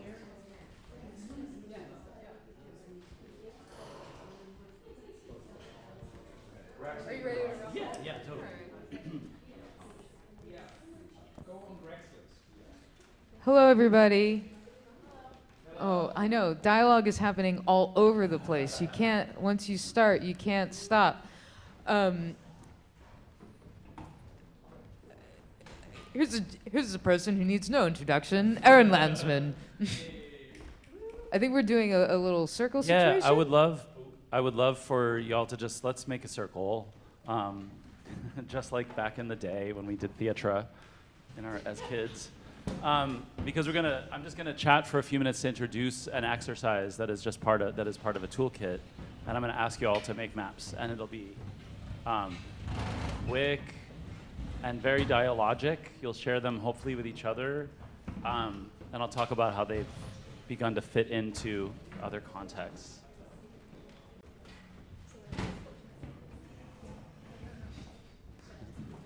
No, this is great.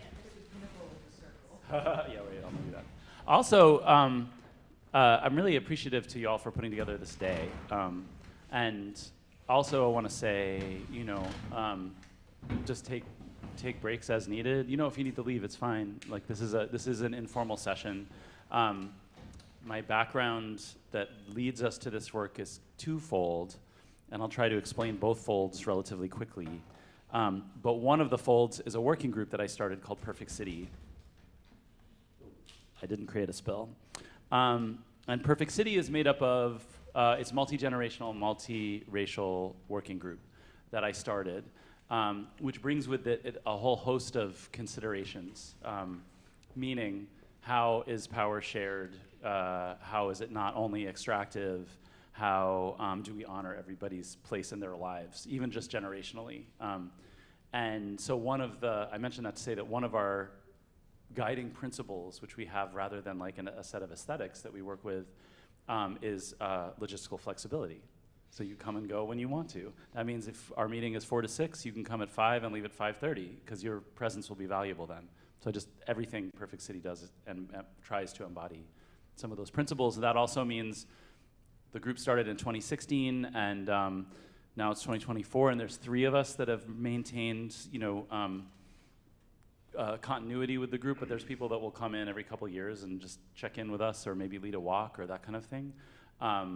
And so what commitment means and what is asked for people. One of our other principles that everybody gets paid for their time. And so, that means we just try to fold in whoever is available and then find the resources. So we're gonna do a little mapping exercise. Perfect City started in the wake of the Project City Council meeting that some people are familiar with, which was audience members performing transcripts of local government meetings, and then local adversaries in each city where we made the piece, collaborating with us in the safer space of art to address whatever was vexing them. Not to solve the problem, we were kind of emphatically not about that, and that really is, thanks to Mallory Catlett, who was about the agon, that was like, can we put these dialogic conflicts into an art space to see if art can do something that politics, the way it's normally performed, can't do. I would say the jury's kind of still out. But one of the things that the project did was lead a couple of people to run for office. So Marcelino Quinones, who is now was a state legislator in Arizona, was part of our team there, and is now running for city council. His election is in a couple days, and he's also amazing because he's an actor, and so he can talk about, he'll just be like, air. I was in the room with the guy who owns the Phoenix basketball team is, some team, and he was like, I had to perform like I was already the council member. It was brilliant, just like watching him kind of do versions of himself as he, moves into political life from theatrical life. And then Asada Richards, who was in Houston, ran for city council, didn't win, but did use the visibility of the race to form a business incubator for Black women entrepreneurs in 3rd Ward Houston, which was like the neighborhood that developers were moving in on. So that was an anti-gentrification policy platform that she worked with both in and outside of electoral politics. So we were making that show and we were having these things happen, and then the arts funding ran out and people were still interested in the work, but we felt like it would be kind of parachuting in to do community engagement, which we had resolved not to do. So we wrote the book that we wrote instead. I started working with this as like a toolkit and a curriculum. Like, could we teach or do versions of this work in other settings that could lead people to have new skills when it comes to civic life or political life. An example is that, like a real founding principle of that, this iteration, and then I'll get to what Perfect City is and how it intersects, is that we have these systems and these structures and these rules that govern a theater or a local government meeting.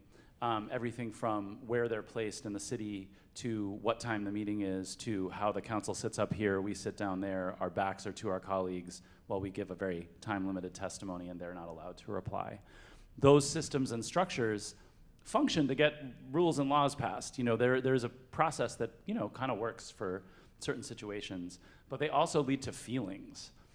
They lead to people having very strong feelings in those meetings: boredom, enemy, frustration, isolation, or community, right? If you come with a group of your colleagues around a particular issue, you can feel really great about the unity that you bring.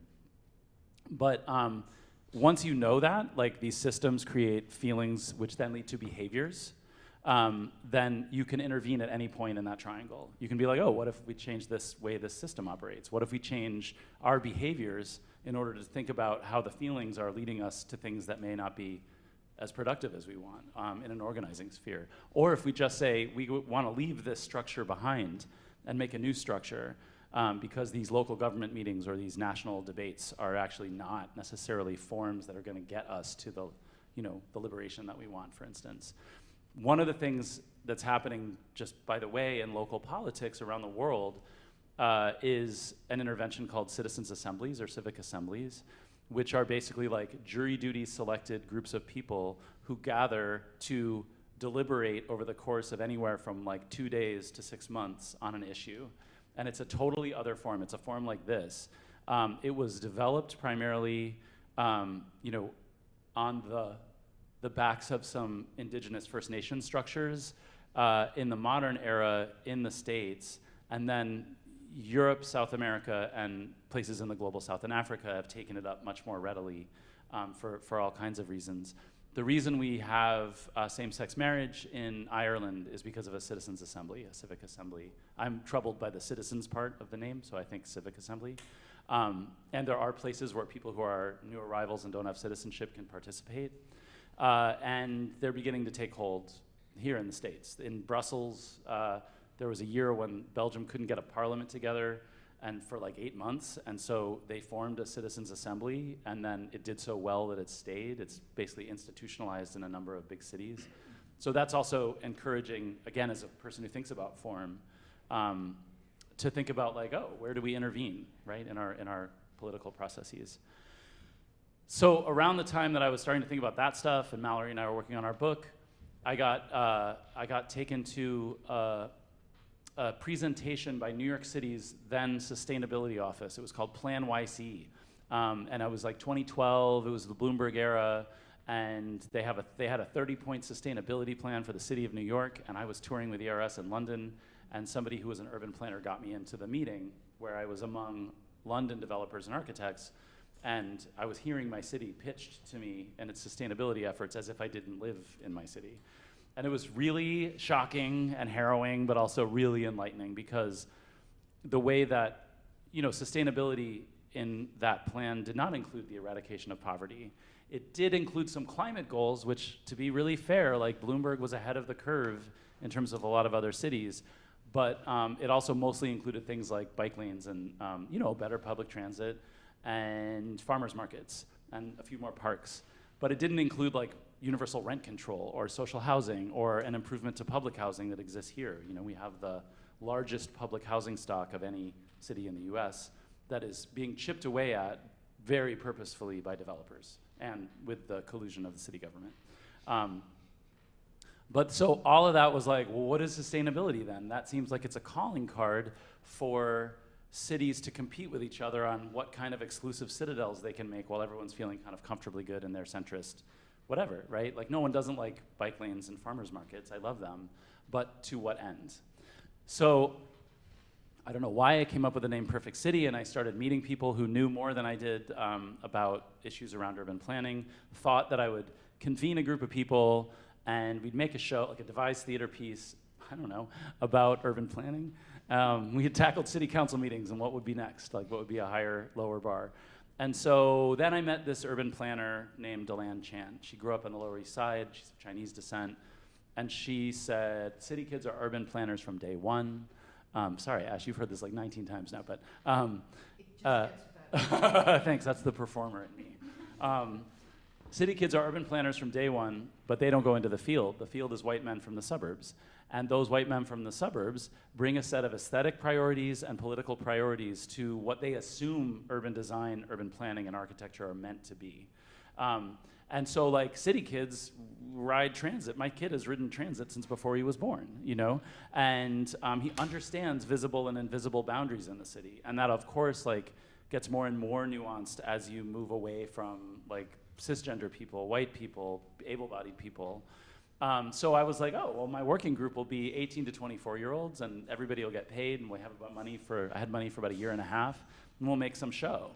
And then about 6 months into that, we had these great meetings, and we developed these principles that took us away from my kind of limited aesthetic. And at some point, I jokingly said, you all are talking a lot about gentrification. It was mostly young people of color, mostly who grew up on the Lower East Side or had a relationship to that neighborhood. And I said, if we were really going to do something about gentrification, man, that'll take like 20 years, haha. And then everyone was like, cool, 20-year project. And I felt like, well, I said it. So now we're in year 8.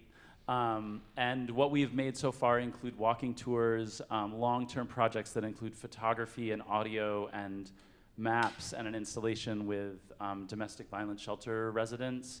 The 2 other kind of more full-time working group members started early in the process. They're now in their late 20s, Jamori Snipes and Tiffany Zaria, very big celebrants of Halloween, so could not be here today.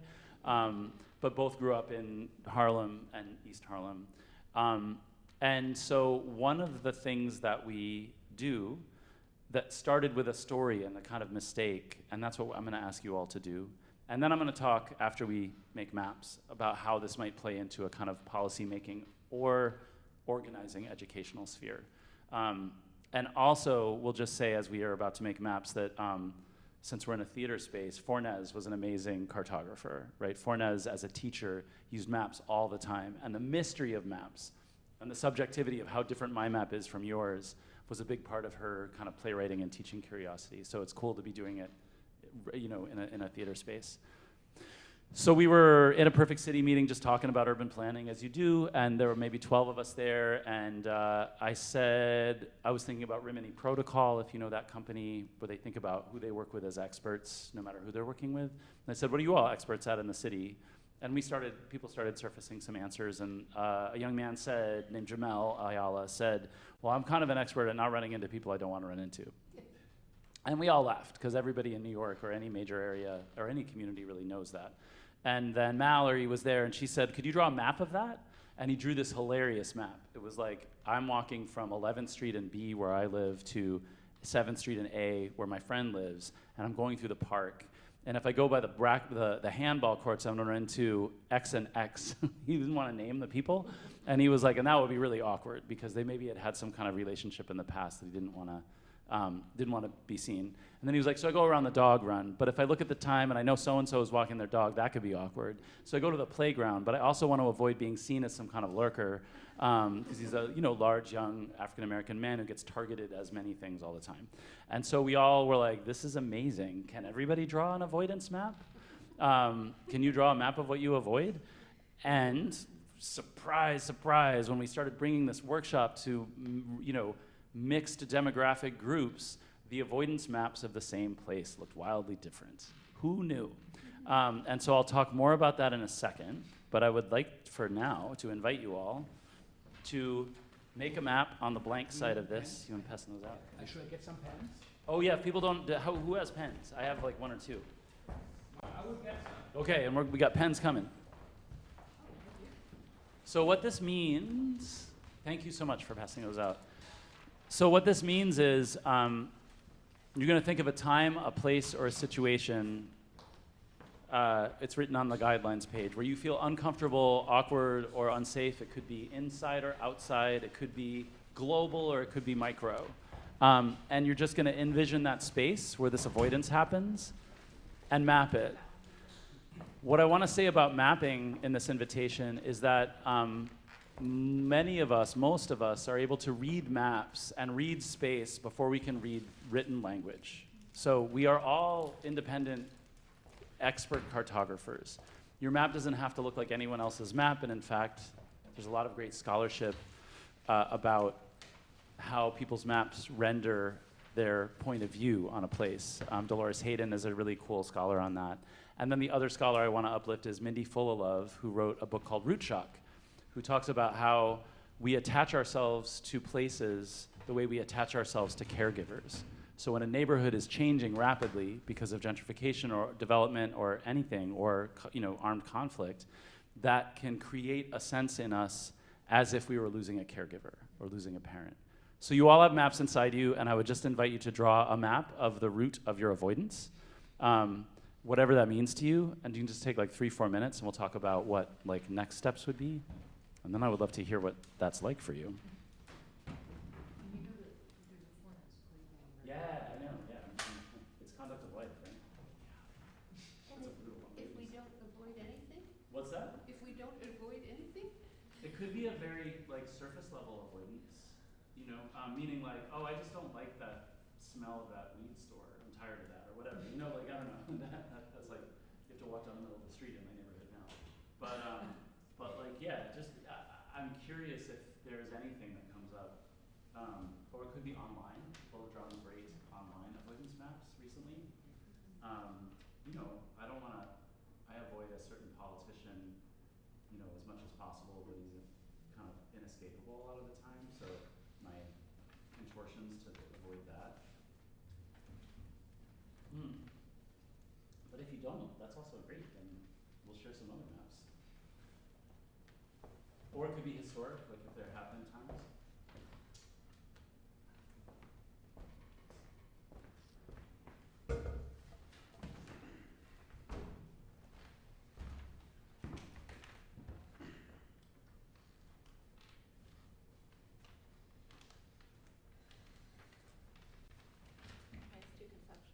No, nothing's too conceptual. Are you kidding?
Someone in one of our workshops drew an avoidance map that was avoiding bureaucracy because she worked in the city. And so she just had all these different shapes of what bureaucracy was like as it pummeled her in her daily life and then her route through it.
also do maps of words sometimes. Like the legend is more than a map.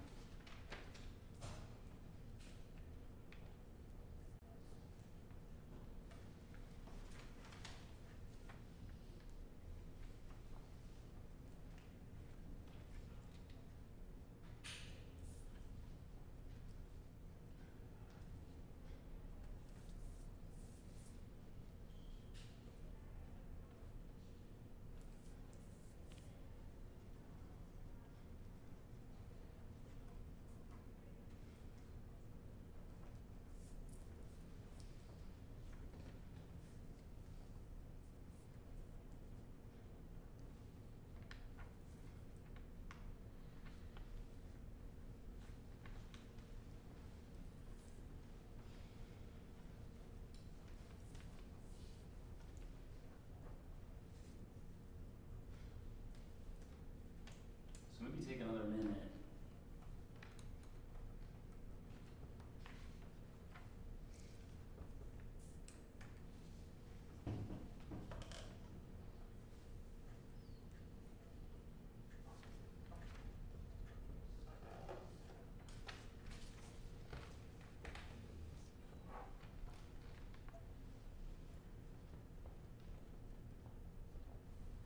And then as you finish up, if you wouldn't mind, maybe just like chatting with the people next to you, if you feel comfortable sharing what's on your map, even if it feels like, oh, nothing really, whatever, blah, blah, but just like see if you feel comfortable with that.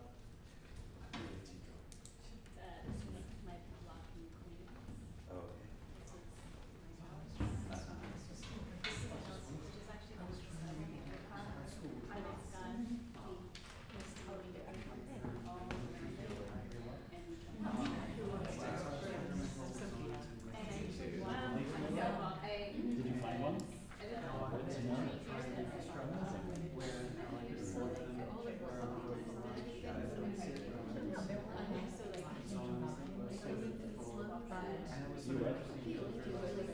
Sure, sure. Right. But also everybody doesn't have this. That's where the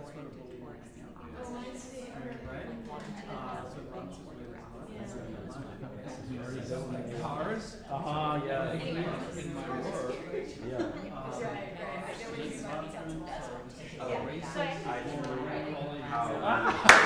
That's it, man. Yeah. But I love this because it's like the whole neighborhood and then it's one place.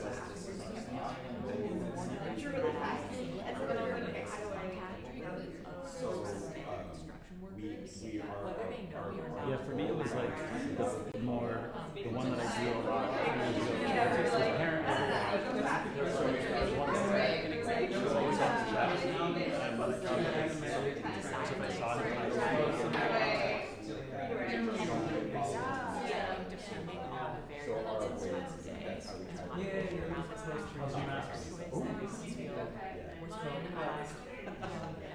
It's how my partner and I have like conflicts on the subway.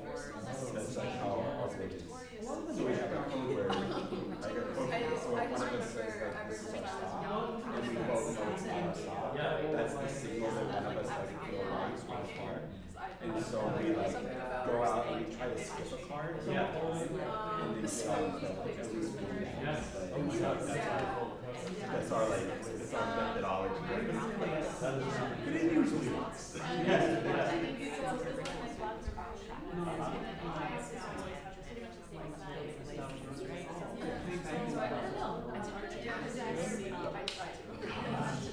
Oh. I was also thinking about Yeah. and so the biggest importance for me is when That's my work. even on someone's bike, you're gonna fall, things are gonna go wrong. You know the thing, I don't know if anyone will use this, but you know Garnet Cadigan, the writer? I didn't really access to anything potholes, dead rats, and right now He's just like walking on survival, how he can how that was my like short list of originally from Greece and then moved to the US. Felt like the book, the essay's a little bit about like I'm really how I curious understand about, how it thinks of things like that. But he was doing some research on project construction because it's like black people on their homes to work. And it was like they would walk 45 minutes out of their way to avoid this entire session. Dizzying. That was like, Yeah. he was very wanted to hopped on a train, called a friend in Boston, was like, I'm getting on a train, I'm never coming back. This is Interrupted the research, but that was like bonus points if I've thing was that exercised this first. Most likely I'll be sucked into like killer sudoku, checking job postings or something like that. But the idea of that is that like silence myself avoiding my dissertation. Just like I'm gonna go up, silence my phone, meditate, light a candle, then I'm like, this is the best method of working on the dissertation, but then I'll also stare at read whole writing that I've written already. Yeah, I have a vertical trajectory as opposed to like a distraction. Yes, totally. I have to do Wordle before I do So maybe there's some arrows back in here, right? Yeah. Okay, so we're gonna pull back together just to talk about where this goes in a space of democracy. And then I would love to hear if you all have any reflections. So one of the things that this kind of mapping is great for, especially with young people, is you can say, what do you avoid on your way from home to school? And they can draw that. And then you can say, here's where policy intersects with all of the things that you avoid, right? Transit, climate, housing, policing, all of the things. So it's a way of uplifting or surfacing the fact that people already know, if you know how to avoid stuff, you actually are affected by an understanding of policy. Why one neighborhood feels different from another neighborhood. So that's one way we use it. The other thing I want to ask you is like, what's the antidote to avoidance? No right answers, no wrong answers. What's an antidote to avoidance? That was sort of the first thing that came to my mind. I was thinking really about the opposite in the most direct way being to encounter, and then instead of in my life in the last like years since I went through a pretty big job transition, I've decided that instead of avoiding, when I feel the urge to avoid, it means that I need to usher in adjustment.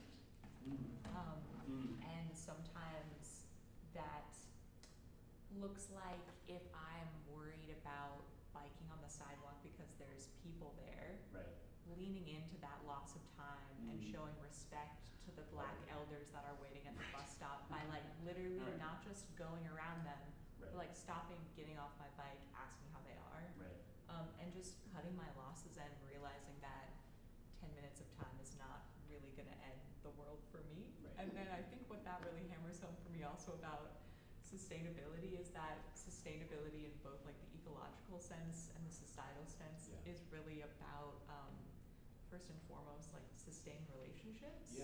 Because then information is not lost and work that has been done by others like isn't just forgotten about. Nice. Yeah. I mean, we sometimes do workshops where, you know, if you just leave people with their avoidance map, depending on who they are and what they avoid, it can be really a bummer. And so Tiffany and Jamori spearheaded a project called Invisible Guides that was working mostly with domestic violence survivors who were in shelters with their kids. And so they didn't want to be stuck with like, yeah, I know I avoid this whole bus route or this whole borough or whatever. And so we just talked about what would it mean for the avoidance not to be there. What are, you know, there's like imagine there's like a big bunch of white, you know, easel paper up. And we talk about what are the things that are, you know, 20 years, 50 years from now that you would want to see in terms of changes, and then what are the things you can do now to remedy that avoidance. And the antidote for them was belonging, that like the belonging map was the antidote map to the avoidance map. Places, because often in the shelter policy structure means that you are not only, you're displaced in order to, from your protected network, your safety network, in order to be protected legally, and in terms of like the way public safety works. So I think a longer term goal with that work would be, can we now talk about how domestic violence might be addressed? and again, through these maps. I'm trying to think if there's anything else that I wanted to mention. I feel like there was, but I would love if anyone else, we're going to wrap up here. So does anyone else have a question or a thought about why we might do a mapping workshop in a theater? Or, yeah. I noticed when I was making my map that I was embodying the avoidance as I drew my pathway, that I would speed up Yeah, right. in areas and slow down in others. I don't know, just those things I just want to share. That's amazing. Just embody, as we talk about theater, as we talk about being in space with people, like the animation of it. I would love to see people stage their maps. You know what I mean? Like that would be another next step to make this like another artistic generative tool. It's really been about, like, we did this workshop with the white suburban architects, urban planners, and they would be like, I avoid the potholes on the bike lane when I go from my WeWork space to the coffee shop, literally. And these are people who are designing cities. And then working group members would be like, I'm a small brown-skinned woman, I avoid the whole city after 10 p.m. And then, you know, other people who were kind of alternative planners would talk about, like, you cannot change the hardware for how safety is delegated in the city, but you could change the software, right? So this really valuable conversation came up around, can you work, you know, can you move in groups, and can you think about having anchor businesses? So that's one of the ways that it's kind of been useful, but I would love to make animated avoidance maps, 3D avoidance maps. Because you mentioned that, and because I know your other project has a lot to do with policy. Wait, maybe let's take the mic. I think it's the live stream. Oh, is it so? I think. Yeah. So we'll try it. Because you were talking earlier about how this connects with like policy. Yeah. I'm curious, like, if you've had experiences or like discussions around how does this mapping exercise lead to either conversations or maybe even direct action around policy, or like what's the, have you seen any threads? Like, I guess that's the. I feel like I'm seeing like literal potential, not just like conceptual, and that is just because of where the trajectory of the work is. So Ebony Golden, who worked with me on developing the curriculum, is spearheading a 7-session workshop at a place called Homeworks in Trenton. So black and brown girls who go to, they're scholars, and they go to public school and they stay in this residential facility during the week, and they do an identity-driven leadership workshop once a week. And so we're starting that with mapping, and then hopefully leading to where they're gonna make a presentation to Trenton City Hall around a particular set of policies that they can come together around. Because within that small sector, they're a very diverse group in terms of what they want and what they believe. And then last week, I was just presenting this exercise to people who are doing civic assemblies. Part of the reason that I think it could work well, and I'm hoping to get some buy-in from them, is that civic assemblies are only as good as the people who are in the room. And so if we're doing a citizens assembly or a civic assembly around housing issues and there's no unhoused people there and it's only small business owners, then that's not very effective. So this mapping tool is a good icebreaker, literally, to say, oh, your relationship to the policy that protects me is very different than I thought. Yeah.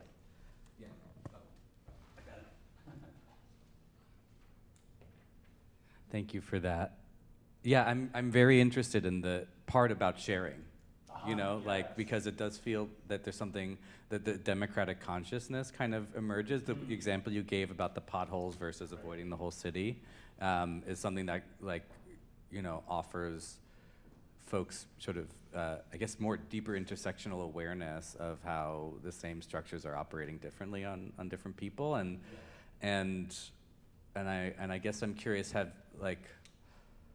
if different kinds of facilitation after creating these have been more helpful or not for you. That's a great question. I want to be respectful of time and just say, I don't know yet. I think there's who's facilitating and who's participating is going to be a big determinant of that. And so, like, I am interested in, like, what rooms are we inviting people into? I think I hold to mapping self-made maps as a good tool for entering policy conversations or organizing conversations, because you can also, in an organizing group, just say, like, let's not bother with this part of the neighborhood is not going to be helpful to us. Let's really focus on X part of the neighborhood if we're going to do things like mutual aid. And I think mostly I guess the other answer is we would spend much more time on the conversation. So like you literally, if we were sitting at a series of tables, you'd spend 15 minutes really going over what everybody's map looked like. And we might be a bit more precise with, okay, on campus here at CUNY, what do you avoid, right? Or we could say, in your school, what do you avoid? So this was just general to say anywhere. We all have avoidances, but I think that those are the two ways that I imagine it being more precise. We should wrap, right? Let's do. Let's wrap. Thanks so Yeah, much. thanks y'all. Thanks for making that.